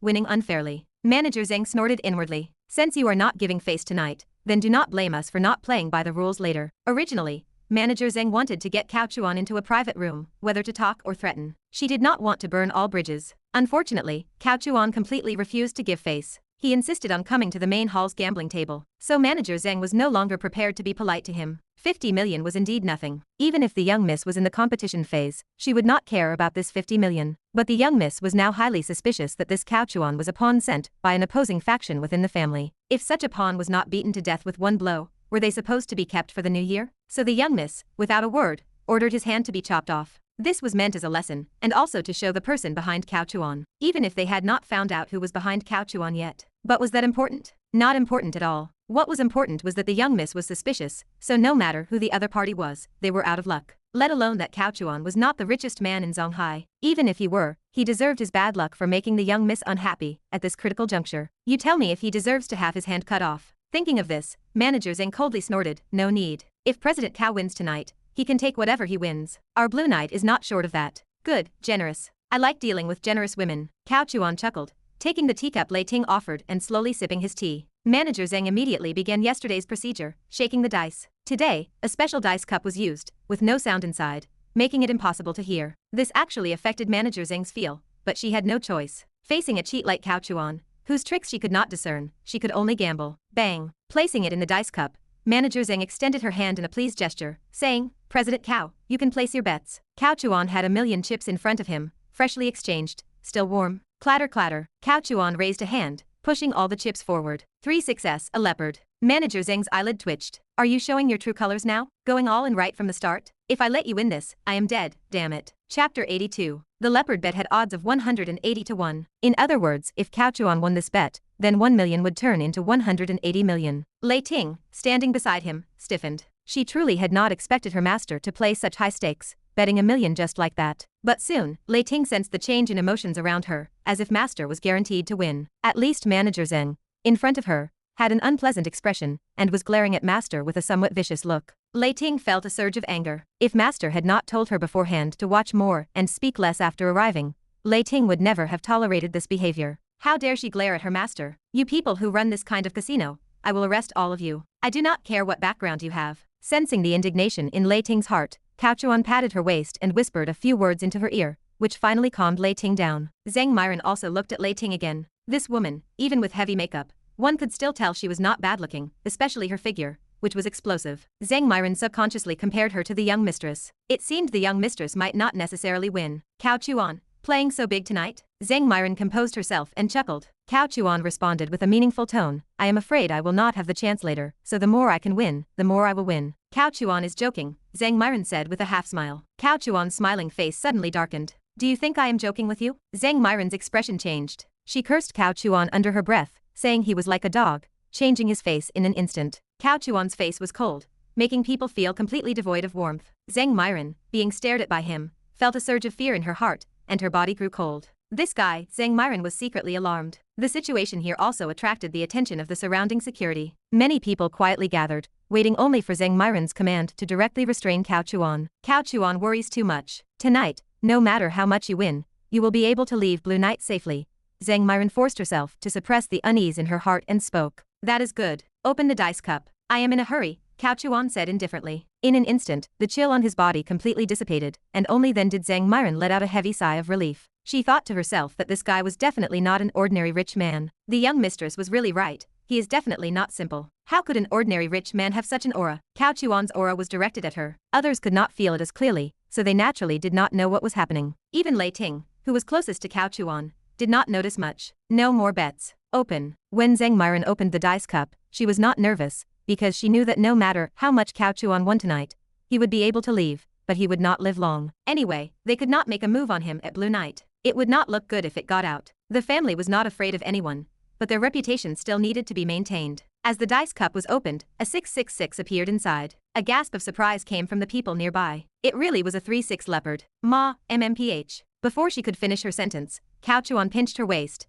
and Lei Ting let out a muffled groan. Lei Ting reacted, saying sweetly, Cao Chuan, we won. A trifle. Cao Chuan chuckled, looking at the ashen-faced Zhang Myron. Zhang Myron was sure that Cao Chuan would not take a single penny tonight. But the problem was, this feeling of not being able to see through his trickery made her very uncomfortable. She felt like a helpless infant in front of Cao Chuan. Cao Chuan, impressive. Zhang Myron gritted her back teeth, every word laced with hatred. Continue. Does Cao Chuan want to wipe us out? Whatever. Anyway, you Blue Knight make a lot of money. 180 million is just small change to you, right? Running such a big casino, can you not afford to lose? Alright, since Cao Chuan has such an elegant interest, then we will accompany you to the end. At worst, we will lose Blue Knight to Cao Chuan. Anyone can say pretty words. Let us just start. Cao Chuan waved his hand indifferently, then whispered into Lei Ting's ear, appearing very intimate. To be honest, gambling, this kind of behavior really is not as practical as getting closer to his eldest disciple. Master, huddled beside Cao Chuan, Lei Ting whispered, casinos usually have thugs. Winning money like this can be dangerous. Should I call for backup? No need, just wait and watch the show later, Cao Chuan replied. Lei Ting trusted him unconditionally, nodded, and said nothing more. Moreover, even if something happened, with her and Master's skill, plus the 3 bodyguards outside, they should be able to hold their own. Even if things got out of hand, and could not be resolved, Lei Ting would not let her master get into trouble. Next, it was a routine of winning money. Each bet was 1 million. Do not ask why he did not bet more, because not only Blue Knight Casino, but any casino in the world, the scattered tables in the main hall have betting limits. This game of guessing big or small could only bet a maximum of 1 million local currency. But every single time, Cao Chuan would win 180 million. Every time it was a leopard, either 3 6s, or 3 5s, 3 4s, or 3 3s. In short, a complete set of leopards appeared. No one on the scene was surprised anymore. They just thought Cao Chuan was crazy. Even a fool could tell this was cheating. Although no one could tell how Cao Chuan cheated, he had not touched the dice cup, had not touched the dice, and had not even touched the table. Besides drinking tea, he was just whispering sweet nothings with the girl beside him, extremely intimate. Of course, some people even suspected that manager Zhang was a traitor. After all, she was the one shaking the dice. But no one knew the bitterness in Zhang Myron's heart. The so-called not very damaging,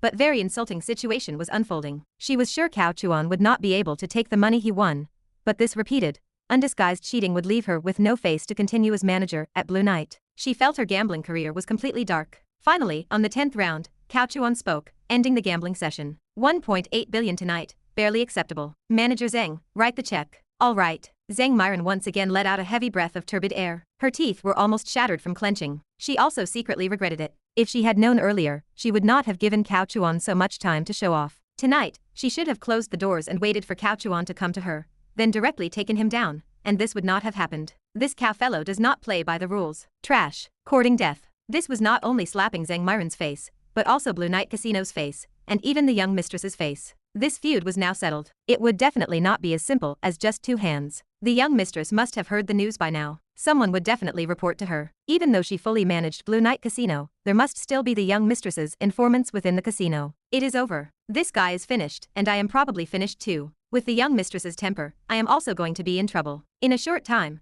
Zhang Myron thought of many things. She was somewhat anxious. When Cao Chuan received the check and left, the surrounding crowd all voluntarily dispersed, leaving a path for him. Watching Cao Chuan leave the casino with the beauty, without Zhang Myron's instruction, someone had already followed him. There were also people waiting outside. Cao Chuan could leave Blue Knight, but he could not return home safely. A full 1.8 billion. The young mistress was going to explode. Have you ever been to a nightclub? Yes, when I was arresting people, Lei Ting whispered loudly into Cao Chuan's ear. The music outside was very noisy, and a soft voice would not be heard. That is a shame. If you ignore the dirtiness, this place is a good place to relax. Come, have a drink with Master. Tonight, Master won 1.8 billion. I will get you a car later. Master, you do not have to. I have a car. Forget your small car. At least get a big jeep. It suits your personality. It is from Master. Are you going to refuse? Lei Ting naturally did not dare to refuse, shaking her head. Thank you, Master. That is right. Come, let us dance and drink. Beauty, a subordinate knocked and entered the office behind Blue Knight. Zhang Myron was currently resting with her eyes closed,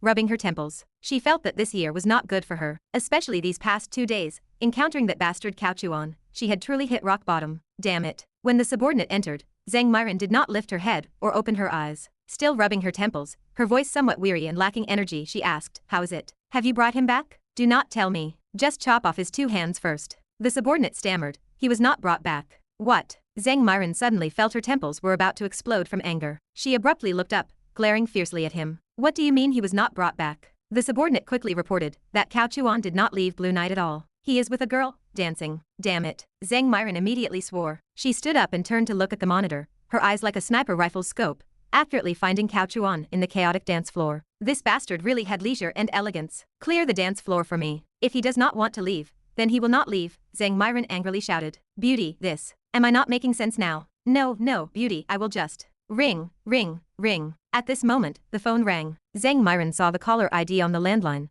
waved her hand, and waited for her subordinate to retreat before answering the phone. The young mistress was calling. Young mistress, Zhang Myron's tone was weak and submissive. You can do it, beauty. You are giving away 1.8 billion to someone from inside, preparing to elope, is that it? The young mistress chuckled. But this voice was like a death knell. Zhang Myron knew all too well that once the young mistress laughed like that, someone was going to be in trouble. The brighter the young mistress smiled, the more ruthless her heart. Why, young mistress, you listen to me. He was cheating. It has nothing to do with me. Of course I know he was cheating, but do you think you are not wrong? No, I am wrong. Young mistress, I was careless. Since you know you are wrong, it means you are still salvageable. I hope no more bad news comes tonight. All right, beauty. Ningyu's tone was very gentle. Yes.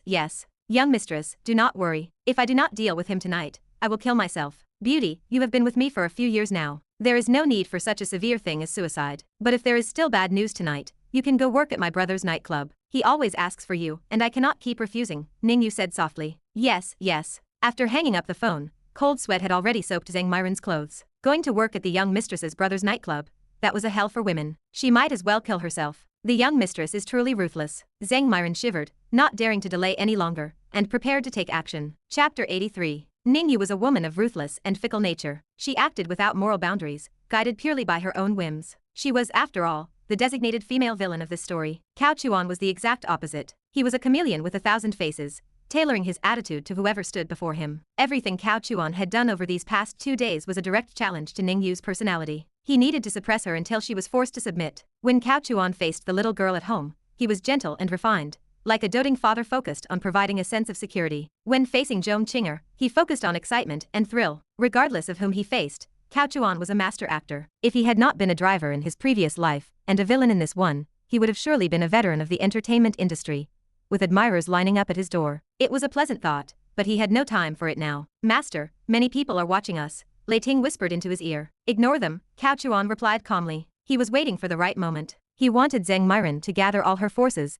so he could take them down at once. He was not a traditional protagonist, and he had no interest in the tedious cycle of fighting low-level enemies, then mid-level enemies, and then finally the boss. It was a waste of time. He did not leave immediately after provoking them, because he knew Zhang Myron would be reprimanded by Ningyu. He was certain she would mobilize more people to capture him. With his understanding of their personalities, Cao Chuan was in no hurry. He felt no sense of danger. In this world, martial artists were revered, and firearms were rarely used. The plot had not yet fully unfolded, so Manager Zheng would not come seeking revenge with a submachine gun. More than half an hour passed. Cao Chuan and Lei Ting remained relaxed, though the girl was cautious and alert, sensing the impending danger. Inside the third-floor office of the bar, a subordinate reported, Manager Zheng, all manpower has been mobilized. We have 18 Ming Jin and 6 hidden force martial artists ready. These were newly deployed, added to the 6 Ming Jin martial artists already on duty. In total, 30 martial artists were waiting. It showed just how cautious Manager Zheng had become. Facing the wealthy Cao Chuan, she had deployed a significant force. Some might laugh at her timidity,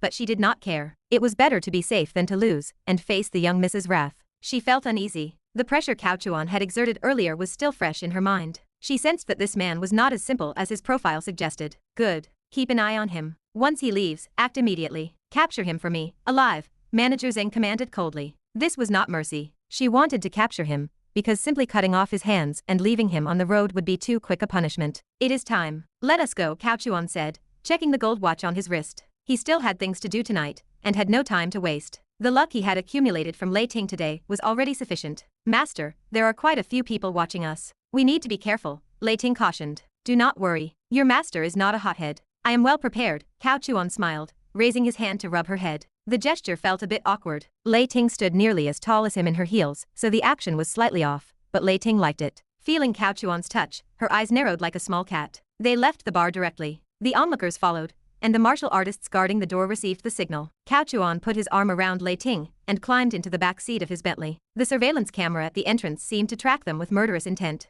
Manager Zheng stared at the screen, narrowing her eyes. Act directly at the next intersection. There was no delay. Just after Cao Chuan's cars turned a corner, a truck blocked their path from the opposite direction, screeching to a halt. At the same time, 4 jeeps rammed into the back of Cao Chuan's vehicles. The car jolted violently. Lei Ting's face changed, and her heart skipped a beat. The scene outside was chaotic. Blocking the road and crashing cars was a clear sign that tonight would not end well. However, when she looked at Cao Chuan and saw his face remained calm, her tension eased slightly. "Master, if we cannot win later, you go first," she said. "What kind of person do you take your master for?" Cao Chuan laughed, looking at his obedient disciple. A feeling of affection rose in his heart. She was a good girl. "Master, I am a police officer. They would not dare to do anything to me," she insisted. "You are overthinking it." Cao Chuan shook his head and smiled. He did not explain further. Police officer or not, it would not matter here. "Let us go. Get out and see how many people are seeking death tonight. I will show you a different world." After the fusion of the plots, the atmosphere of the world had changed. Ordinary people might not feel it,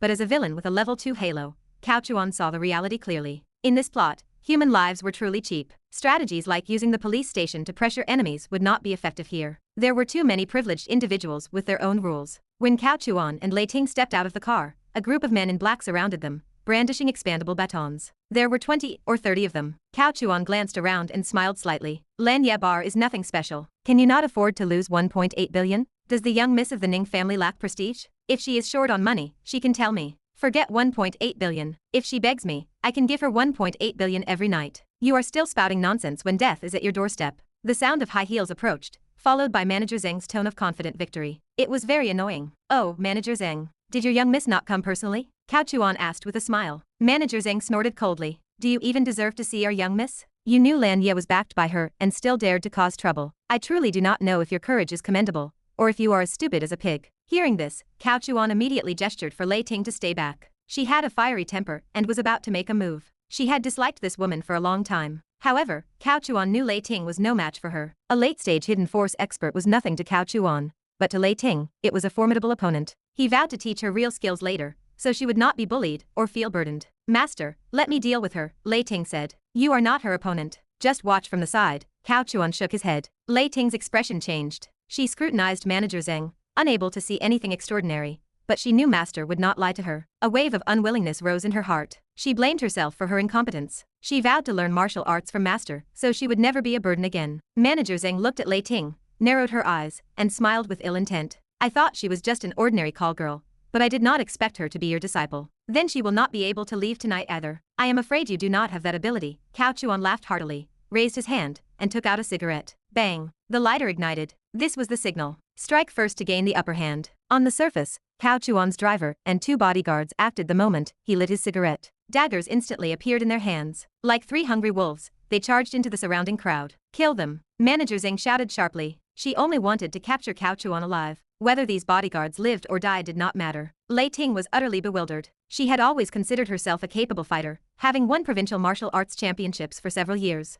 But the scene before her shattered her worldview. Master's 3 bodyguards were fierce. Wherever they moved, blood splattered. They struck soft spots with merciless precision. They coordinated perfectly, maintaining an impenetrable offense and defense even against so many opponents. What terrified her was that she could not even track their speed. If she faced any one of them in a one-on-one fight, she would likely be killed instantly. Where did Master's bodyguards come from? Last time, she had been dazed and missed their fight against Lin Han. These 3 men were not significantly weaker than the enemies they faced now. To put it bluntly, even if a transforming force expert appeared, they would not fare well against the combined efforts of these 3, unless protected by extreme luck. Cao Chuan exhaled a puff of smoke, shook his head, and said, "I thought these dozens of people would be enough to give them a fight, but I did not expect the Ning family's disciples to be such trash. Right, Xiao Ting?" "Ah, yes, I suppose so." Lei Ting recovered, struggling to find words. Cao Chuan smiled and said, "When we go back this time, I will teach you cultivation." "Really?" Lei Ting could not hide her joy, her eyes shining as she looked at Cao Chuan. Cao Chuan glanced at her. "Do not be happy too soon. You actually still do not meet the requirements, but I am afraid you will be bullied outside, so I will reluctantly teach you some things."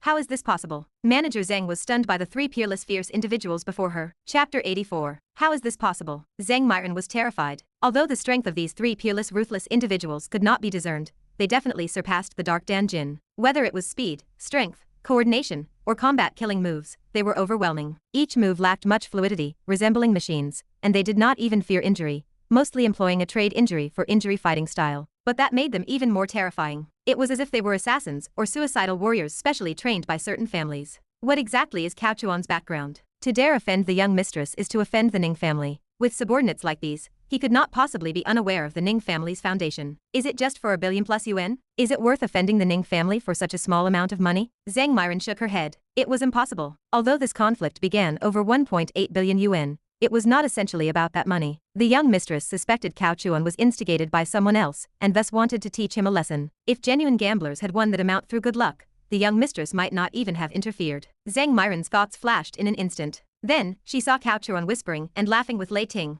which was extremely grating. Zhang Myron's shoulders sank, and she moved. Catch the leader to catch the bandits. She rushed forward without hesitation. Lei Ting instinctively blocked Cao Chuan. Master, be careful. You foolish girl, I told you are no match for her. Are you looking for trouble? Cao Chuan playfully pulled her into his arms, easily dodging Zhang Myron's sudden attack with a turn. He flicked out a half-smoked cigarette butt, aiming it directly at Zhang Myron's face. Ah! Zhang Myron instinctively turned her head. The cigarette butt exploded near her temple, and the sudden high temperature caused her pain. Her eyes instinctively closed. In that instant, Cao Chuan delivered a powerful kick, sending her flying 8 meters away with a thud. Sigh. I hate hitting women the most, but you forced my hand. Wouldn't you say you are a troublemaker? Cao Chuan looked at Zhang Myron on the ground with disgust. This woman's black stockings were torn, completely unesthetic. The injury was not serious. Zhang Myron clutched her abdomen, struggling to get up, feeling a spasm in her lower belly that made her grimace in pain. Her eyes, fixed on Cao Chuan, flashed with fear. She knew her own strength best, and Cao Chuan's strength was not mentioned in any data. But in this brief exchange, Cao Chuan protected Lei Ting and counterattacked, which clearly far exceeded her own abilities. I do not want to cause any deaths tonight. Do not force me, okay, Manager Zhang? Cao Chuan smiled at her. Zhang Myron pondered, her tone changing as she again addressed him as President Cao. President Cao, I underestimated you. No, I should say I overestimated you all. Overestimated your young mistress's magnanimity. But thinking about it, it is normal. A young woman, I really should not expect her to have much magnanimity or courage. Your young mistress should just focus on marrying and raising children, not engaging in fights and killings. She is not cut out for it. Zhang Myron's eyelid twitched. It is over. If the young mistress heard these words, she would surely be furious. Everyone has a reverse scale, especially characters in a story. Ning Yu's reverse scale was hating being called petty, because she truly was very petty. But this was only to others. Once she was subdued, she would only be generous to one person. How generous? To the point where her entire family was killed, yet she would still shamelessly follow that person, claiming she would seek revenge by staying by his side. But in reality, she had fallen in love. Look at this character setting. Regardless of whether the author of this plot had a 30-year brain thrombosis,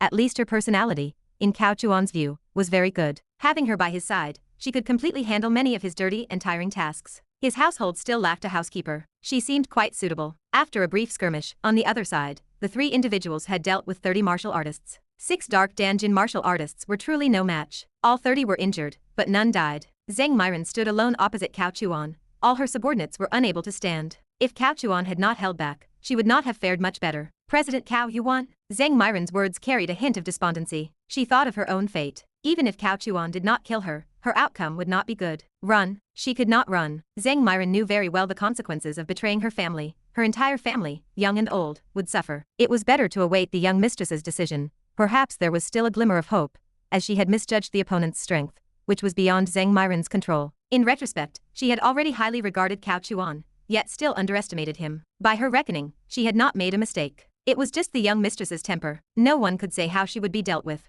Go back and tell your young mistress, if she needs money, come beg me. Why resort to fighting and killing for a few coins? So petty. Zhang Myron's heart swelled with joy. She suddenly felt a glimmer of hope. If these words were conveyed, the young mistress's attention would surely be drawn to Cao Chuan, and she probably would not be in the mood to deal with her. Perhaps she could escape this calamity. Thinking this, Zhang Myron looked at Cao Chuan with a hint of gratitude. Cao Chuan was bewildered by her gaze. Manager Zhang, tell your young mistress to pay for my car. Otherwise, I will come again next time, and it will not be as simple as 1.8 billion yuan. The car's rear was dented. Someone had to pay for it, did they not? Let us go. Cao Chuan put his arm around Lei Ting. Lei Ting obediently responded. Actually, there was no need to pretend anymore, as she had already called him master. Yet, Lei Ting did not object to Cao Chuan's intimacy, unsure if she was still caught in the moment, or if she no longer opposed such actions. In any case, tonight's harvest was abundant. Not killing these people was not due to Cao Chuan's kindness. There were 3 reasons. First, these people had no luck. Killing them would be useless. Second, Lei Ting was still present, and Cao Chuan did not want her to see his ruthless side. Of course, the most important reason was the third one. These people were all Ningyu's subordinates, and Ningyu would eventually be his person, which meant these people were his people. Although these people were quite useless, would it not be nice to have them run errands, buy takeout, and pick up deliveries in the future? Someone always has to do the dirty and tiring work. Why kill them? Tonight's events would equally cause Ningyu to lose face, so there was no need to gild the lily and incur additional losses. Inside the car, it took Cao Chuan a while to suddenly realize and quickly withdraw his hand from her waist. He had actually been squeezing it the entire ride after getting in. What a sin, what a sin. As he withdrew his hand, the bell on her waist belt jingled crisply, particularly clear inside the car. Lei Ting's ears flushed. She had felt it earlier but, for some unknown psychological reason, had not reminded Cao Chuan. At this moment, silence was more eloquent than words. The atmosphere became intimately awkward. Anyway, our old cow did not speak, and leisurely lit a cigarette. Lei Ting was thin-skinned, and in such an atmosphere, she quickly could not help but find a topic. Master, who is that young mistress? Do not inquire about tonight's events for now. You cannot get involved in their affairs, and knowing too much will not do you any good, Cao Chuan replied. Lei Ting frowned. Master, this was an assault on the street, a mob beating. At most, we were acting in self-defense. That young mistress might have some background, but she would not dare disregard the law, would she? Cao Chuan feigned profound mystery. Do you know about the 4 great families of the provincial city? Ha! Lei Ting was startled. She vaguely seemed to have heard of it, but was not familiar. With the fusion of the plot, Lei Ting truly was not familiar, but she vaguely felt she had heard that title. The 4 great families, deep in her memory. She was good friends with Shen Menyi of the Shen family, but she did not know Shen Menyi's true identity. Cao Chuan smiled. That young mistress is from one of those families. Her background is immense. That still does not excuse committing crimes, Lei Ting said sternly. Ha! Cao Chuan chuckled and shook his head, raising his hand to smooth her hair, tucking the strands that had fallen around her temples behind her ear. His movements were natural and gentle. Lei Ting's ears flushed again. Cao Chuan feigned contemplation. Xiao Ting, train hard in martial arts. Only when you can easily confront people like those tonight, will you be qualified to contend with the 4 great families, understand? To easily handle these 30 armed martial artists, one would need to be at least at the transformation Danjin. And the transformation Danjin is basically equivalent to a modern grandmaster. She would receive attention from the high-level officials. If her political background was clean, she would be transferred to a special department. Only then would she be able to suppress any illegal activities with the nation's luck, no matter who the opponent was. But certainly not now, she did not have that much face yet. As for the Danjin beyond the transformation Danjin, it was almost as rare as a phoenix feather. And the adamantine Danjin, that was just a legend. Only the child of destiny, and the great villain would likely have the chance to reach that realm. It is not worth discussing now. Master, I will diligently learn martial arts from you, Lei Ting replied seriously. She accepted her master's words, and decided not to trouble those families for now, because her master would not harm her, and listening to her master was the right thing to do.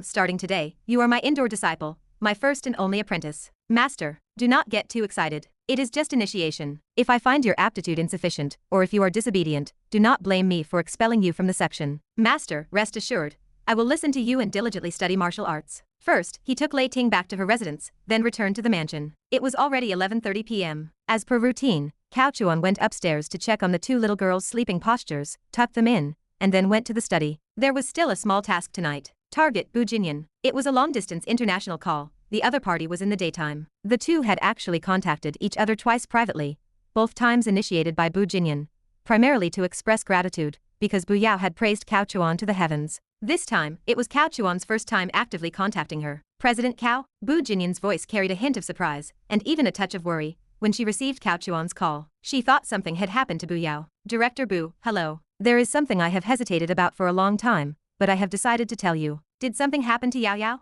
Bu Jinyan asked anxiously. No, it has nothing to do with Yao Yao. Bu Jinyan sighed on the other end and said, I thought something had happened to Yao Yao. It is good that she is fine, President Cao. Thank you for taking care of Yao Yao during this time. Cao Chuan chuckled. You have thanked me many times. I am also very fond of Yao Yao, so you do not need to keep saying thank you. Moreover, my main reason for calling you this time is about you. About me? Bu Jinyan asked, puzzled. Chapter 85. You are connected to the Bu family, are you not? Cao Chuan revealed this without the slightest hesitation. Bu Jinyan was a very intelligent woman. Beating around the bush with her was useless, and would only make her suspicious and wary. Bu Jinyan pondered for a moment before replying. President Cao is impressive to be able to uncover something like this. Her tone suggested she was a bit angry. She thought Cao Chuan had investigated her. While she could understand it, she did not like the method. Cao Chuan chuckled. Director Bu, you misunderstand. I have not investigated your identity. I inadvertently heard some things, and later realized they were related to you. I hesitated for a long time, before presumptuously contacting you. It was truly exhausting to talk to someone with such a complex mind. It was much simpler to talk to Yao Yao and Han Han, just coaxing and playing. Bu Jinyan was startled. President Cao, we are considered friends. If there is anything, please just say it directly. All right, Cao Chuan said. I previously encountered people from the Tang family, and heard news about the Ning family. I was a bit curious about this, so I had someone investigate. I uncovered some grudges from 10 years ago. A deeper investigation revealed a plot where someone is targeting the four great families to avenge the Ye family. Upon hearing this, Bu Jinyan's tone changed. She said in a deep voice, President Cao, do you know what you are saying? I am very clear. That is why I hesitated for several days. I only told you now because you are about to return overseas, and you are in great danger. Cao Chuan forced a bitter smile. He adopted an attitude of being scared himself, but wanting to do this for her own good. Bu Jinyan's tone softened slightly. President Cao, please continue. Cao Chuan said, someone is targeting the four great families to avenge the Ye family, and you are one of their targets. Bu Jinyan scoffed. Me. I left the family a long time ago. I am just an ordinary businesswoman. Targeting me does not seem to make sense, does it? Cao Chuan's voice was low and seductive as he began. Hatred can make people lose their minds. I do not know who is avenging the Ye family. However, I do not need to elaborate on how bold one must be to plot against the four great families over a 10-year-old grudge, do I? Furthermore, Director Bu, you say you left the Bu family, but the Avengers might not see it that way. According to my reliable intelligence, someone is planning to approach you after you return overseas. They intend to use you as a breakthrough to connect with the Bu family. The first target they want to eliminate is the Ning family, because the Ning family was the main culprit back then. And after eliminating the Ning family through your hands, they will then settle scores with each of you one by one. This is the information I have received. While there might be some discrepancies in the details, the plan to target you and set up a scheme to approach you is very reliable. Cao Chuan spoke with gravity, sincerity, and apparent concern for her. Bu Jinyan listened, then fell silent for a long time. Who is the other party? How do they plan to approach me? I do not know who will approach you, but the information I received is that after you return overseas, you will likely go to the provincial capital first, then come to Zonghai. They plan to approach you on your way to Zonghai. Cao Chuan hesitated. But honestly, the four great families have such deep foundations, and are involved in so many things. The more I investigated, the more alarmed I became. It is very difficult to dig deeper for information, without causing misunderstandings. My small arms and legs are really afraid of getting burned. So, I have hesitated for a long time about this matter. I did not know whether I should tell you. But you are about to return overseas. Whether it is because of our friendship or because of Yao Yao, I do not want anything to happen to you. Bu Jinyan felt this goodwill. She was also a little moved. She knew too well what the four great families were, and what ordinary wealthy people were. An ordinary wealthy person daring to investigate the four great families was already an act of courting death. But after investigating, Cao Chuan actually found Bu Jinyan to tell her these things. If Bu Jinyan were even slightly reckless and exposed this matter, the four great families would not thank Cao Chuan for uncovering the remnants of the Ye family seeking revenge. Instead, they would teach Cao Chuan a lesson. That lesson would, at the very least, be to make him a dog for the four great families. Bu Jinyan also believed Cao Chuan's words, because Cao Chuan had no reason to deceive her. There were no conflicts of interest. That was one reason. The second was that, even if he wanted to deceive her, it seemed unlikely he would use such a serious matter. Saying these things meant Cao Chuan was already involved, making it difficult to back out, and the risk was too great. Thank you, Bu Jinyan said. You are welcome. Besides, I cannot help much. I have not found too many things yet, but as for the other party approaching you, I estimate it might be through a honey trap. Ha, Bu Jinyan, now relaxed, chuckled. President Cao, do you think I, Bu Jinyan, am one of those rich women who have not seen the world? Or do you think I am so desperate? Cao Chuan quickly denied. How could that be? Everyone knows Director Bu is a famous iron lady in Zonghai, fighting alone overseas. Her methods and abilities are not weak. It is impossible for her to fall for a beauty trap, but one must be on guard, Director Bu. Do not worry. Now that you have given me a heads up, if I still fall for it, I deserve it. That is good then. Cao Chuan let out a heavy sigh, making sure the other party heard it. Bu Jinyan chuckled. It must be almost midnight overseas, right? Exactly. I just went out for a drink. So President Cao also has moments when alcohol emboldens the timid. You only dared to tell me these things after drinking. Bu Jinyan's laughter came through the phone. Director Bu, please do not tease me. I used to know nothing about the four great families. It was Yulong who mentioned the Ning family, and I only investigated out of curiosity. The result almost scared me to death. Your four great families are too powerful. I have been through storms before, but I am still terrified now. Cao Chuan feigned a timid and scared demeanor. Yulong was Old Yu. His nickname was Old Lu. Cao Chuan's words did not make Bu Jinyan look down on him. She only felt that Cao Chuan was very genuine. At least he was a person of true character. He was different from the Cao Chuan in her impression. Her desire to meet Cao Chuan upon her return had grown into a greater interest. If before it was purely to thank him, now she wanted to meet this person and perhaps become friends. This desire to become friends was not in a romantic sense. It just meant making friends. Bu Jinyan smiled. Yulong, the investor. Exactly him. After I was kicked out of the group, he shamelessly came back to find me, and then talked about the Ning family. He was bragging at the time, but I did not believe him at all. Afterwards, I became curious and investigated. Alas, I regret it. Haha. Bu Jinyan was amused. Do not worry, I will protect you. Director Bu, did you not just say you were no longer with the family? But I am still surnamed Bu. Bu Jinyan's tone was indifferent. but from that one sentence, one could hear the inherent domineering and arrogant energy in her bones. Your surname is Bu, and your name is Bu Jingyun. My surname is Cao, and my name is Cao Amon. Cough. Director Bu is mighty. Cao Chuan cheered. Ha. Bu Jingyun chuckled, realizing for the first time that this Cao Chuan was quite interesting. He was probably a bit drunk, lacking his usual composure, and alcohol reveals one's true nature. From the lines, one could see that Cao Chuan's true character was good and very interesting. President Cao, I am really looking forward to having dinner together when I return. Regardless, Yao Yao likes you very much, and I sincerely thank you for taking care of her during this time. Hey, Director Bu, why are you starting again? I already said. All right.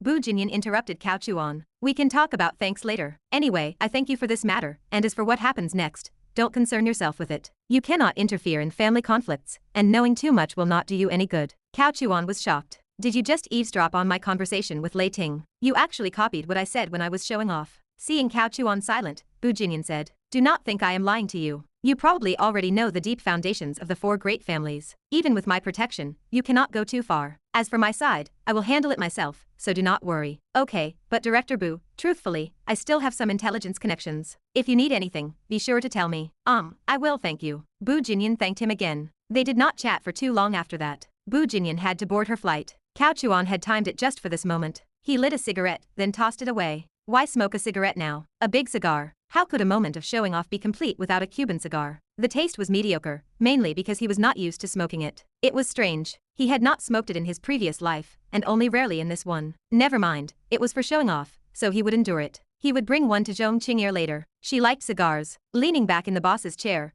Cao Chuan closed his eyes and pondered. According to the plot, after Bu Jinyan returned overseas, her plane would arrive in the provincial capital. Then she would go to sweep the graves of her elder brother and sister-in-law, who were Xiao Buyao's biological parents. Coincidentally, the child of destiny, Ye Chen, was also sweeping graves. He was sweeping an unmarked grave where his Ye family members, his parents, lay. Their names were not even carved on the tombstone. Subsequently, Ye Chen would take a car to Zhonghai. Again by coincidence, he would meet Bu Jinyan on the way. The two had two encounters. However, Ye Chen's main plot had not begun yet. These were just pre-plot events. In other words, these two encounters were hidden plot points before the first chapter of the novel. Only after the plot began from the first chapter, upon seeing Bu Jinyan again, would the two realize their acquaintance, and subsequent events would unfold from this connection. Cao Chuan's plan was to break this connection. When Ye Chen and Bu Jinyan met on the road, Bu Jinyan would be on guard. After meeting once at the cemetery, and again in the car, no matter what happened, Bu Jinyan's first thought would be that this guy was not a good person. This would plant a seed in Bu Jinyan's heart, a seed of suspicion. Once the plot began and Bu Jinyan learned Ye Chen's identity, Cao Chuan would not need to plan anymore. Now was the easiest time to plan. Cao Chuan pondered over what he had done these past few days, checking for any minor issues. Bu Jinyan was fine. Ningyu was also fine. He would just control her later, resolving it directly with force. Tang Xiaoxia was under control. He would invite her to dinner tomorrow. Without major incident, there might be some minor incidents, an opportunity to create some plot points, and brush a large wave of luck. Finally, there was Shen Menyi, Lei Ting's good sister. This woman's character was difficult to handle, especially her hidden personality. It had to wait until the plot began. Currently, there was no special plot involving her, so he could not design one himself. There was not enough time, and it might appear too deliberate. Never mind, he would wait. He was not in a hurry. In short, all four of them were basically under his control. Chapter 86. News of the events at the Blue Night gambling house had already reached Ningyu. In a large courtyard in the provincial city, Ningyu wore a black silk nightgown, trimmed with delicate lace. The ensemble made her appear exceptionally noble. While Lei Ting was the goddess of honeyed thighs, Ningyu's fair skin was a trait that surpassed all others. Every destined heroine had her own unique qualities. Their commonality was a high overall score, where even their least impressive feature would still rank above 90. Each heroine possessed distinct characteristics. Lei Ting was known for her legs and obedience, Zhong Qing'er for her sweetness and hidden wildness, Bu Jinyan for her youthful face and generous figure, and Ningyu for her skin. All the classic descriptions, such as skin like congealed fat or flawless as white jade, seemed insufficient to describe her. Her complexion was exquisitely fine. Up close, one could almost see the faint trace of veins beneath her surface. Her skin was tender and white with a faint pink hue, making it seem almost unreal. When such a woman wore a pure black nightgown, the effect was mysterious and striking. Yet, at this moment, Ningyu was clearly angry. Her smile was beautiful, but the brighter she smiled, the crueler her methods usually were. Her complexion was flushed, adding an alluring quality to her appearance. Because her body turned red when she was angry, it was easy to distinguish her moods. "Beauty, what do you think I should do with you?" she asked, her tone languid and tinged with reluctance. "After all, you have been with me for several years. You are making things very difficult for me." Zhang Myron stammered, unable to offer an explanation. She knew the young mistress was angry, and explaining now would only add fuel to the fire. Ningyu changed the subject. "Beauty, Whose subordinate do you think this Cao fellow is? Is he working for my eldest young master, my second young master, or perhaps one of the other branch family brothers? Zhang Myron replied quickly. Young mistress, I cannot see through him. I do not think he is one of the eldest or second young master's men. As for the young masters from the branch families, they do not seem to have subordinates with such capabilities. Is that so? Ning Yu asked, surprised. Yes, young mistress. Zhang Myron continued. At the time, I feared the operation would fail, so I mobilized 30 martial artists. 6 of them were at the Ming Jin level, and all 30 had extensive combat experience. Yet, Cao Chuan's 3 bodyguards were like wolves entering a flock of sheep. I feel he must have held back, otherwise, we might have been completely wiped out. All 30 martial artists, including myself, would never have seen you again. It is impossible for the branch family members to have such subordinates. Even if they did, it would not escape your notice. Ning Yu hummed softly. Continue. Zhang Myron felt a glimmer of hope. She added that the eldest and second young masters merely had the backing of a few elders. She had met most of the family experts, and did not recognize these 3. The moves they used did not belong to the family. While it was possible they were hidden experts cultivated by the young masters, the probability was low because they were far inferior to Ning Yu. If they were trying to disrupt her income, they would not dispatch such formidable experts. Furthermore, she noted they were currently busy fighting among themselves. Ning Yu chuckled. The laugh signaled she was in a good mood. Zhang Myron continued to flatter her, noting that the young masters were too busy scrambling for favor to provoke someone like Ning Yu. Ning Yu hummed again. Then what do you think is the reason for what this Cao fellow has done these past 2 days? Zhang Myron said she dared not speculate wildly. Ning Yu told her to keep investigating. Regardless of who was behind Cao Chuan, she wanted to find out as soon as possible. Yes, young mistress, Zhang Myron replied, her face showing delight. And Ning Yu added, these 1.8 billion must be counted in this quarter's profits. No matter what method you use, I want to see this money. Yes, Zhang Myron answered. I am making a note of this incident for you. If there is a next time, you know the consequences. Thank you, young mistress, for your mercy, Zhang Myron said, almost kowtowing through the phone. She realized the young mistress was not going to pursue Cao Chuan for now. It seemed she was either wary of him, or simply too busy. The next day, it was the children's last day of final exams. Cao Chuan woke up early to cook for the 2 girls, then drove them to school. At the gate, he checked their attire,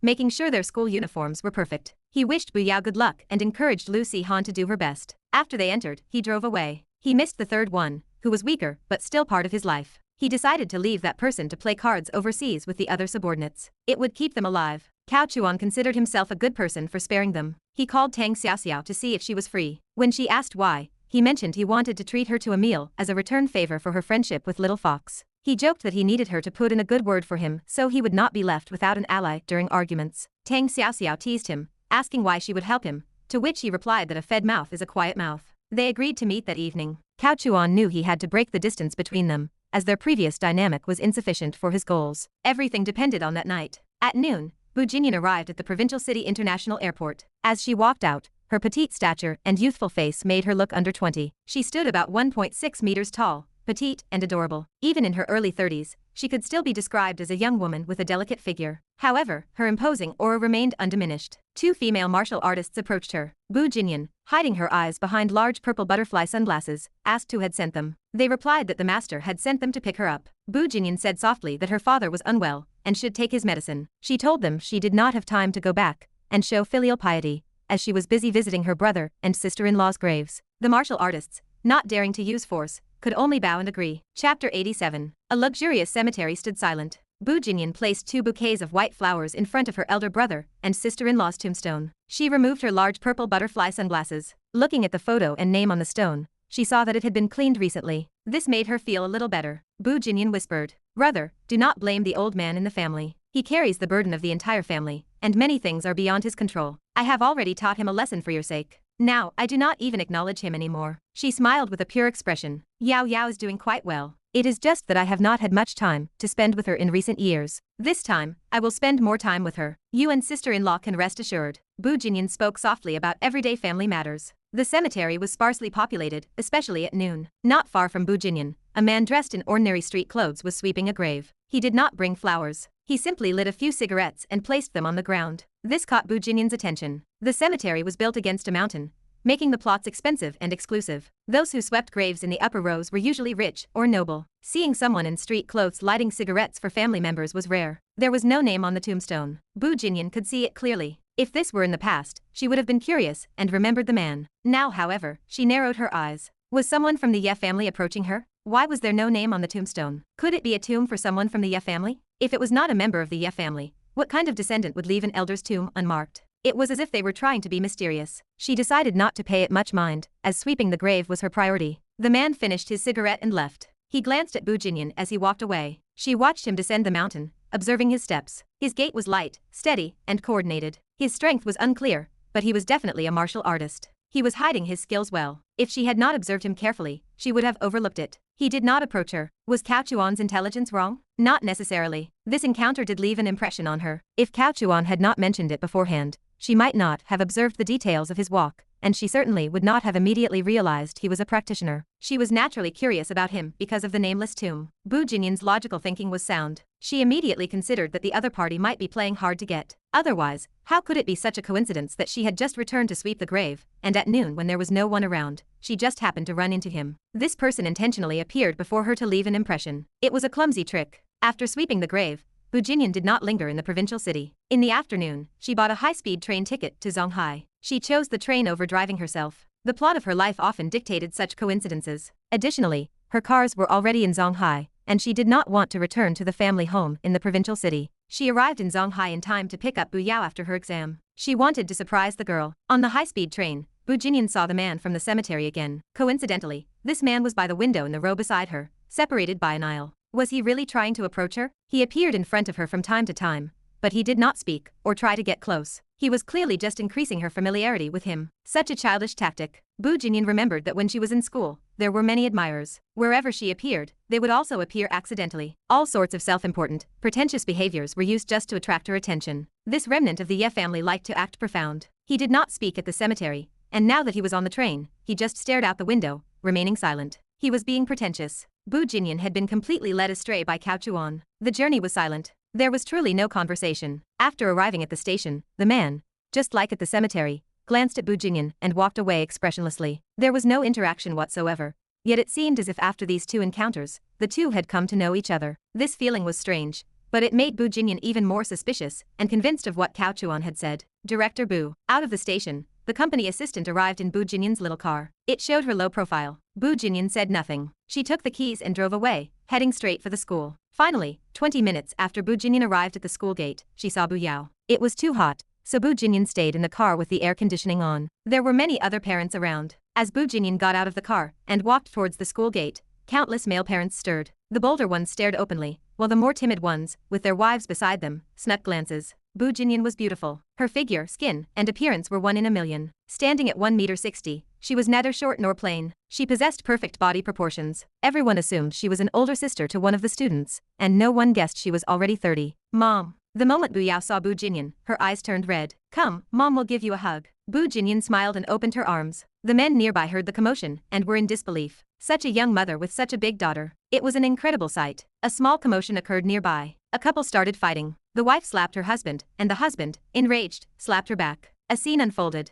Bu Jinyan chuckled. Little girl, how did you do on your exams? Are you still last in the class this time? No way. This time I am at least in the top 10 of the class. Bu Yao raised a hand to wipe her tears, huffing loudly. Before Bu Jinyan could ask, Bu Yao added, Mom, why did you not tell me you were coming back? I wanted to give you a surprise. Oh, by the way, this must be Han Han, right? What a beautiful little girl. Come, Auntie will give you a hug. Ah, Lucy Han was shy with strangers, giving an awkward smile, but she did not refuse. After a gentle hug, Bu Jinyan took a small gift box from her bag and handed it to Lucy Han. Han Han, this is a welcome gift from Auntie. Auntie, I cannot accept it. Lucy Han quickly refused. Initially, she even refused Cao Chuan's gifts, let alone Bu Jinyan's. Bu Jinyan's face hardened. Why be so polite with Auntie? You and Yao Yao are the best of friends. Your uncle takes such good care of Yao Yao, treating her like his own daughter, so I treat you like my daughter too. From now on, call me Mom. Bu Jinyan had investigated privately and liked this little girl. Lucy Han could not keep up with Auntie Buletin's thinking. It was too erratic. This was not as serious as Bu Yao usually described her. Mom, you are scaring her. Who recognizes a daughter upon meeting? Bu Yao pouted. Oh, is our Yao Yao jealous?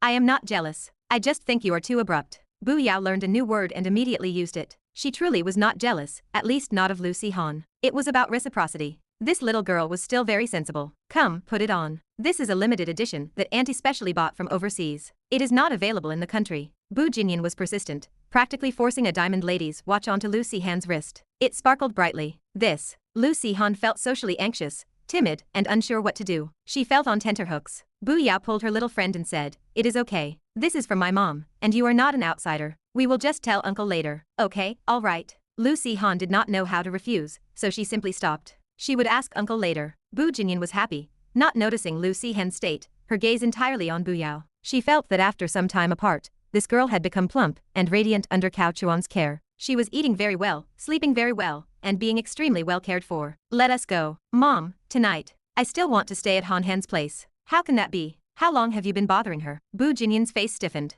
But, no buts. Bu Jinyan interrupted directly. Ultimately, she was a strong woman. Bu Jinyan said to Lucy Han, Han, Auntie is taking Yao Yao for now. Later, you can come to Auntie's house to play, okay?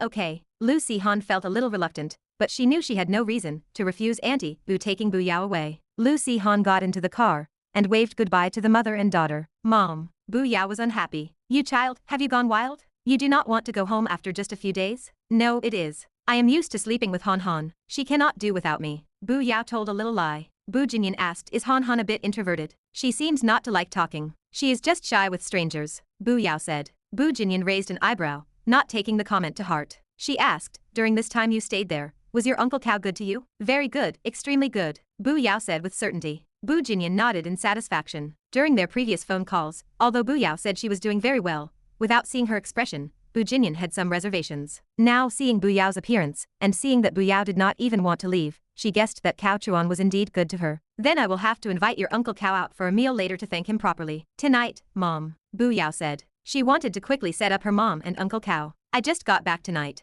How can I be the one treating? Next time, I will be back for a while anyway, no rush. Bu Jinyan chuckled and shook her head. Oh, alright. Bu Yao instantly deflated. She wondered what she would do tonight. There was no more secure embrace to sleep in. Chapter 88. Tonight, these two best friends looked absolutely beautiful. Every detail of their attire was perfectly to Cao Chuan's taste. Zhong Qinger, needless to say, stuck to her usual style. She wore a cool-toned t-shirt paired with a pinafore dress, sheer stockings, and small green cotton socks underneath, emphasizing that socks over stockings look. She was still full of youthful vibrancy. Although he had seen it many times, he never tired of it. Her style had recently leaned noticeably towards Cao Chuan's preferences. After understanding his likes, she subconsciously made changes for this bad guy. As the saying goes, a woman adorns herself for her admirer. As for Tang Xiaoxiao, she leaned more towards an athletic style. She wore a lightweight sports jacket and high-waisted, straight trousers. She did not reveal much, yet it gave off a very refreshing feeling. This girl had an introverted personality, and her dressing style was relatively quiet and reserved. However, there was one thing Cao Chuan was very curious about. She did not like to practice martial arts,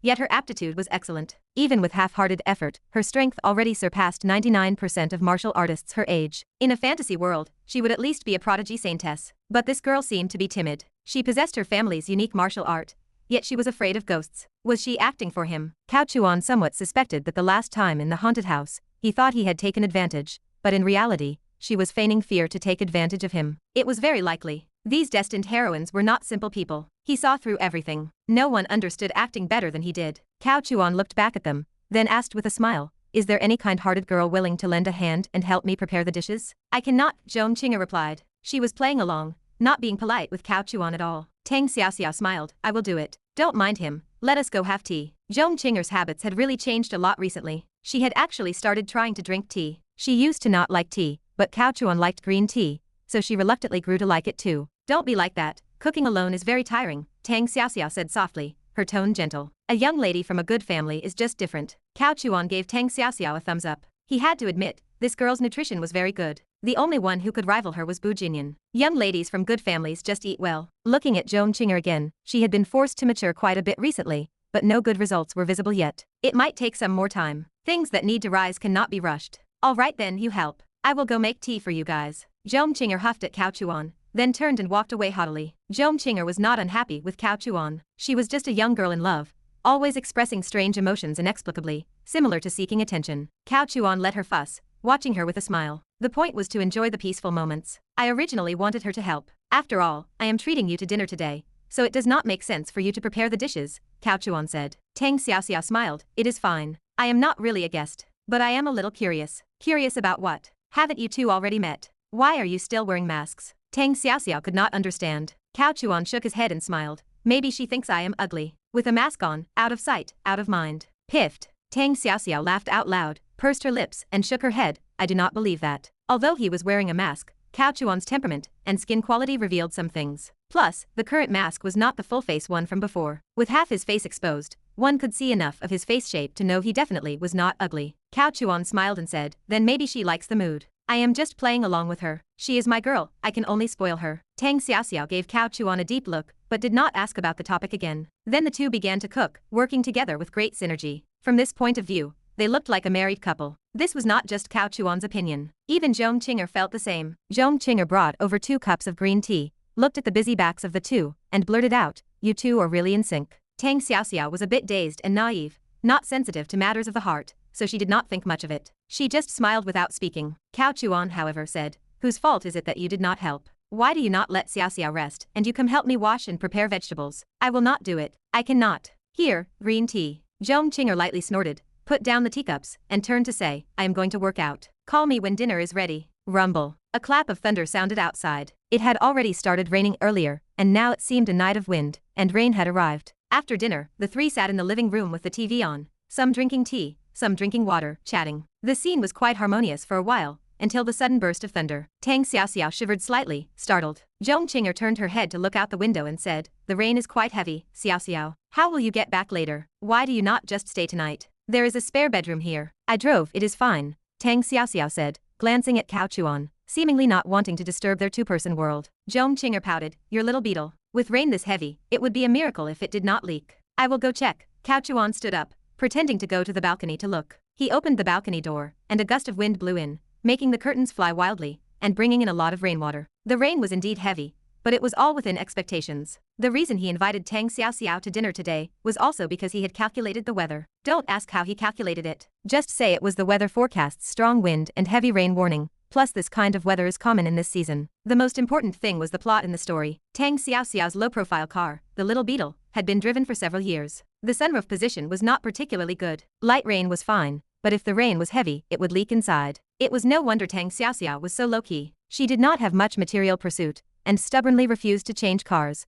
believing she generally did not need one. Therefore, in the new plot, due to this weather and the car leaking, she was also stranded. Of course, according to the plot's nature, the child of destiny Ye Chen would naturally appear to help her out, leading to special alone time. The plot had not even started yet, and Cao Chuan had already utilized this to create special plot points for himself, massively increasing his luck. Click. Cao Chuan quickly closed the balcony door and turned back, saying, the rain is too heavy. Even if your car does not leak, I do not recommend you drive back. Visibility on the road is poor, and it is very dangerous. Exactly. Zhong Qinger also nodded in agreement. It is not like we do not have rooms here. Worst case, I will accompany you. Tang Xiaoxiao rolled her eyes. I would not dare disturb your time. I will just sleep by myself. This statement meant Tang Xiaoxiao had agreed to stay. Zhong Qinger giggled and stood up. Come on, let us go to the spare bedroom. I will help you make the bed. Okay. Tang Xiaoxiao glanced at Cao Chuan again. This girl was very considerate of others. If she saw any impatience or unwillingness on Cao Chuan's face, she would leave immediately. Do you need my help? Zhong Qinger pouted. Tonight, the spare bedroom is Tang Xiaoxiao's.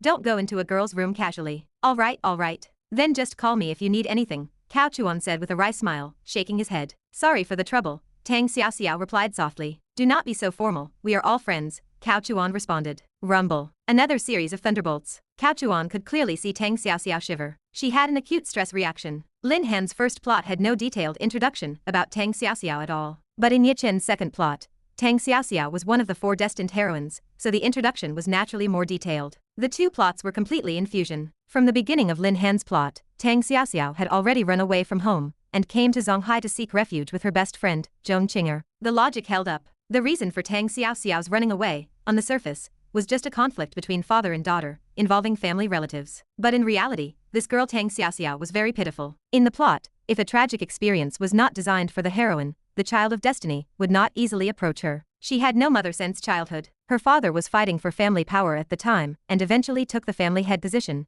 gaining everything, but losing Tang Xiaoxiao's mother. It was a rainy night, just like today, with lightning and thunder. Tang Xiaoxiao's mother was taking her back from her maternal home when they encountered enemies on the way. A night of earth-shattering murder. On this rainy night, her mother and the family martial artists fought desperately to repel the enemies, but ultimately, her mother was too severely injured to last long while protecting her. This incident left an indelible shadow in Tang Xiaoxiao's heart. She was still afraid of thunder. Every time she encountered such heavy rain, or a thunderstorm, she would feel a strong sense of unease. It was even more terrifying than the time in the haunted house. The reason she ran away from home this time was also related to this incident. Her father was preparing to remarry. Originally, her father did not return when her mother died, only coming back to attend the first 7 days of mourning. This already made Tang Xiaoxiao feel unfair, and now he was going to marry another wife. Tang Xiaoxiao directly talked back to her father. Other relatives of the family were also present and scolded Tang Xiaoxiao, saying she was unfilial and disrespectful. But she was not low-key when provoked. She pointed at the relatives' noses on the spot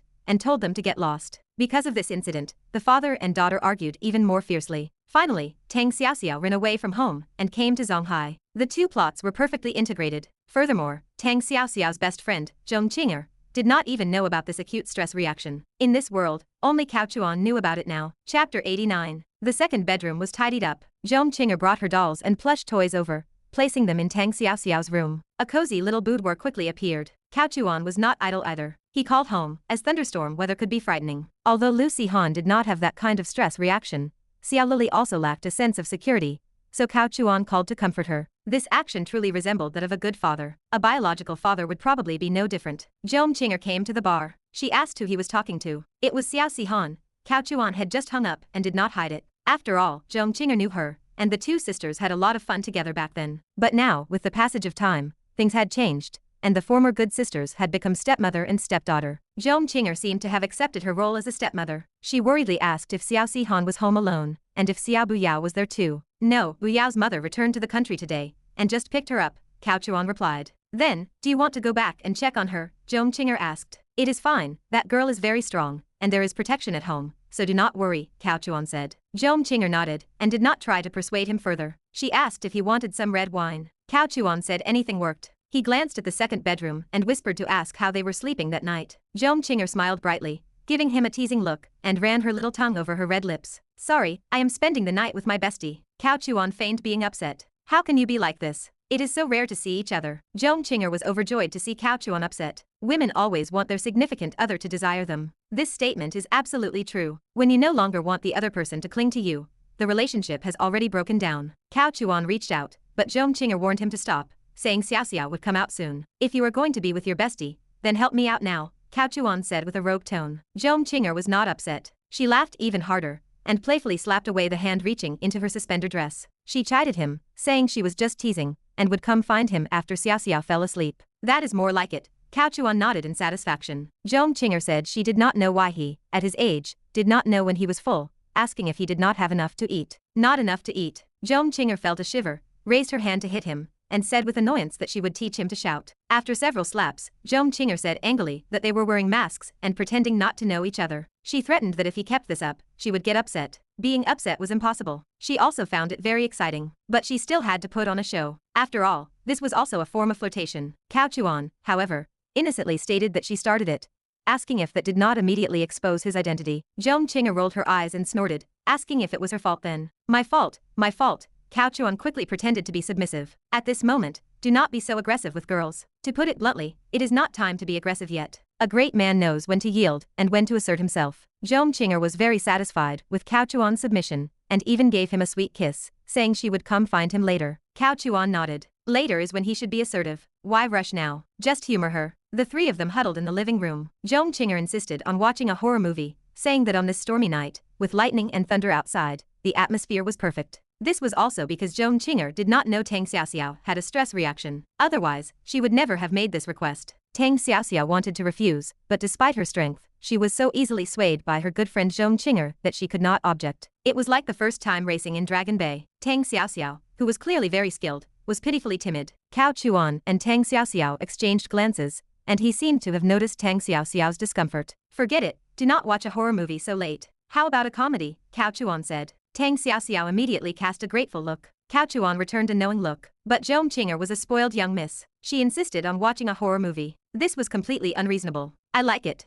I just like your willfulness. Cao Chuan shook his head helplessly and said he was really scared, as he was most afraid of these things. What are you, a grown man, afraid of? Zhong Qing'er said, speechless. I am really scared. I am most afraid of these things, Cao Chuan said seriously. Tang Xiaoxiao felt even more grateful. She knew that Cao Chuan was speaking up for her, especially since Cao Chuan had not been scared at all in the haunted house before. This also made her feel a bit embarrassed, especially seeing Zhong Qing'er looking as if she was about to argue, so she quickly said to watch it, because it was fine. See, Xiaoxiao is not even scared, only you are. Cao Chuan gave Tang Xiaoxiao a resentful look. This look made Tang Xiaoxiao feel so guilty, as if she had betrayed him. Tang Xiaoxiao gave him a pitiful look, full of apology. Cao Chuan then reluctantly said he would just keep them company. The Oscars definitely owed Cao Chuan a box of statuettes. Because of Cao Chuan's fear, Zhong Qing'er arranged for him to sit in the middle, with Zhong Qing'er on his left and Tang Xiaoxiao on his right. The three of them sat on the carpet, leaning against the sofa, as this created a good atmosphere for watching a movie. The television was turned on. A horror movie about a phone call was played.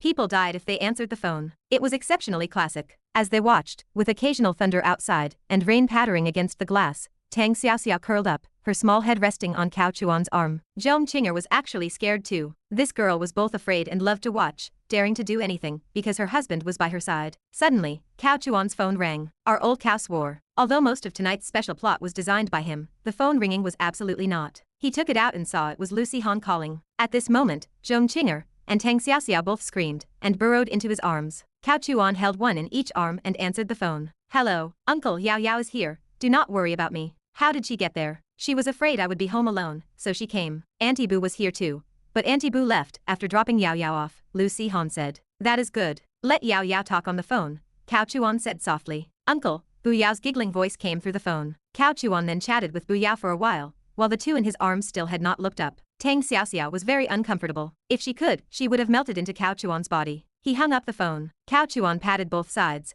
not knowing where he was patting, but it felt a bit bouncy. With Cao Chuan's patting, Tang Xiaoxiao's body trembled. All right, it is over, it is over. Humph. Zhong Qing'er regained her courage, stood up, and feigned fierceness, telling him to turn off his phone. It is off, Cao Chuan chuckled. Zhong Qing'er gave a soft, angry sound and looked at Tang Xiaoxiao, asking if she was all right. Tang Xiaoxiao was still shrinking her head. Hearing Zhong Qing'er ask, she slowly got up, her small face pale with fright. Let us change to a comedy. This stuff is too scary, Cao Chuan quickly said. Tang Xiaoxiao nodded repeatedly, agreeing with this. Zhong Qing'er was actually scared too, so this time she did not insist. After a few seconds of hesitation, she took the remote control and changed the channel. With some minor misunderstandings from before, Tang Xiaoxiao's emotions quickly stabilized. She only felt that her bottom was still a little numb. He probably did not intentionally pat that area. After all, he patted twice, seemed to notice the problem, and quickly withdrew his hand. He was not someone who deliberately took advantage. Tang Xiaoxiao still trusted her judgment, especially her intuition, which had always been very accurate. Otherwise, she would not have let Zhong Qing'er bring her to meet a man in the first place. Having interacted so many times, she felt very good. It must have been a misunderstanding.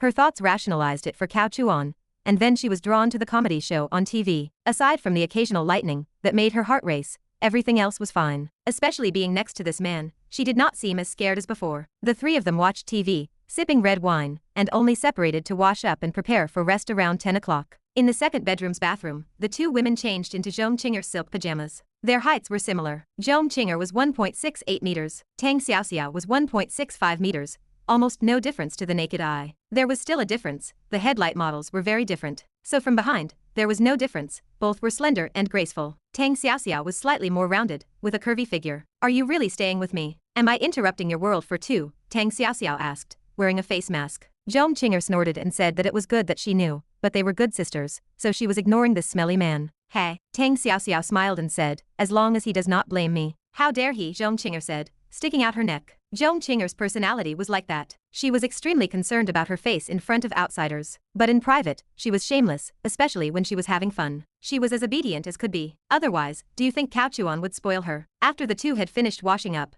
they got into bed and chatted about various things. Nothing sensitive, just ordinary daily topics. Soon, Zhong Qing'er said she was sleepy, and Tang Xiaoxiao stopped talking, closing her eyes. But her mind kept recalling certain things, and one person's figure. From the haunted house to this time, she truly felt safe. Her intuition was not bad either. She felt very close. She truly envied her good friend for finding such a good man. She did not know how much time had passed, but Zhong Qing'er quietly got up, and even stole a glance at Tang Xiaoxiao, thinking she was asleep. Only then did she tiptoe up and quietly leave the room. Click. As the door gently closed, Tang Xiaoxiao also opened her eyes. She truly was not pretending to be asleep. She just could not sleep because she was thinking, a little insomniac. But she never expected that with her good friend Zhong Qing'er's departure, she would then be completely unable to sleep. That night, accompanied by the thunder and rain outside, the sounds from next door also did not stop. Chapter 90. That night, no one rested well. Cao Chuan and Zhong Qing'er were at it until very late. Tang Xiaoxiao was unlucky. Encountering a couple with such long-lasting stamina meant she simply could not sleep. Her insomnia was severe. She preferred sleeping on her side with her legs clamped around the quilt. The weather in the south, especially during the plum rain season, meant the air indoors was humid. This weather was frustrating. Fortunately, the thunderstorm stopped by midnight. Tang Xiaoxiao was not scared, but she could not sleep. She drifted in and out of sleep until the early hours of the morning. Before she could get much rest, she was woken by sounds from outside. Someone was cooking, and the clanging of pots and pans filled the air. She squinted at her phone. It was only a little past 7 in the morning. Because it was overcast, it was still dim outside. Who is it? So early? Tang Xiaoxiao mumbled. She was a light sleeper, and she had not rested well. Her eyes were sore, and she could not fall back asleep. She decided to get up. She went to the bathroom first and saw herself in the mirror. She had deep bags under her eyes. For those who practice martial arts, unless they have reached the Danjin stage, they are still ordinary people. Lack of sleep causes red eyes and heavy bags. Relatively speaking, even a destined heroine looks beautiful with eye bags. A pretty girl's eye bags are just charming features, but an ugly girl remains ugly regardless. Luckily, there were plenty of skincare products in the bathroom, including concealer, eye cream, and eye masks. She applied some. Suddenly, the bathroom door twisted open. Tang Xiaoxiao was startled. She blamed herself for not locking the door. Fortunately, he had not walked in while she was using the toilet. Now that she had a mask on, nothing was exposed. She looked at the man who appeared in the mirror. He was still wearing a mask. Tang Xiaoxiao felt like laughing. Were they really addicted to wearing masks this early in the morning? Good morning. Just as Tang Xiaoxiao opened her mouth to greet him, the man immediately pressed close and hugged her from behind. You are awake so early. Why not sleep a bit more? Ah. Tang Xiaoxiao's body stiffened. She was about to struggle free, but hearing his words, she understood that he had mistaken her for someone else. It made sense. Their figures were similar from behind, and she was wearing Zhong Qinger's nightgown. There were no outsiders in the house. Most importantly, she had not locked the door. It would have been strange if he had not made a mistake. I have to leave soon. The porridge is cooked and will be ready to eat. I also bought breakfast.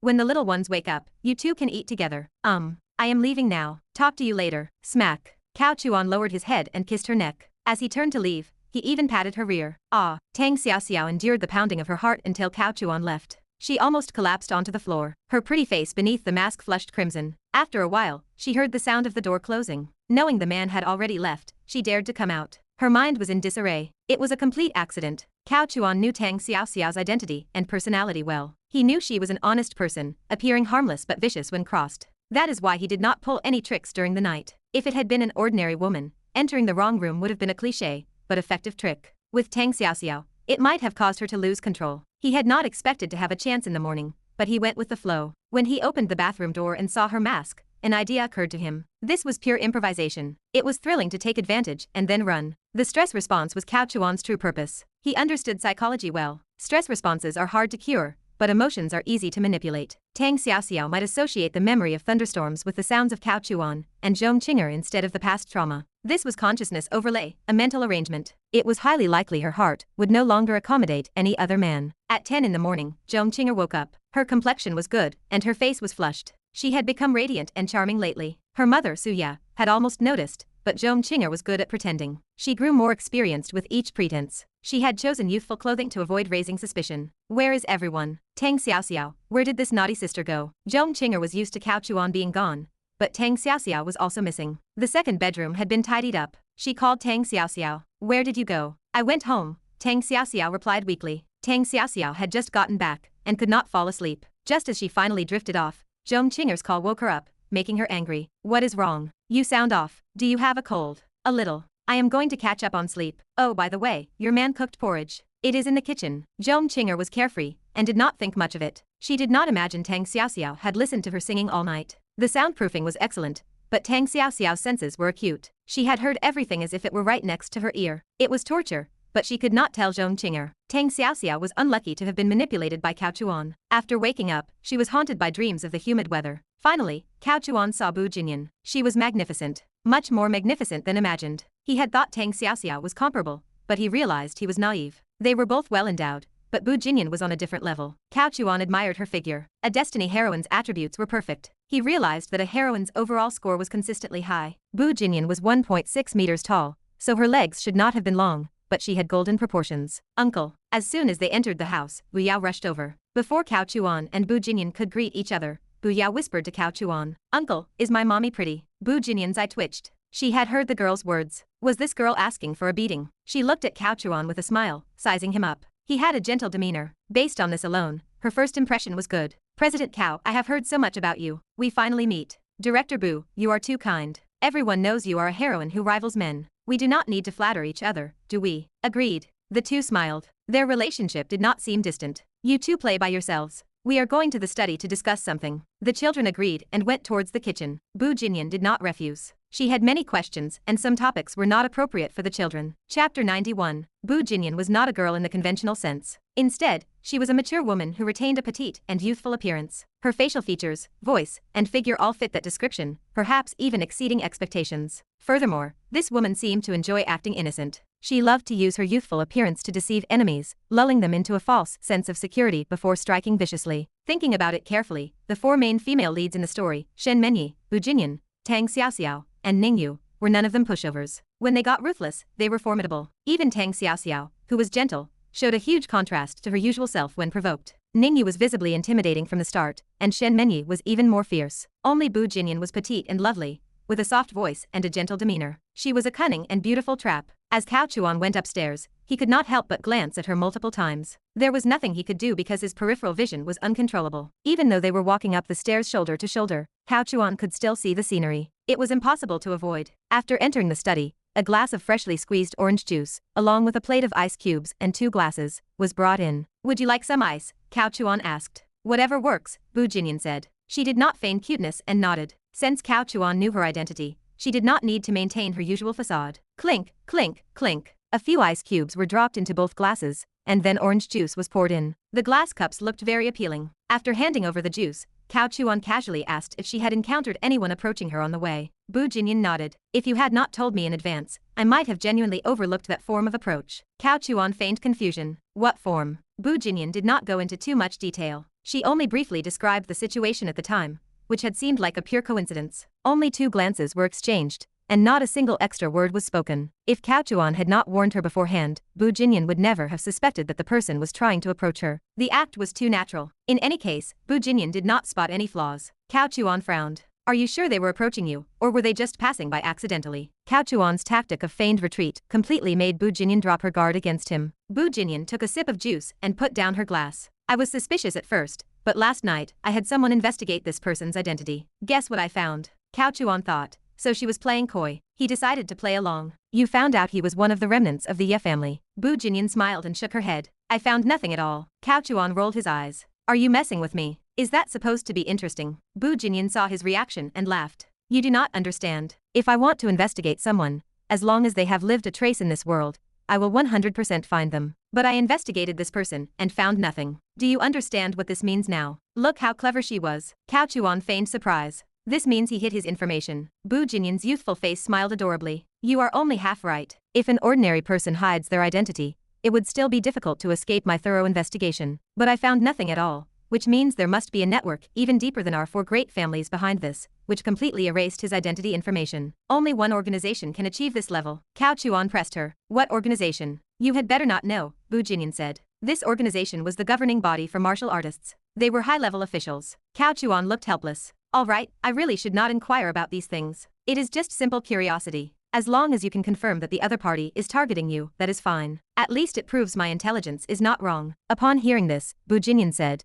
"In any case, I owe you thanks for this intelligence, and I can assure you that as long as I am here, this matter will not involve you. I will protect you." How loyal. But Cao Chuan did not believe it. The subsequent development of this matter would be such that even the 4 great families would have to start protecting themselves. How could she protect him? Cao Chuan looked grateful and raised his glass. "Then I will toast you with juice instead of wine." Clink. Their glasses touched, and they exchanged similar smiles. Bu Jinyan took a sip, then pressed on. "I am a little curious, where did your intelligence come from?" This was Bu Jinyan's last bit of suspicion. As far as she knew, even in the Jiangnan area, there were truly few people who dared to investigate the 4 great families and then share the information with an ordinary wealthy individual. Did they really think the 4 great families were made of mud? That was asking for death. Cao Chuan said, "I bought it with money." "Do you think I will believe that?" Bu Jinyan said, her face expressionless. "I really bought it. I have a business relationship with a detective agency, and this time I commissioned them to investigate." "A detective agency has such guts," Bu Jinyan scoffed. "I do not know. They seem relatively new. Their fees are not low, but their capabilities are good,"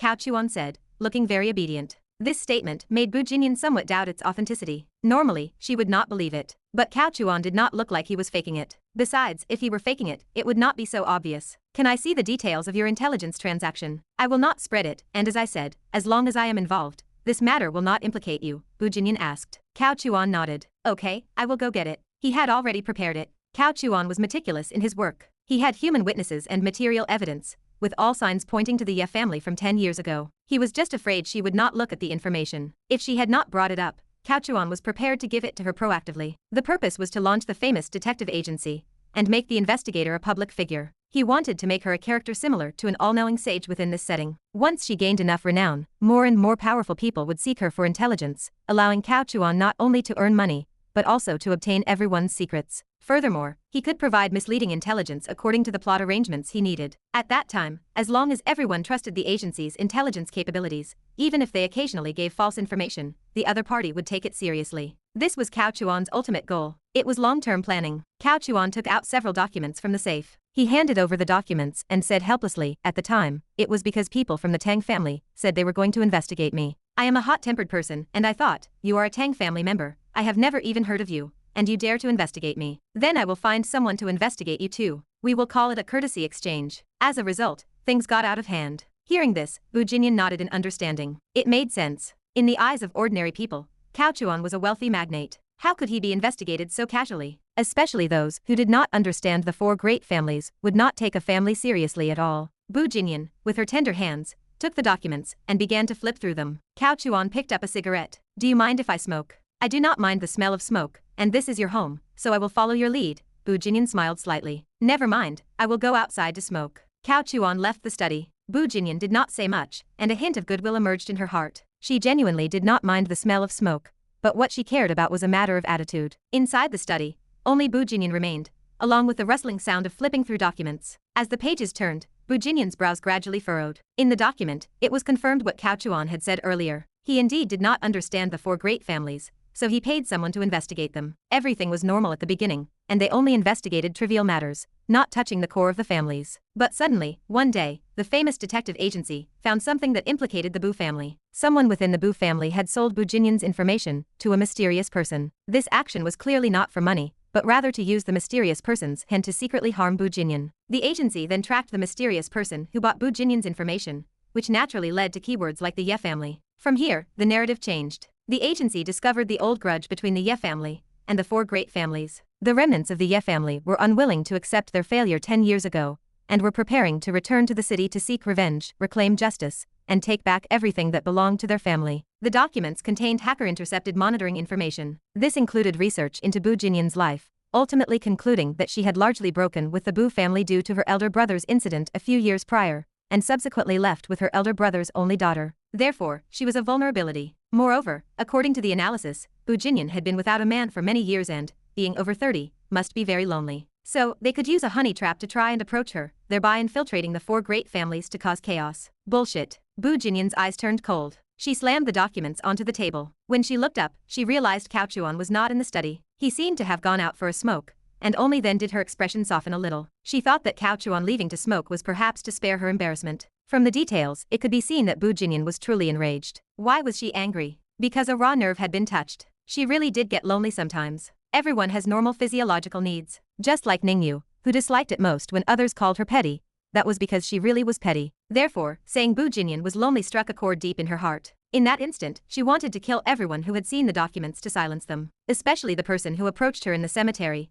and on the bullet train, asking for death. And this Cao Chuan guy, he must have seen it too, and deliberately went to hide, right? Humph. Bu Jinyan got up and went out to find trouble with old Cao. Chapter 92. He arrived at the second-floor balcony. Cao Chuan was sitting in an armchair, smoking and texting someone on his phone. Bu Jinyan said coldly, "Did you read this document?" Even when Bu Jinyan was angry, her voice was soft and pleasant to listen to. Cao Chuan looked up, his expression calm. "I did not." Bu Jinyan laughed in exasperation. "You did not? Then how did you know they were targeting me?" Cao Chuan changed the subject. "Speaking of which, was the Ye family not wiped out back then? How could there still be remnants? Your four great families did not do a clean job." Bu Jinyan chuckled, also answering evasively. "Do you also think I am very lonely?" Cao Chuan continued. "Logically, the four great families have connections that reach the heavens. The Ye family from 10 years ago was like an ant after autumn. Even if there were some who slipped through the net, there would not be many. And for one of them not to hide their head like a turtle, but to rashly jump out and seek revenge for the Ye family, this person's identity within the Ye family must not be low, at least a direct descendant." His analysis made sense, but Bu Jinyan's face flashed with anger,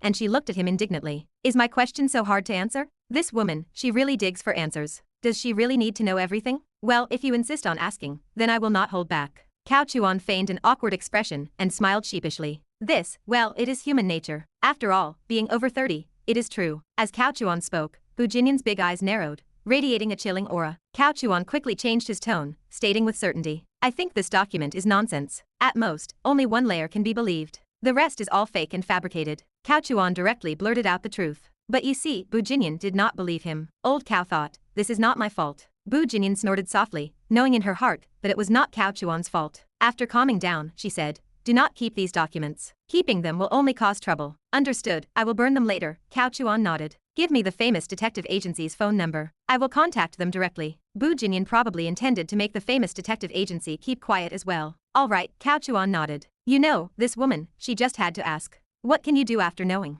Are you going to kill me to silence me? Cao Chuan chuckled to himself, shaking his head. However, the objective had already been achieved. Old Cao always has some degree of purpose in everything he does. It is a habit that is hard to change. Take this document, for example. First, it was to sow discord, serving as material evidence to ensure Bu Jinyan had no doubts about Old Cao. Second, it was to keep a secret. As mentioned before, when two people share a small secret, their relationship naturally draws closer. And this loneliness was Bu Jinyan's secret. It used to be a secret exclusive to Bu Jinyan, but now that Cao Chuan knew, their relationship would either distance them or bring them infinitely closer. With Xiao Buyao's presence, distancing was impossible. So it could only bring them closer. Of course, there was also another consequence. It might lead to hatred. For instance, the current Bu Jinyan harbored murderous intent towards the famous detective agency and the remnants of the Ye family, but not towards Cao Chuan. This long period of contact and planning, including the preliminary phone calls, was not for nothing. Subsequently, Bu Jinyan also sat in an armchair nearby, gazing at the distant green plants and landscaping. The surrounding environment was beautiful. Although it could not compare to the Bu family, it was still very good. Neither of them spoke, each contemplating their own issues. Despite it being their first meeting, the current scene resembled the relaxed atmosphere of an old married couple, where silence did not feel awkward. After a while, Bu Jinyan suddenly spoke. I heard you were betrayed and kicked out. Cao Chuan turned his head and asked back. You investigated me? Bu Jinyan met his gaze without any evasion or rebuttal, nodding and saying, my daughter is with you, so I definitely need to understand you thoroughly. If that is the case, then do not blame me if I get to know you thoroughly in the future. Cao Chuan shrugged, looking helpless. Anyway, your four great families all act this way, investigating people's ancestors at the drop of a hat. The Tang family is like that, and so are you. Bu Jinyan chuckled. I did not mean any harm. It has nothing to do with harm. It is a matter of respect, but it does not matter. Anyway, my small arm cannot twist your four great families' big thighs. Plus, I have also investigated you, so let us call it an exchange of courtesies, Cao Chuan said. Bu Jinyan smiled. I am very sorry, Cao Chuan said in surprise. I cannot see any apology in that smile. Instead, you look quite happy. Bu Jinyan chuckled, her voice soft and sweet. Then how do you want me to apologize? How about I help you teach those people a lesson, and make them return Hechuo group to you? Given Bu Jinyan's status, dealing with a pure businessman like Su Gilong would not require many tactics. She would only need to pass a word to certain departments, and people would act as her pawns, conducting various investigations into his businesses, including various inspections, financial security audits, and so on. Using power to suppress others, she could easily control him. However, Bu Jinyan's offer to help him reclaim the company was clearly a tease, playing with Cao Chuan. After all, men value their face. Being kicked out is a very humiliating thing. If he cannot even control his own base, how could he possibly ask a woman to help him get it back? No matter what, it would be embarrassing. But Bu Jinyan underestimated Cao Chuan's shamelessness. All right, Director Bu, if you can help me get revenge, I will treat you to dinner later, Cao Chuan chuckled. Bu Jinyan raised an eyebrow. This guy really had no face at all. Are you serious? Bu Jinyan stared at Cao Chuan. Cao Chuan was surprised. Could it be that you are joking? They exchanged a few more glances. Bu Jinyan suddenly laughed. I suddenly find you a very interesting person. Very interesting, then I will play with you. Cao Chuan chuckled, shaking his head. Bu Jinyan indeed developed a great deal of interest in Cao Chuan. He was different from the information she had gathered, completely different. Especially after meeting him, his demeanor and personality were both unexpected. The aura of an immortal master was just beginning to manifest, not yet obvious. But even with this hint of immortal charm, Bu Jinyan felt that Cao Chuan was no ordinary person. Even in some established families or ancient martial artist families, it was rare to see peers with such a comparable aura. And also, Cao Chuan seemed to have a youthful appearance. The document stated he was over 40, but he looked like he was not much older than herself. Extremely youthful. All of this combined inevitably made Bu Jinyan very curious about Cao Chuan, wanting to get to the bottom of it. In a blink of an eye, it was lunchtime. The cook had prepared a large table of hearty dishes. Xiao Lili drank juice. De Lili drank white wine. That is right, white wine. Bu Jinyan did not like red wine, and always chanted a common saying wine is the essence of grain. The more you drink, the younger you become. With this so-called belief, she seemed to genuinely get younger and younger, completely reversing the aging process. A De Lili who already had a youthful appearance was actually aging in reverse, leaving no room for other women to live. The four of them sat at the dining table. It looked exactly like a scene of a father and three daughters, very harmonious. Old Cao was very happy. After all, Bu Jinyan had very long hair. When tied into big twin pigtails, she would probably look very cute. Thank you, uncle. Thank you, uncle. As usual, Cao Chuan served food to the two little ones. The table was too big, and some dishes were out of reach. Bu Jinyan also smiled as she watched Cao Chuan care for the two little ones, her gaze gradually softening. She had deep affection for her older brother and sister-in-law. In essence, her older brother had raised her, because their elders did not have time to care for her. Later, when her sister-in-law arrived, her sister-in-law also doted on her. So, with the passing of her older brother and sister-in-law, a sister wished to care for her brother, but her brother was no longer there. Bu Jinyan placed all her familial affection for her older brother and sister-in-law onto Xiao Buyao. Now, whoever was genuinely good to Buyao, she naturally developed a good impression of them. Seeing the somewhat warm scene before her, many images automatically formed in her mind. It was a kind of self-moved feeling. For a fleeting moment, she even saw Cao Chuan as her older brother. If her older brother were still alive, he would probably be like this too. The more she looked, the more alike they seemed. He was really so much like her older brother. Brother, she murmured to herself, a soft whisper. It seemed no one heard it, but old Cao heard it. Bu Jinyan raised her wine glass and said to Cao Chuan, "A toast to you." Why the sudden toast? Cao Chuan feigned confusion. "Thank you." "All right then." Cao Chuan also held his white wine. Drinking white wine in the middle of summer was quite something. Cao Chuan took a sip. Bu Jinyan, however, downed it in one gulp. Although the small wine cup held less than an ounce, this single gulp was considered a large mouthful in the south. Unlike the north, where they drink by the tea cupful. "Auntie, please eat." Lin Han proactively served food to Bu Jinyan. As the saying goes, parents are a child's best teachers. Cao Chuan usually took care of them, and they had learned to take care of others too. "Mom, you should eat more after drinking." Bu Yao also served food. Bu Jinyan's heart felt warm, experiencing a long unfelt warmth, the warmth of a family. In the past, in the big family, meals were always very formal. Only when she and her older brother, and later her sister-in-law, ate together, did it feel warm. The more she felt touched, the more she drank. Alcohol is a good thing. It can lead to trouble when you are in a bad mood, and it can also lead to trouble when you are in a good mood. Bu Jinyan drank a gin, and her gaze at Cao Chuan gradually became hazy. The more she looked, the more he resembled her older brother. Eventually, she naturally became a little tipsy. Of course, she was also pretending to be drunk. She had drunk less than 2 gin of white wine in total, which would be enough to get an ordinary person drunk. But Cao Chuan, who knew the story, was very aware of Bu Jinyan's alcohol tolerance. Coupled with her martial artist enhancements, the strength of her internal organs was also beyond what an ordinary person could compare to. Without 5 gin, she would not pass out. Well, I treat you as a friend, and you are using this to test a friend, are you not? However, Cao Chuan could also understand. She was a destined heroine, after all. Even if her relationship with him seemed familiar, they were not truly close. If she were completely unguarded and casual in front of a man, then she would not be the destined heroine. She would have already become a mess. Yao, does your mother always drink like this? Cao Chuan feigned confusion. Yes, Bu Yao nodded emphatically. Mom usually likes to drink. She drinks when she is happy, and she drinks when she is not. When she gets drunk, she just sleeps. All right, Cao Chuan sighed. Help her upstairs to rest. I will do it. Chapter 93. Cao Chuan knew very well that this was Bu Jinyan's final test of him. This was the defining trait of a destined heroine. Once she confirmed someone was a good person, she would trust him completely. It was inherent in her character's DNA. However, the more trust there was in the late stage of a relationship, the more frequent and complex the tests would be in the early stages. From her initial investigation of Cao Chuan while she was abroad, to meeting him in person, from the remnants of the Ye family approaching her, to this latest drunken incident, it was a repeated verification of Cao Chuan's character. If Cao Chuan had been even slightly reckless, the situation would have taken a drastic turn. To be honest, these methods were quite boring, but they were undeniably effective. For someone who did not understand Bu Jinyan, seeing such a beautiful woman in front of them, accompanied by 2 obedient girls, an ordinary man would definitely be tempted. He might try to take advantage to satisfy his carnal desires. It was human nature. "Si Han, go get a small cup of warm water. Your Auntie Bu will drink some later," Cao Chuan said. "Okay, I will."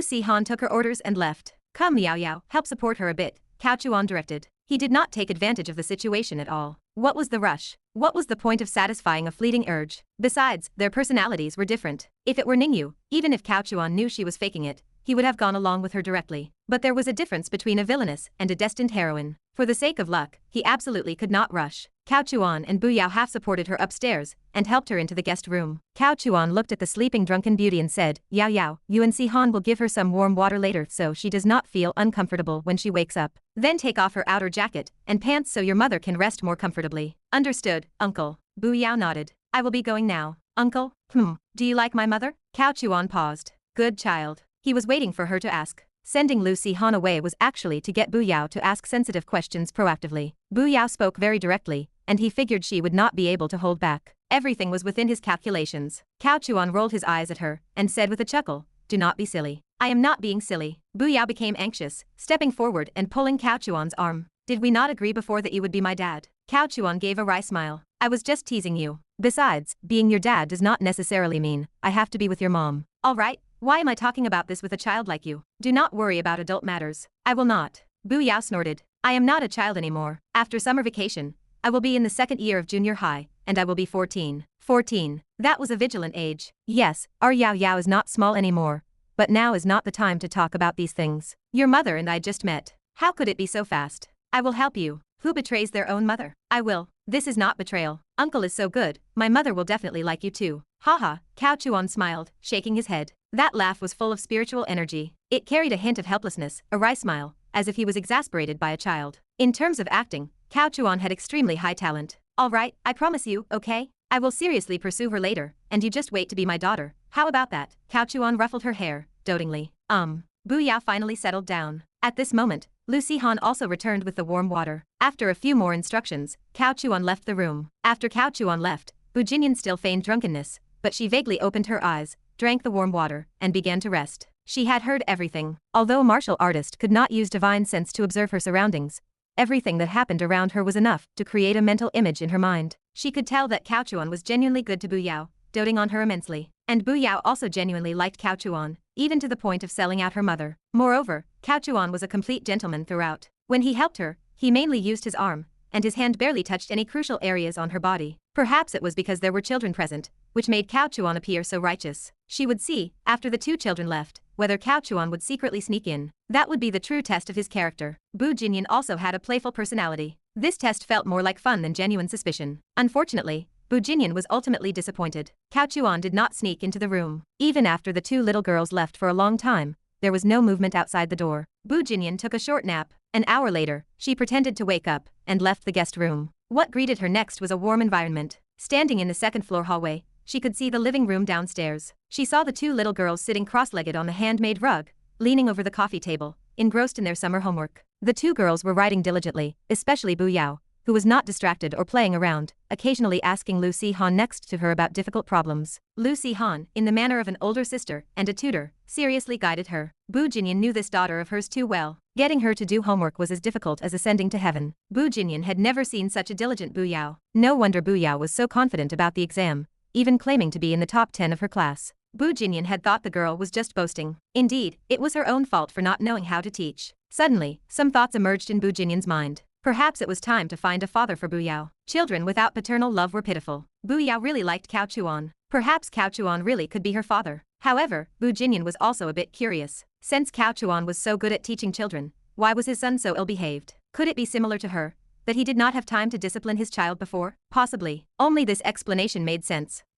Where was Cao Chuan? Bu Jinyan looked around the layout of the place, and went to Cao Chuan's study. Knock knock knock. Come in. Click. You are awake. Cao Chuan seemed to be working, and looked puzzled when he saw Bu Jinyan. Yes, I had a short rest and feel much better. Sorry, I drank too much just now. I did not make a fool of myself, did I? Bu Jinyan smiled. How could you make a fool of yourself? When you were drunk, you did not even babble nonsense. You just closed your eyes and rested. Did you carry me up here? Bu Jinyan asked with a half-smile, her eyes carrying a hint of mischief. Cao Chuan quickly shook his head. Do not misunderstand. It was me and your precious daughter together. I did not take advantage of you. Why are you so agitated? I did not say anything. Are you feeling guilty? Bu Jinyan gave a soft, cute snort. Cao Chuan smiled bitterly and shook his head. Joking aside, Bu Jinyan now completely trusted Cao Chuan. She had thought earlier that Cao Chuan and the two little girls were playing or had gone out, which was why he had not attacked her while she was drunk. But now, it seemed that was not the case at all. The two girls were doing homework downstairs, and Cao Chuan was in the study upstairs, only a dozen steps away from her guest room. If Cao Chuan had any ill intentions, it would have been impossible for him not to find an opportunity. So, she fully trusted him, and she was relieved. Thank you for taking care of Yao Yao all this time. Bu Jinyan did not tease Cao Chuan anymore, expressing her sincere gratitude. It made Cao Chuan feel a bit embarrassed. I already said it is not necessary. Regardless of whether it is necessary, I am serious. Also, if it is convenient for you, I would like Yao Yao to stay here with you. Cao Chuan was taken aback. Was she being so polite? What was going on with this mother and daughter? One sent her mother, the other sent her daughter. Although a niece resembles her aunt, This was too similar. Could it be a tradition of the Bu family? Bu Jinyan did not hide anything and spoke truthfully. I am not very good at disciplining children, and you have Sihan here. Her personality is more mature than Yao Yao's, and she studies very well, so I want Yao Yao to interact with her more. She can learn a lot through osmosis. Cao Chuan realized, I have no problem with that, as long as you are at ease. I have nothing to worry about. It is just that I might have to bother you frequently in the future. Haha, I would be delighted. Really delighted? Then I will move in too. Ah, Cao Chuan was speechless. This woman, was she imagining things? It was strange. It should not be. He just played the part of a gentleman once, and now she was aggressively pursuing him? To be honest, Cao Chuan was a bit bewildered. But upon closer thought, it did not seem entirely inexplicable. After all, she was indeed lonely. However, Cao Chuan had to refuse because Yao Yao sleepwalked. For a martial artist like Bu Jinyan, if she moved in, this secret would not be kept for long. Besides, the plot was about to begin, and Cao Chuan could not bring the destined heroine home. Bu Jinyan saw Cao Chuan hesitate, and her expression also froze. She was originally just teasing Cao Chuan, making a joke, which was her playful nature. But she had not expected to see not happiness, but difficulty on Cao Chuan's face. What? Not welcome. Cao Chuan gave a wry smile. Young Miss Bu, I welcome you immensely, but the current problem is that I dare not. The remnants of the Ye family are watching you, and soon the 4 great families will all be implicated. If people find out you are living here with me, I am afraid I will not see the sun rise tomorrow, even if we are both innocent. Cao Chuan put on a timid, fearful expression, finding a perfectly valid reason. So that was it. Bu Jinyan suddenly understood. She had indeed overlooked this point, only feeling that chatting with Cao Chuan was quite relaxing, so she had overlooked the danger. And with Cao Chuan saying that, Bu Jinyan also felt that it would indeed be inappropriate for her to move in.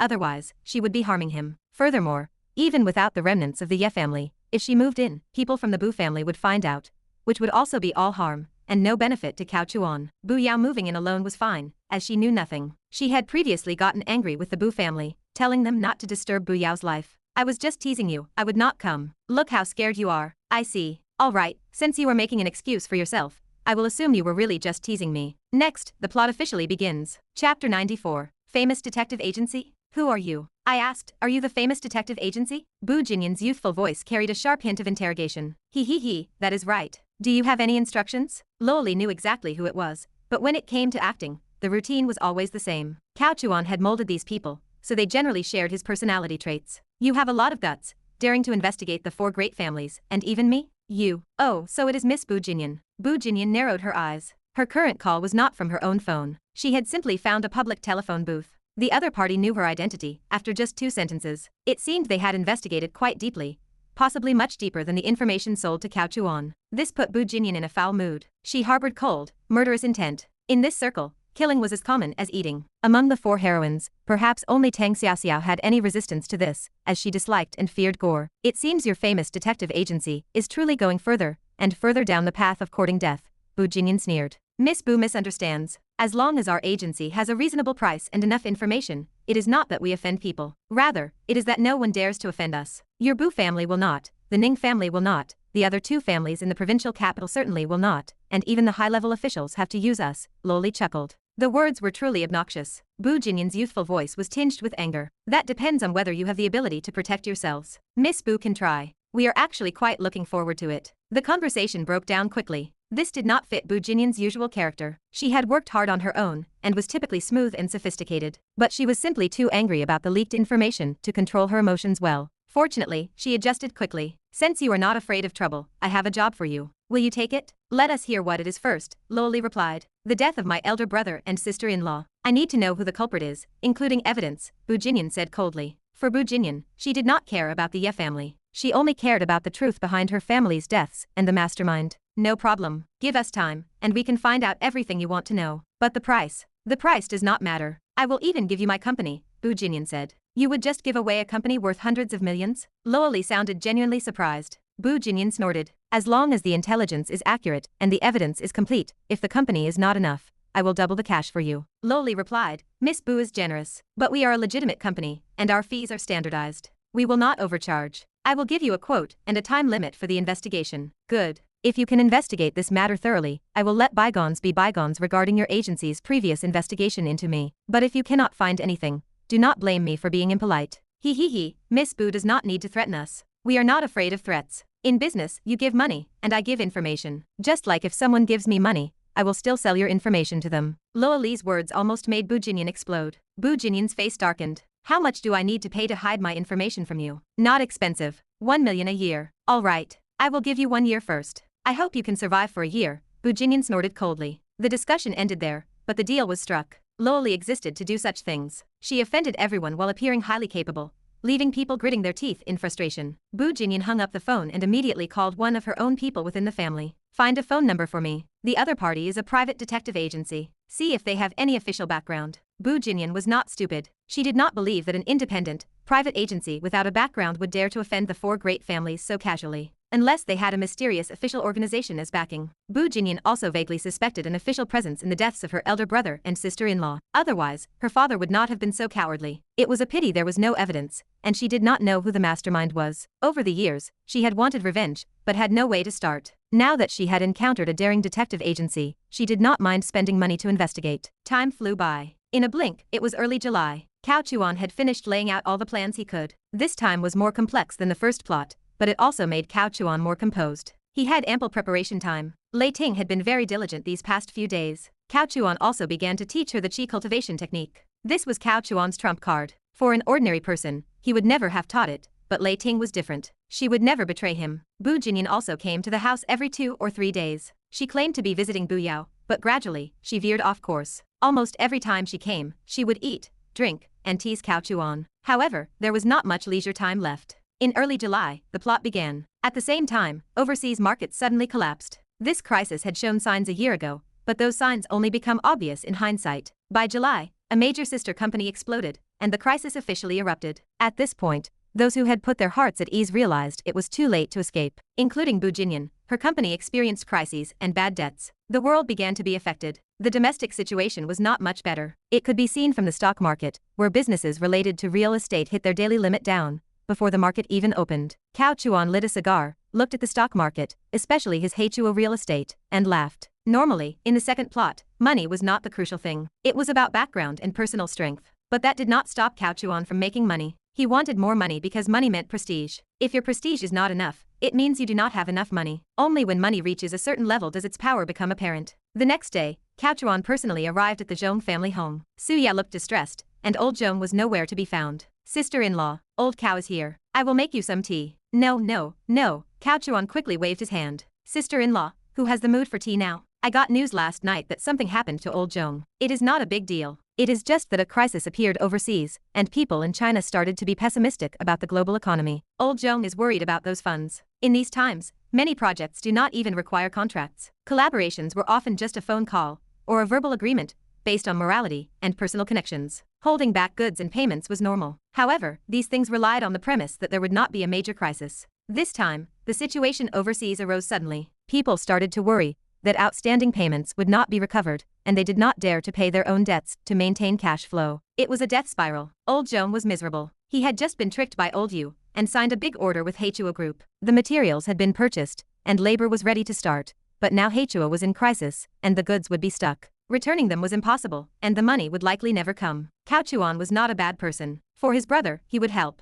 Sister-in-law, I still have cash. If old Zhong needs it, do not be polite with me. Just say the word. Zhong Qingye came downstairs just then. She had touched up her lip gloss when she saw Cao Chuan arrive. She heard Cao Chuan's words, and her heart felt sweet. She felt that Cao Chuan was being generous out of consideration for her. Old Cao, thank you. Suya grabbed Cao Chuan's hand gratefully. Cao Chuan smiled and shook his head. Sister-in-law, do not be so polite. I do not actually know the specifics. By the way, where is old Zhong? Ah, Qingye is here. Come, Godfather will take a look. Tisk tisk tisk, you are getting more and more beautiful. Cao Chuan spoke in a coaxing tone. Suya did not notice anything amiss, but Zhong Qingye's heart pounded erratically. It was a bit thrilling. Godfather, Zhong Qingye greeted him politely. Ah, come here. I have not seen you in a few days. Our Qingye is beautiful again. Chapter 95. Suya was genuinely anxious. She knew her own situation best. She was well aware of how many outstanding debts had not been collected. She also clearly knew how many payments needed to be made. With the current market stagnation, a capital chain rupture could easily occur. It could trigger a chain reaction. Once someone came to collect a debt,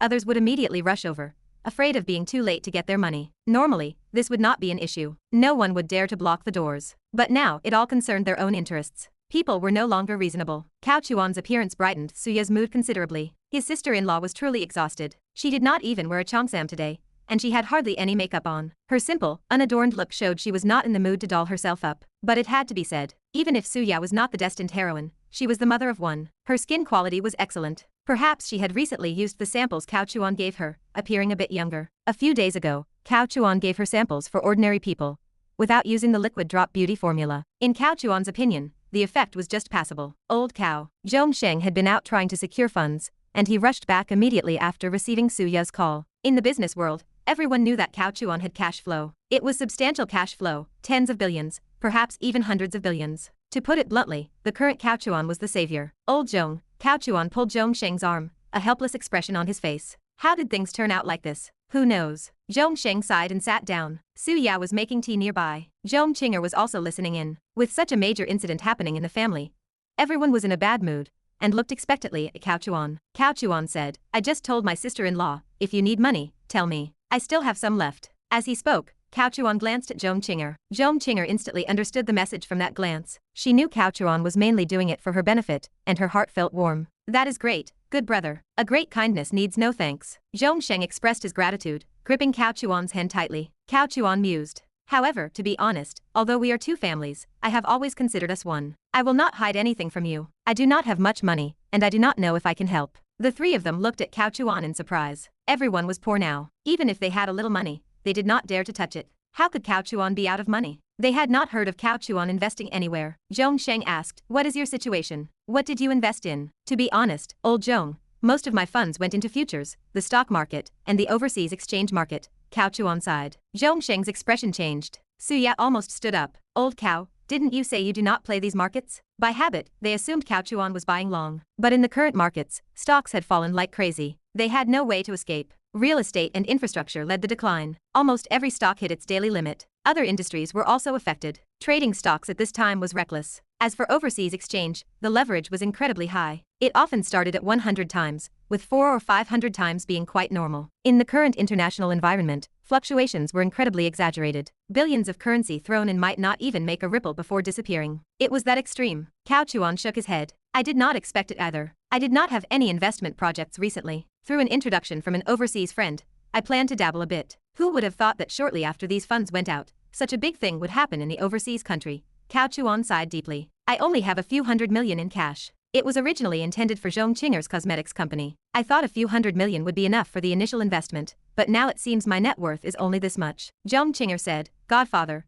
I do not want your investment. You can use this money to make a comeback. Zhongqinger was genuinely worried about Cao Chuan. She was not in the mood for romance, pouting and looking at Cao Chuan with a wronged expression. Su Ya said, Old Cao, let us postpone this cosmetics company for a bit. Given the current situation, let us wait and see. All right, Cao Chuan nodded. I only have this much money on me, old Zhong. If you need it, just ask. And to say something unpleasant, even if we all go bankrupt, with this beauty formula and my connections, our family can still make a comeback. After he left, Cao Chuan saw the petite woman as soon as he got home. Today, Bu Jinyan was incredibly beautiful. She was a petite woman with a mature appearance, and she dressed very youthfully. She looked even fresher than a college student. With a knee-length skirt and bare feet on the rug beside the sofa, she sat slouching, eating grapes. She did not treat herself as an outsider. You are back. Your family's grapes are pretty good, very fresh and sweet. Are they organic? Bu Jinyan smiled cutely. Young miss, this is my home. Can you please give me a heads up before you come? Even just a text message would be fine. Cao Chuan smiled bitterly. Bu Jinyan giggled and pulled out her phone to send a message.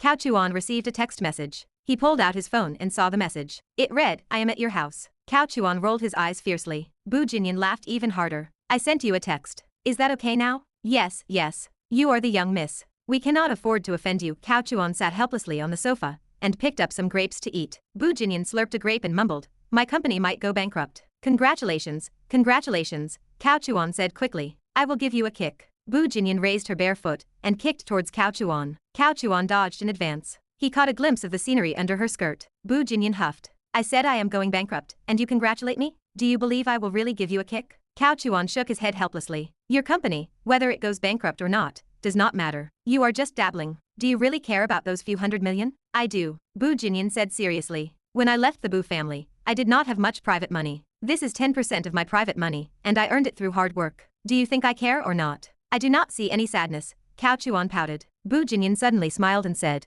but your luck is good. You actually managed to escape by a fluke. Heichuo is a hot potato now. Cao Chuan chuckled. You do not really think I was kicked out of the market, do you? Did you know in advance that a crisis would erupt? Bu Jinyan raised an eyebrow. Cao Chuan smiled without speaking, raising an eyebrow. You guess. Hey, my temper is flaring. I will give you a kick. Chapter 96. I will give you a kick. Bu Jinyan lightly raised her foot and gave Cao Chuan a playful kick to express her displeasure. The soles of her feet were pink, much like the soft paw pads of a kitten. She had laid her cards on the table. She wanted him to say it. Her fiercely adorable look was quite charming. She was truly a gem. Cao Chuan asked, "What about those two little girls?" "They are upstairs doing homework. I have made a rule that there is no playing until their summer homework is finished," Bu Jinyan said. "No wonder you are not good at raising children," Cao Chuan said, a frown appearing on his forehead. Bu Jinyan glanced at him. "What is wrong with what I am doing? Is doing homework wrong?" Cao Chuan replied, "What do you think? You are making them finish all their homework in 1 week of a 2-month summer vacation. They will just go wild for the remaining month and a half. By the time they go back to school,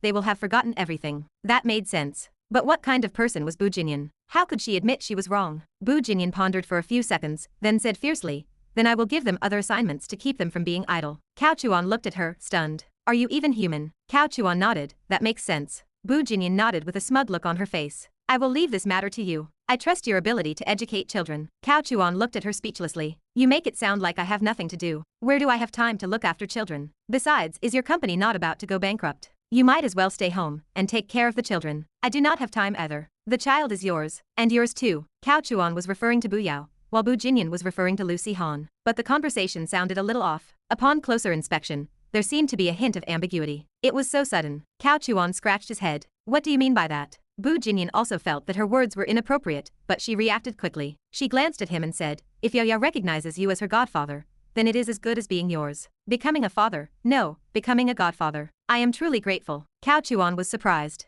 "You would come up with such a method just to avoid taking care of a child." "Nonsense, what do you mean I do not take care of the child? It is because Yao is close to you. If it were anyone else, do you think I would let Yao recognize them as godfather? Do not take advantage and then act innocent. I am from the Bu family after all." Bu Jinyan snorted. "All right. Starting to show off, were they?" But from these words, it was also clear that after a few days of interaction, the two had indeed become closer, and these words were mostly a joke. "Yes.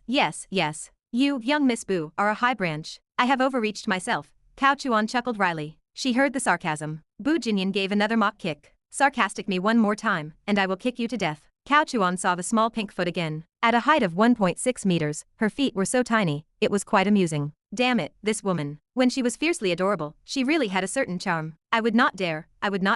How could I dare to satirize you, young miss of the Bu family?" "Humph." Bu Jinyan let out a delicate snort and asked, "And stop changing the subject with me. Honestly, did you know in advance that the crisis was about to erupt? Did you know from the information you bought from the famous detective agency?" Cao Chuan laughed. "Young miss, do you think anyone could predict an economic crisis of this magnitude in advance? Then how did you know?" "When did I say I knew?" Cao Chuan said speechlessly. Bu Jinyan was so angry she laughed. "Your tone just now clearly indicated that you knew in advance, so you used retreat as a means of advance. You exited with cash, and let Su Gilong and Yulong, those idiots, take over. Sister, can you speak a little more elegantly? You are so cute, yet you keep saying idiot and take over. Where did you learn that?" Cao Chuan glanced upstairs. "There are children at home. Can you stop swearing?" "I like to swear," Bu Jinyan snorted. "Women, you really cannot get too familiar with them. Once you are too familiar, everything is a fault. How good it was when they first met, she even called him President Cao. But now, the past is too painful to recall. Just wait, later I will grab your pigtails and take you galloping across the Great Prairie. Let us see if you still like it." All right, if you like to swear then swear. Anyway, it is your mouth, as long as you are happy." That sounded strange, but Bu Jinyan did not react, threatening, "Hurry up and tell me, did you receive any news in advance? If you say so, then so be it." The more Cao Chuan acted like this, the more curious Bu Jinyan became. Bu Jinyan pressed, "Where did the news come from?" "I have my own channels, naturally." "Then why did you not tell me in advance? You made me suffer such a great loss. I was not familiar with you before. Even if I told you, would you have believed me?" That was true. Bu Jinyan pouted. But this cunning woman had her own little pride and simply would not admit she was wrong. "Anyway, it is all your fault. You have to compensate for this loss." "Why?" "Because you are Yao's godfather. How can those two things be linked?" "That is right." All right, I cannot afford to offend you. I am going to check on the two little girls." Cao Chuan's retreating demeanor made Bu Jinyan extremely happy. She was actually very lonely. This is not just padding the word count. Loneliness does not mean a lack of men, or not merely a lack of men. In this loneliness, there was a lack of family affection, such as her elder brother and sister-in-law, and her father with whom she had fallen out. There was also a lack of friendship. She truly had not had many friends over the years, and now Cao Chuan barely counted as one. So, Bu Jinyan would run over here from time to time, and seeing Cao Chuan's discomfited look made her very happy. She seemed to experience the joy of having a friend. Cao Chuan was fulfilling some missing pieces in her heart, satisfying her loneliness, which also caused the intimacy between them to increase rapidly. Towards the retreating Cao Chuan, Bu Jinyan kicked her small foot again. I will give you a kick. Your legs are too short to reach. Cao Chuan suddenly turned back and chuckled. Bu Jinyan's face changed, and she huffed. Do not run. Cao Chuan turned and went upstairs, leaving Bu Jinyan huffing and threatening. This was also part of their close relationship's playful banter. No one would genuinely get angry, but after Cao Chuan left, Bu Jinyan sat on the sofa, looking down at her legs extending from beneath her skirt. Fair and straight. Every part was so perfect, just right. Are my legs short? Bu Jinyan muttered, reaching out and pinching them again. They are not short. That stinky man is blind. Next time, I will definitely kick him. Then Bu Jinyan thought again about how Cao Chuan dared to contradict her after leaving, even insulting her, and then running off. That sight felt a little comical. She recalled it and could not help but laugh out loud. This feeling was truly good. She had not felt this way in a long time. Here, there was a sense of home, and also a sense of friendship. Leaving was impossible. Anyway, she had nothing to do now, so she just came over every day to freeload food and drink, occasionally teasing Cao Chuan. Cao Chuan was a talented person, and he spoke so nicely. She really liked it here with Cao Chuan. Uncle. In unison. The two girls were wearing light home dresses, looking very cool. Cao Chuan stepped forward and gently ruffled both their heads, his light touch not disturbing their beautiful hair. All right, studying should be a balance of work and rest. I just lectured your mom a bit. Who forces children to study? Go play. From now on, do your homework every morning, and play freely the rest of the time. Really? Bu Yao jumped up excitedly and immediately clung to Cao Chuan. She gave him a kiss. Uncle, you are so good. Cao Chuan held her, smiling. You are a big girl now, hurry and get down. Home was warm, but outside, things were in turmoil, and many hearts were as scorching as the summer sun, burning with anxiety. It was not just financial problems. A major incident also occurred in the prison. A group brawl, and someone died. What? Dead? Yes, master. Should we tell Si Han about this? No need. She and Lin Han broke up a long time ago. Do not let this affect the child's mood at this time. After all, that girl is pure and kind. If a dog dies, she will be sad for a long time, let alone a person. It is best to just leave it be and let her forget, Cao Chuan said. Understood, I will listen to master. Lei Ting called with news that was neither good nor bad. Lin Han was dead. For Cao Chuan, it was indeed neither good nor bad. His heart felt no great ripple. That is how it is with a child of destiny. Or rather, everyone is like this. Those without luck and good fortune simply do not have the saying that surviving a great disaster means future blessings. Most people, if they court death once, might truly die. Like Lin Han, he lost the protection of great luck, but his fighting strength remained. After going to a maximum security prison, he was bullied by old inmates. How could a former child of destiny tolerate that? He directly fought those serious offenders. To be honest, Lin Han was indeed formidable. Even without the protection of great luck, with his strength alone, he was not someone the third boss could defeat. So, in a short time, Lin Han made a name for himself in the maximum security cell, and became a new leader. However, having lost his luck, many things went wrong for him, such as the suppression by the prison guards and the resentment and schemes of other bosses. Finally, one night, Lin Han was ganged up on. Although he killed a few in retaliation, he was still beaten to death, literally beaten to death. This was the consequence of losing the protection of great luck and constantly courting death. The news from Lei Ting also officially concluded the first plotline, with the second plotline seamlessly connecting. There is a destiny in the dark. Master, I have good news. What good news? Cao Chuan chuckled. Hee, I have developed chi sensation. That fast. The chi cultivation technique Cao Chuan taught her had only been a few days. When he first taught it, he guided her, which meant injecting his inner chi into her meridians and guiding her through one cycle. This allowed her to experience the feeling and also helped improve her meridians. He had not expected her to develop her own inner chi in just a few days. This thing is difficult to start, but once you feel it, the divine rank chi cultivation technique given by the system can cultivate autonomously, which is definitely a cheat. However, the system also explained that this technique was tailor-made for Cao Chuan, so for others to cultivate it, the effects would never be as good as Cao Chuan's. But luck remains a mysterious thing. Those who have a good relationship with Cao Chuan,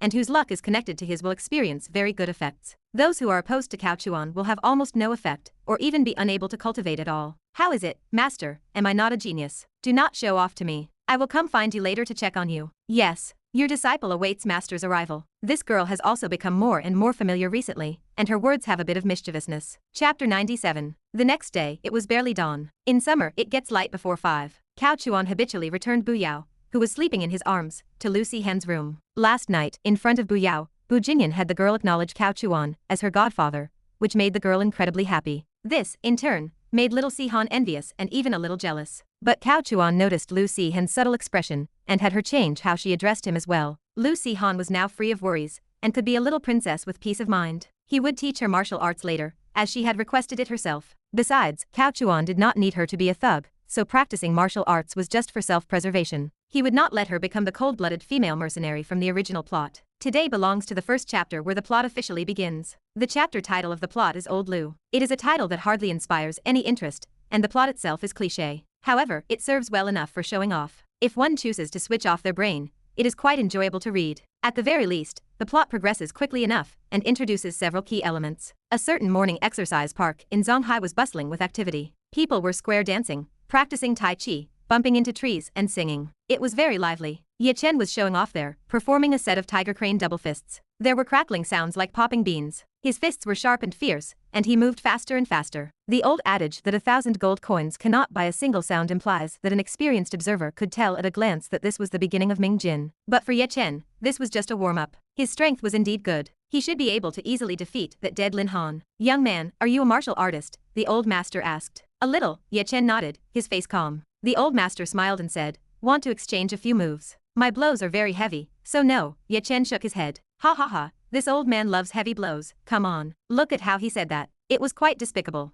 This time, Ye Chen did not refuse. The old man and the young man paired up and started exchanging moves. They were not really fighting, just practicing. Then, this old master surnamed Lu suddenly turned pale and sat on the ground, struggling to breathe. The onlookers were also shocked. Some called the police, while others called for an ambulance. "Everyone, spread out. Give him air. I am a doctor," Ye Chen said as he started showing off. According to the plot, there would definitely be people around who were suspicious, advising the young men not to meddle. Then Ye Chen, against all objections, insisted on showing off. He pulled out a few silver needles from somewhere and jabbed old Lu wildly, while shouting something about the 13 needles. This was absolutely nonsense. After Ye Chen's frantic jabbing, old Lu visibly recovered, his complexion becoming rosy. "Young man, thank you. This old ailment of mine almost took my life. People, you know, should accept old age," old Lu said with a smile after being helped up. "Old master, your illness is nothing, it can be cured." "Really?" Old Liu's face changed dramatically, then he said joyfully, "Young man, do not fool this old man. I do not like to lie." "All right, young man, come, let us talk as we walk."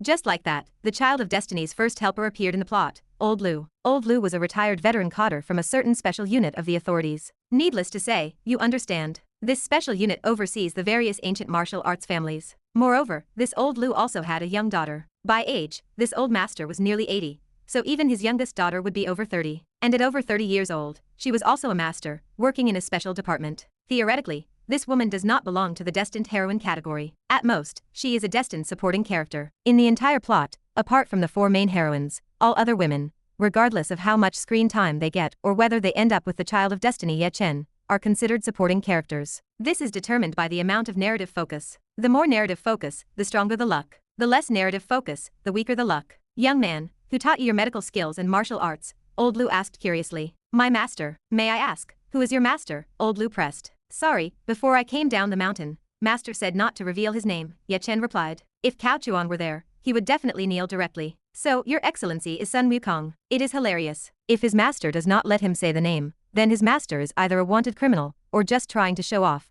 and pad the word count. Old Lu laughed heartily and, without pressing further said, "No matter, everyone has secrets. Regardless, you are this old man's savior. What is your name?" "Ye Chen." "Ye Chen." Old Liu's old eyes narrowed. The character Ye is very sensitive. Someone with both strength and the surname Ye makes it hard not to associate him with the Ye family from 10 years ago. However, Old Lu knew this topic was too sensitive to inquire about directly. But Old Lu still probed a little. "Brother Ye, have you just returned to Zhonghai?" "Yes." "Then do you have a place to stay? A life-saving favor cannot go unreturned. How about you stay at my place?" "It is fine, I have rented a place," Ye Chen said. "All right then. If Brother Ye needs anything, you can always find this old man. Oh, by the way, I have an old friend whose body also has some problems. I wonder if Brother Ye could help." "What is the illness?" "It is also an old injury. I can, but I need to see the patient to know if I can guarantee it." "No problem, the other party is about to celebrate a big birthday. Later, you can come with me, and we will meet this old fellow. I believe he will definitely like you too." To make a long story short, the plot is exactly like this. It introduces Old Lu as a helper, then Ye Chen meets Old Liu's young daughter, a 30-something expert in the realm of internal strength, almost invincible at her age, a truly rare existence. Finally, it leads to a birthday banquet. Old Master Shen's birthday banquet allows Ye Chen to establish a connection with the Shen family,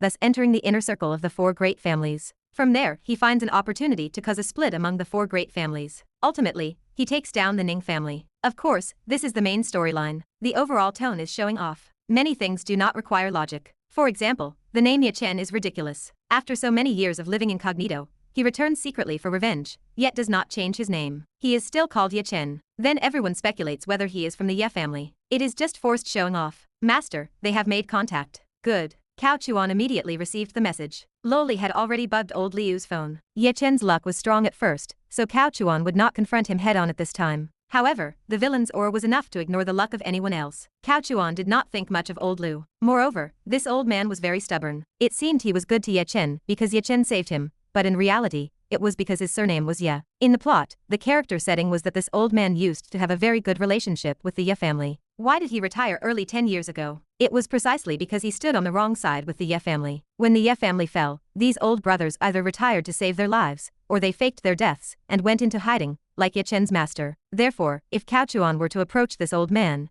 it would require a lot of special plot build-up for this old man to feel even a little gratitude towards Cao Chuan, and only then could he be used. But Ye Chen was different. He just needed to do something casually, then reveal his name, and this old man treated him like his own grandson, pouring his heart and soul into being good to Ye Chen. This was why Cao Chuan was too lazy to lay plans on the old man in advance. Wouldn't it be better to lay plans for the 4 main heroines with that effort? Even laying plans for old Liu's young daughter, that would be truly worthwhile. The old man's young daughter, her identity and role were similar to the Special Operations Brigade's high-ranking leader in the original plot. Both were people who could help the Child of Destiny resolve many official troubles. In other words, if Cao Chuan had the chance, he would either get this destined supporting character into his hands, or he would bring her down. He could not let her help Ye Chen too much in that position. There were many privileged individuals in this plot, but the national luck also grew accordingly, and national luck could still overpower everything. Keep an eye on them. Also, regarding the information Bu Jinyan wants, try to delay it. Do not rush to give it to her. Yes, master. Cao Chuan did not plan to tell Bu Jinyan the truth right now. Cao Chuan knew who killed her elder brother and sister-in-law,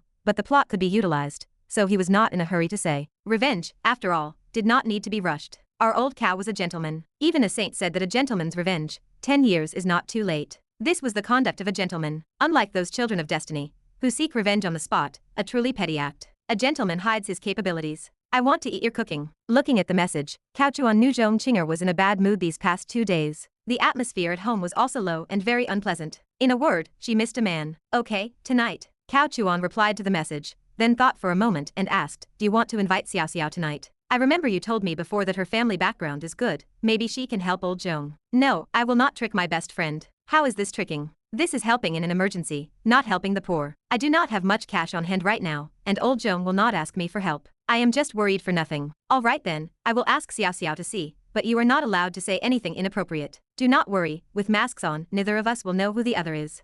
See you tonight. Zhong Qing'er was truly in a bad mood. In the end, she did not even type the usual I love you. Cao Chuan did not mind. Instead, he was a little excited to meet Tang Xiaoxiao. After last time, Cao Chuan had not paid attention to Tang Xiaoxiao again, and he did not know if the girl had done her mental preparation. Anyway, looking at Zhong Qing'er, she clearly did not know about it, which meant Tang Xiaoxiao had not confessed to Zhong Qing'er. It was very normal. This kind of thing was really hard to talk about. Too much talk would ruin their sisterly bond. It was also Tang Xiaoxiao thinking only she knew, so she might as well take the loss quietly. But could a destined heroine take a silent loss? Those few slaps, plus a small hickey on her neck that lasted at least 3 days. That little hickey had been planted in her heart, and she could not escape it. I will not go then. You two have your private time. Tang Xiaoxiao subconsciously rejected Zhong Qing'er's invitation. Over the phone, Zhong Qing'er was in a bad mood, and did not notice the change in Tang Xiaoxiao's tone. Zhong Qing'er sighed, the company at home is not doing well right now, and I cannot help my parents. But I really do not want to stay at home for another moment.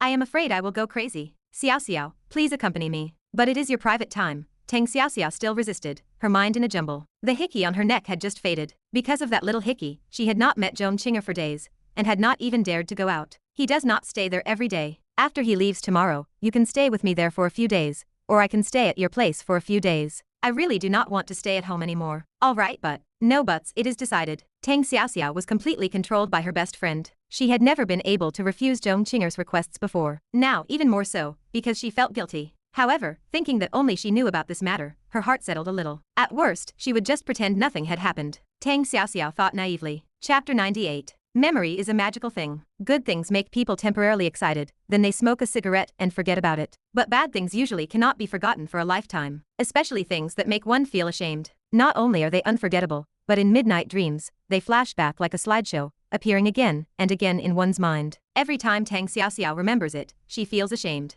This is her current state. That scene in the bathroom, she just could not shake it off. So, after meeting, it was a bit awkward. Tang Xiaoxiao was like an ostrich, burying her head, too embarrassed to even make eye contact. At crucial moments, you still have to rely on our old cow. Cao Chuan said with a smile, Xiao Xiao is here, can you lend a hand? She wanted to refuse, but refusing seemed a bit guilty. Anyway, only she knew about this matter. Tang Xiao Xiao had a second of mental preparation, then nodded, okay, I will prepare the side dishes. Thank you for your hard work. My little fox has been in a bad mood recently, and I do not dare to provoke her, Cao Chuan said casually. Hearing this, Tang Xiao Xiao nodded.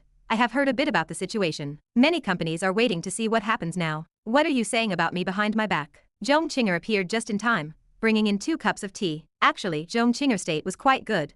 Not as dejected as imagined. Perhaps it was because she came here, and she felt much more relaxed and at ease. Saying you are beautiful, Cao Chuan said with a smile. Humph. Zhong Qinger put down the teacups and, a bit gossipy, asked, Xiao Xiao, I heard that dog of a man from your family came looking for you. What are you talking about? Tang Xiao Xiao face changed. She raised her hand and slapped Zhong Qinger, scolding playfully, do not talk nonsense. As she spoke, she glanced at Cao Chuan, seemingly intentionally yet unintentionally. Cao Chuan was stunned. Xiao Xiao is married. No, you are listening to her talk nonsense, Tang Xiao Xiao explained. Zhong Qinger giggled, fiancé, even if you do not like him, it seems you do not have any other choice. Tang Xiao Xiao pouted her red lips and lowered her head to wash vegetables. Good heavens, a single sentence brought depression. Are you two really best friends? Not the plastic sisters as they say in later generations. What is going on? Cao Chuan asked, puzzled. But he knew perfectly well. The plot had all the details. Neither sister answered Cao Chuan's question. Zhong Qinger apologized, stepping forward and embracing her from behind. All right, I was wrong, okay. I will not mention that dog ever again. Is that good enough? This posture. It was exactly like his actions towards Tang Xiao Xiao that morning. Cao Chuan raised an eyebrow, finding it more and more familiar the more he looked. Tang Xiao Xiao also seemed to realize the familiarity of the action. She quickly moved away and chided, your man is still here, and I am not angry, I just do not know what to do. Zhong Qinger said, do not worry about them. Anyway, you have run away from home now. At worst, we will just run to overseas countries. Could that dog of a thing really chase you there? Tang Xiao Xiao gave a wry smile, unsure of what to say. After all, Zhong Qinger only knew the general idea, and did not understand the details. Besides, if running away were an option, Tang Xiao Xiao would have run long ago. To put it bluntly, if it were a normal relationship, and Tang Xiao Xiao had not run away from home in a fit of pique with her father, she probably would have accepted this family marriage with her eyes closed. Children raised in a family from a young age hold the family in high regard in their hearts. The idea of sacrificing and dedicating oneself to the entire family had been thoroughly brainwashed into them. Only the destined heroine could truly resist and dare to resist. Zhong Qinger suddenly said, how about you just find a boyfriend? If the news gets back, this marriage will probably be off. Then, with a fait accompli, your father could not possibly abort the child, could he? Tang Xiao Xiao rolled her eyes.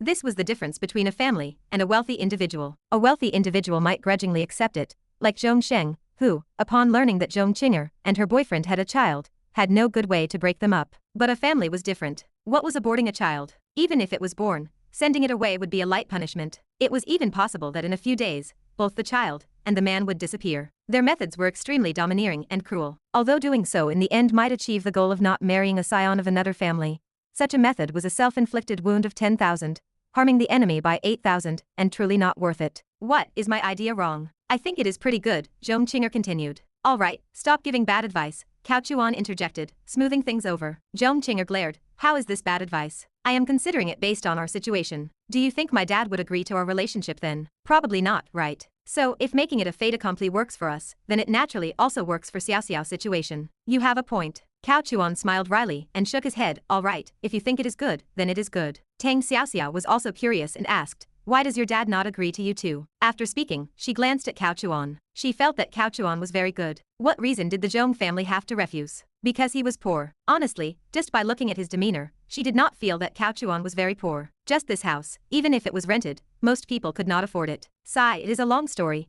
Zhong Qinger also did not know how to explain her situation. In short, both sisters had their concerns. Zhong Qinger could not very well tell her that Cao Chuan was her godfather, could she? If that got out, what about her reputation? Never mind, you two cook. I am going to watch TV. Think carefully about the idea I just mentioned. It might have a miraculous effect. Zhong Qinger turned and left. Tang Xiao Xiao asked, what is going on between you two? It is a long story. Tang Xiao Xiao gave him a speechless glance. Is it because of poverty? It is not about money. Simply put, I am a bit older than the little fox, so she is afraid her dad will not agree to our relationship, Cao Chuan said casually. Sizzle. As he spoke, hot oil splashed in the wok, and the kitchen began to fill with the aroma of cooking. Tang Xiao Xiao scrutinized Cao Chuan again. I do not feel like you are that old. Cao Chuan shook his head. I just look young. Tang Xiao Xiao slowly nodded, and did not press the topic further. They were still in college, graduating next year, so they were only 22 years old. And Cao Chuan's real age was 30. By that calculation, it was not much of a difference. But if you included the deceased original Cao Chuan, he would be over 40. The gap was still very large. After all, the original owner's son,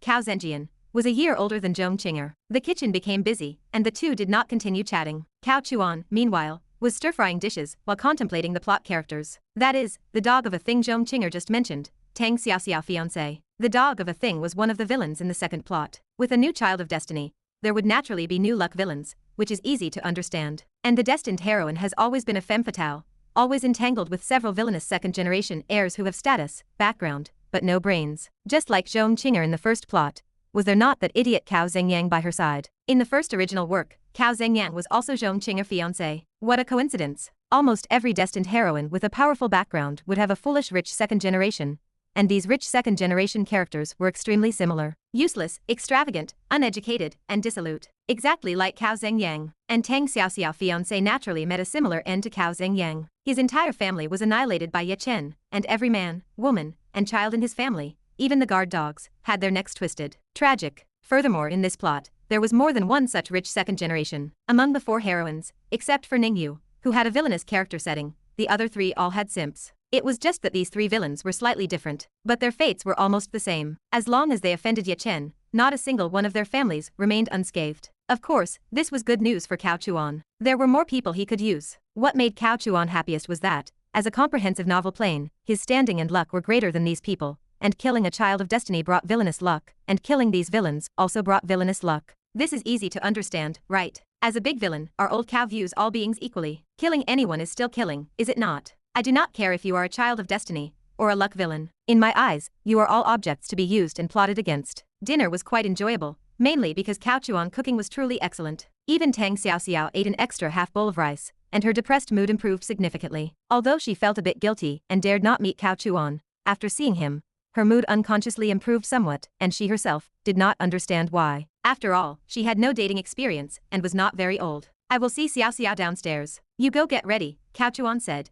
giving Zhong Qing'er a knowing look. Zhong Qing'er instantly understood, giving him a playful roll of her eyes. Good night, Xiaoxiao. I will come find you tomorrow. Good night. Tang Xiaoxiao also did not want to stay. It was not that she was worried about what happened that morning recurring, but mainly because she was afraid of not being able to sleep at night. She had been suffering from insomnia these past few days, and another sleepless night would probably drive her crazy. They got into the elevator. Inside the elevator, Tang Xiaoxiao spoke first. The little fox is not comfortable at home recently. If you can, spend more time with her. China best girlfriend. Thumbs up. Do not worry, she is my woman. I will definitely take her seriously. Also, we are friends, so if you have any worries, you can tell me. I will definitely help if I can, and if I cannot, I can still be a listener. These words were very scum-like. But in this era, young girls actually fell for this kind of talk. Even a decade or so later, these words would still be effective. Thank you. Tang Xiaoxiao nodded lightly. You are welcome. As they spoke, the elevator reached the first floor. Cao Chuan had originally only intended to see her off here. But as the elevator doors opened,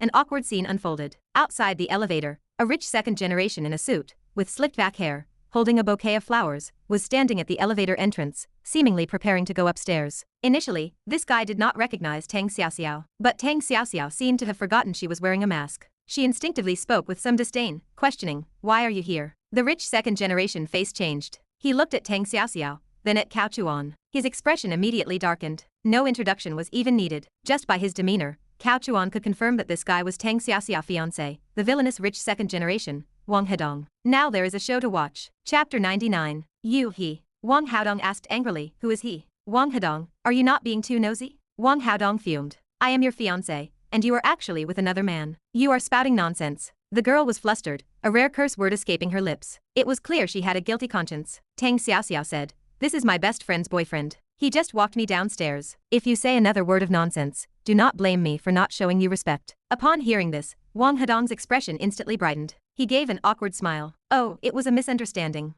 My apologies. This apology was directed at Cao Chuan. Cao Chuan was stunned. He had originally thought he would get to make a grand entrance and show off. He even expected that, according to the logic of a typical web novel, Tang Xiaoxiao would deliberately show affection with him, forcing him to pretend to be her boyfriend to drive away this foolish dog. Cao Chuan had already prepared himself. But that was it. It was over just like that. On second thought, it seemed correct. That is just how it is. Old Cao was not a child of destiny, so he could not directly lower the intelligence of the plot's villain, Wang Hedong. All three of them were actually rational, and rational people could reason with each other. If this had not been Cao Chuan, but Ye Chen, no matter how Tang Xiaoxiao explained, Wang Haodong would have been furious and filled with resentment. The result would have been an endless conflict. Furthermore, if Ye Chen had been by Tang Xiaoxiao's side, even if it was innocent, Tang Xiaoxiao would not have offered a single explanation. She would have simply shown an attitude of, "Does what I do have anything to do with you, Wang Hedong?" This attitude was clearly meant to provoke a fight, just to pad the word count, and extend the plot. But now that it was Cao Chuan, a villain facing a villain, it was like a king meeting a king. Cao Chuan had a villain's halo, which naturally made other villains feel good about him. A casual explanation, and the other party believed it. They believed it blindly. They did not even seem to care that the other person was wearing a mask. Wang Haodong had not even considered that these two people, wearing masks, were not there for some wild masquerade party. In short, no fight broke out. It also made logical sense. Cao Chuan smiled. "It is all right. Misunderstandings are normal." It was a meaningless remark that once again boosted Wang Hedong's favorable impression of Cao Chuan. This ridiculous logic, the power of the villain's halo, was quite formidable. Tang Xiaoxiao, however, glared. Her voice was slightly cold. "Wang Hedong, who told you I was here?" It was your bodyguard who told me." Wang Hedong, lacking emotional intelligence, directly betrayed the person who had informed him. Tang Xiaoxiao's beautiful eyes narrowed. "A traitor." Wang Haodong gave an awkward smile, holding the violets. "Xiaoxiao, these are your favorite violets. Let us not bother with those bodyguards and servants. I am sorry, I am allergic to violets now." Wang Hedong's face tightened. He quickly threw away the violets in his hand, worriedly asking, "Are you all right? What did the doctor say? When did the allergy start?" Cao Chuan raised an eyebrow, and then secretly shook his head. "How pathetic. It seems many villainous rich second-generation characters in plots are quite devoted, having liked the female lead for many years, acting like pure, loyal dogs. But in the end, the female lead always chooses the child of destiny, not even caring about sharing the child of destiny with many other women. That is utterly ridiculous. It is like the logic of mistresses wanting to have their cake and eat it too. You do not need to worry about it. Do not follow me, Xiaoxiao. I already said, do not follow me. Do not make me hate you." Wang Haodong stood helplessly in place. Cao Chuan just grinned watching. "She already hates you this much, and that kind of talk can still threaten you? I am heading back now. Let us get together another time." "Okay, drive safe." Cao Chuan smiled. The way Tang Xiaoxiao spoke to Cao Chuan was incredibly soft, especially compared to her tone with Wang Hedong. It was almost gentle to the core. This made old Cao's vanity swell. His gaze towards Wang Haodong even carried a look of pity, as if he were looking at a little brother who truly knew nothing. Watching Tang Xiaoxiao's graceful departing figure, Wang Hedong's face was filled with bitterness, and his eyes held a hint of ruthlessness and unwillingness. At the end of the day, he was still a villain, certainly not kind. Most villainous rich second-generation characters have the genetic makeup of turning love into hate. Sooner or later, they will be forced into becoming utterly depraved people. "Little brother," Cao Chuan patted him on the shoulder. Wang Haodong snapped back to reality. By then, Tang Xiaoxiao had already gotten into her car and driven away. "What do I call you?" Cao Chuan asked. "Wang Hedong. You can just call me Old Cao." Cao Chuan smiled and said, "Xiaoxiao is a good girl. Cherish her well." These words were incredibly hypocritical. Wang Haodong said bitterly, "Old Cao, brother Cao, you can see it too. She does not like me." His social skills were actually decent. It was just a pity that he lost his intelligence when he encountered a child of destiny. Alas, what a tragedy. It is okay. When it comes to feelings, sincerity can move mountains. Work harder, and you will eventually move her. "Brother Cao, do you think I still have a chance?" Wang Hedong's eyes lit up, looking at Cao Chuan expectantly. "Not a snowball's chance in hell. I literally want to push you off a cliff right now. Moreover, in front of you is the great luck villain, Gentleman Cao, which is me. Besides me, there is also the child of destiny, benevolent Ye. There one of us, with just a single toe, could crush you to death. You have no chance whatsoever. You would not even get a turn to help push from behind." "Yes," Cao Chuan said earnestly, patting his shoulder. "Why would you not have a chance? Xiaoxiao's best friend is my girlfriend, and Xiaoxiao and I are also friends. I will help put in a good word for you when I get the chance. Girls, you know, are always easily touched. As long as you humble yourself enough, and woo her persistently enough, one day it will work out. One day you will have nothing." Wang Haodong nodded heavily. "That is right, brother Cao. From now on, you are like a real brother to me. Good brother, the moment I saw you, I felt like we met too late. Let us communicate more when we have the chance. Come, let us exchange contact information." "Okay." The two exchanged phone numbers. Do not let this man's foolishness deceive you. His background is indeed not bad. His family is the Wang family. There are many experts in his family, commonly known as the Wang squad. If the Tang family is one of the four great families of the city, then the Wang family is an ancient martial arts family from the north. Their family connections are in no way inferior to the Tang family. A villain's son, he could certainly be put to good use. Especially with Cao Chuan's villain's halo, the entire villainous camp automatically felt good about him, making him an excellent henchman. After exchanging phone numbers, Wang Haodong offered Cao Chuan a cigarette and asked, puzzled, "Brother Cao, What is with you two wearing masks? Cao Chuan chuckled and shook his head. It is all my girlfriend. She said wearing masks every time we meet adds a certain atmosphere, so we even wear them at home. Ah, Wang Haodong was dumbfounded, not understanding what kind of game this was. Alright, enough about my stuff. Let us chat again when we have a chance. Keep in touch. Wait, brother Cao, what is it? I wanted to ask, what do you think I should do now? After all, you are also friends with Xiao Xiao, so you understand her better than I do, right? The way you say that, if I did not know you were an idiot, I would think you were testing me. But that is actually the truth. Wang Haodong and Tang Xiaoxiao had known each other for a long time, but Tang Xiaoxiao never gave him a good look. Even a few words from her were considered a lot. How could he possibly understand her much? As for asking others, those were just others' impressions of Tang Xiaoxiao. Anyway, Wang Haodong now did not know what to do. Cao Chuan pondered for a moment. Xiaoxiao, I think she has a gentle exterior, but a strong will. You cannot be too aggressive. Yes, I feel that way too. Wang Haodong nodded repeatedly. So you need to be a loyal dog. Wang Haodong was confused. What does loyal dog mean? That does not sound like a good thing, does it? Wrong, a loyal dog is a good thing, Cao Chuan said seriously. It seems like an insult, but it is actually a positive adjective. What is a dog? It is the most loyal guardian, and the strongest bond in the world is a dog's loyalty to its owner. So, in a relationship, the weaker party must not have any dignity. Since you are in the weaker position, you need to have a clear understanding of your role. You have to coax her and pamper her until the day she is moved. Let her know that you are the best to her in this world. How could she not be moved? Wang Haodong nodded upon hearing this. You are right. Cao Chuan continued, moreover, there is no such thing as dignity in romantic relationships. For example, your father might be afraid of your mother. Does that mean your father has no dignity? No, right. It is just an expression of love. Do you understand, brother? Wang Haodong nodded. I need to move her. Cao Chuan patted his shoulder. Exactly. So you cannot rush, and you cannot be too aggressive. For instance, your behavior today was very bad, too aggressive. If you waited for her to summon you, the situation would be completely different. Right. Wang Haodong nodded again. Cao Chuan, in the manner of an old professor imparting wisdom, said, furthermore, you need to wait for the right moment. What moment? Wang Haodong asked, puzzled. Cao Chuan answered evasively, is Xiao Xiao beautiful? Beautiful. Does she have many admirers? Many. Wang Haodong said unequivocally. Cao Chuan clapped his hands. So, you do not need to rush. You wait for those annoying people to pester her. When she is irritated, then you step in. But remember, do not let her know. You quietly get rid of those annoying flies. Understand? Absolutely do not let her know you did these things. When she discovers it herself later, she will realize you have been silently doing so much behind the scenes. Do you think she will be moved? Wang Haodong clapped his hands, his face excited. Brother Cao, you are absolutely right. I just do not understand these things. You are truly like my second parents. Calling me parents is too much. I am not much older than you. Old Cao was not in the habit of being a man's father. Yes, yes, yes. You are my real brother. Cao Chuan smiled. So you understand, right? You silently give for her, protect her, but do not disturb her. At the same time, do not let her be hurt by anyone. Even if she does not know now, there is no such thing as an airtight wall in the world. She will know one day. Also, regarding the bodyguard issue,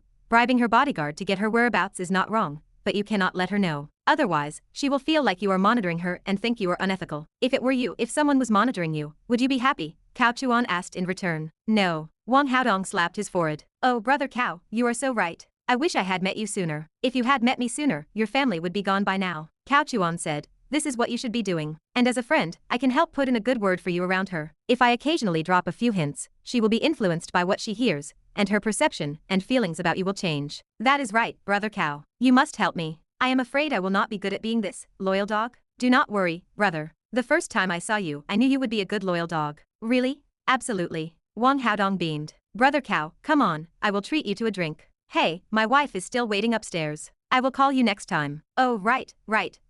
Then brother Cao, you go ahead. Be sure to contact me when you have time. Do not worry. Chapter 100. Most villains in this book possess the simp gene. It is easy for them to turn love into hatred, just like Cao Zhenjian before, and now Wang Haodong. They are all classic simps. Of course, Cao Chuan is not a child of destiny, so he naturally does not bother with petty face slapping. It is meaningless. At most, he will just use them. He can leverage the Wang family resources. If Wang Haodong does not die in the future, Cao Chuan can even promote him to take charge of the Wang family, which would be equivalent to Cao Chuan controlling the family himself. However, that is just a thought. If he has time, he can tease him. If not, then so be it. It is not a big deal. Ultimately, the villainous luck within the man must be seized. Speaking of which, the luck of a child of destiny and a villainous male lead is not too different. Both are targets for Cao Chuan, and not one can escape. I am worried about things at home. Do not worry, I am here. Aren't you broke? I currently have hundreds of millions, plus the formula. Even if both our families go bankrupt, it is enough for us to make a comeback. I know, but I am afraid my dad cannot handle such a blow. He has looked much more haggard these past few days. My mindset is pretty good. I can handle it. I am talking about my real dad, Zhong Qinger said with a playful glare. Cao Chuan smiled and said, in this room, I am the real one.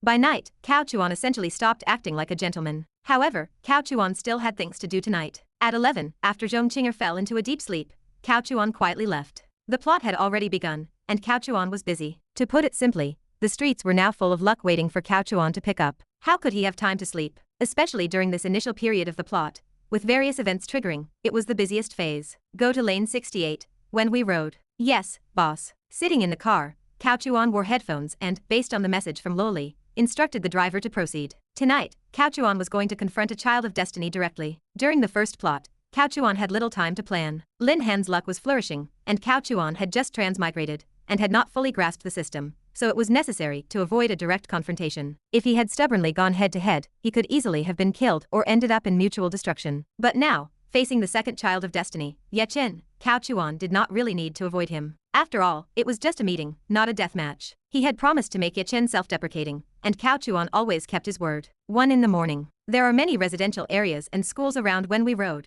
and there is no barbecue street nearby. After midnight, there are very few pedestrians and vehicles here. Sitting in the car and lighting a cigar, Cao Chuan was not in a hurry at all. Ye Chen lived in this area. He certainly knew how to choose a place. It was indeed very quiet here. When cultivating at night, there would be no noise to disturb him. Speaking of which, many children of destiny are quite miserable. They have to maintain their diligent and hardworking persona as much as possible, always cultivating hard whenever they have free time, as if only this way can they earn respect. Unlike Cao Chuan, a big villain whose main characteristic is leisure. 20 minutes passed. There was movement. 4 figures suddenly appeared in the alleyway. 1 person fled, and 3 people pursued. The one fleeing was a middle-aged man, moving extremely fast on his feet. He was definitely a martial artist. He held a briefcase, running in a panic, occasionally looking back, his face full of anxiety. Behind him were 3 people. Leading them was a woman. From a distance, she was beautiful, and had a well-proportioned figure. But she was moving at high speed, so the details of her facial features were not clear. Accompanying this woman were 2 young men, both with weapons in their hands. Master, the target has appeared.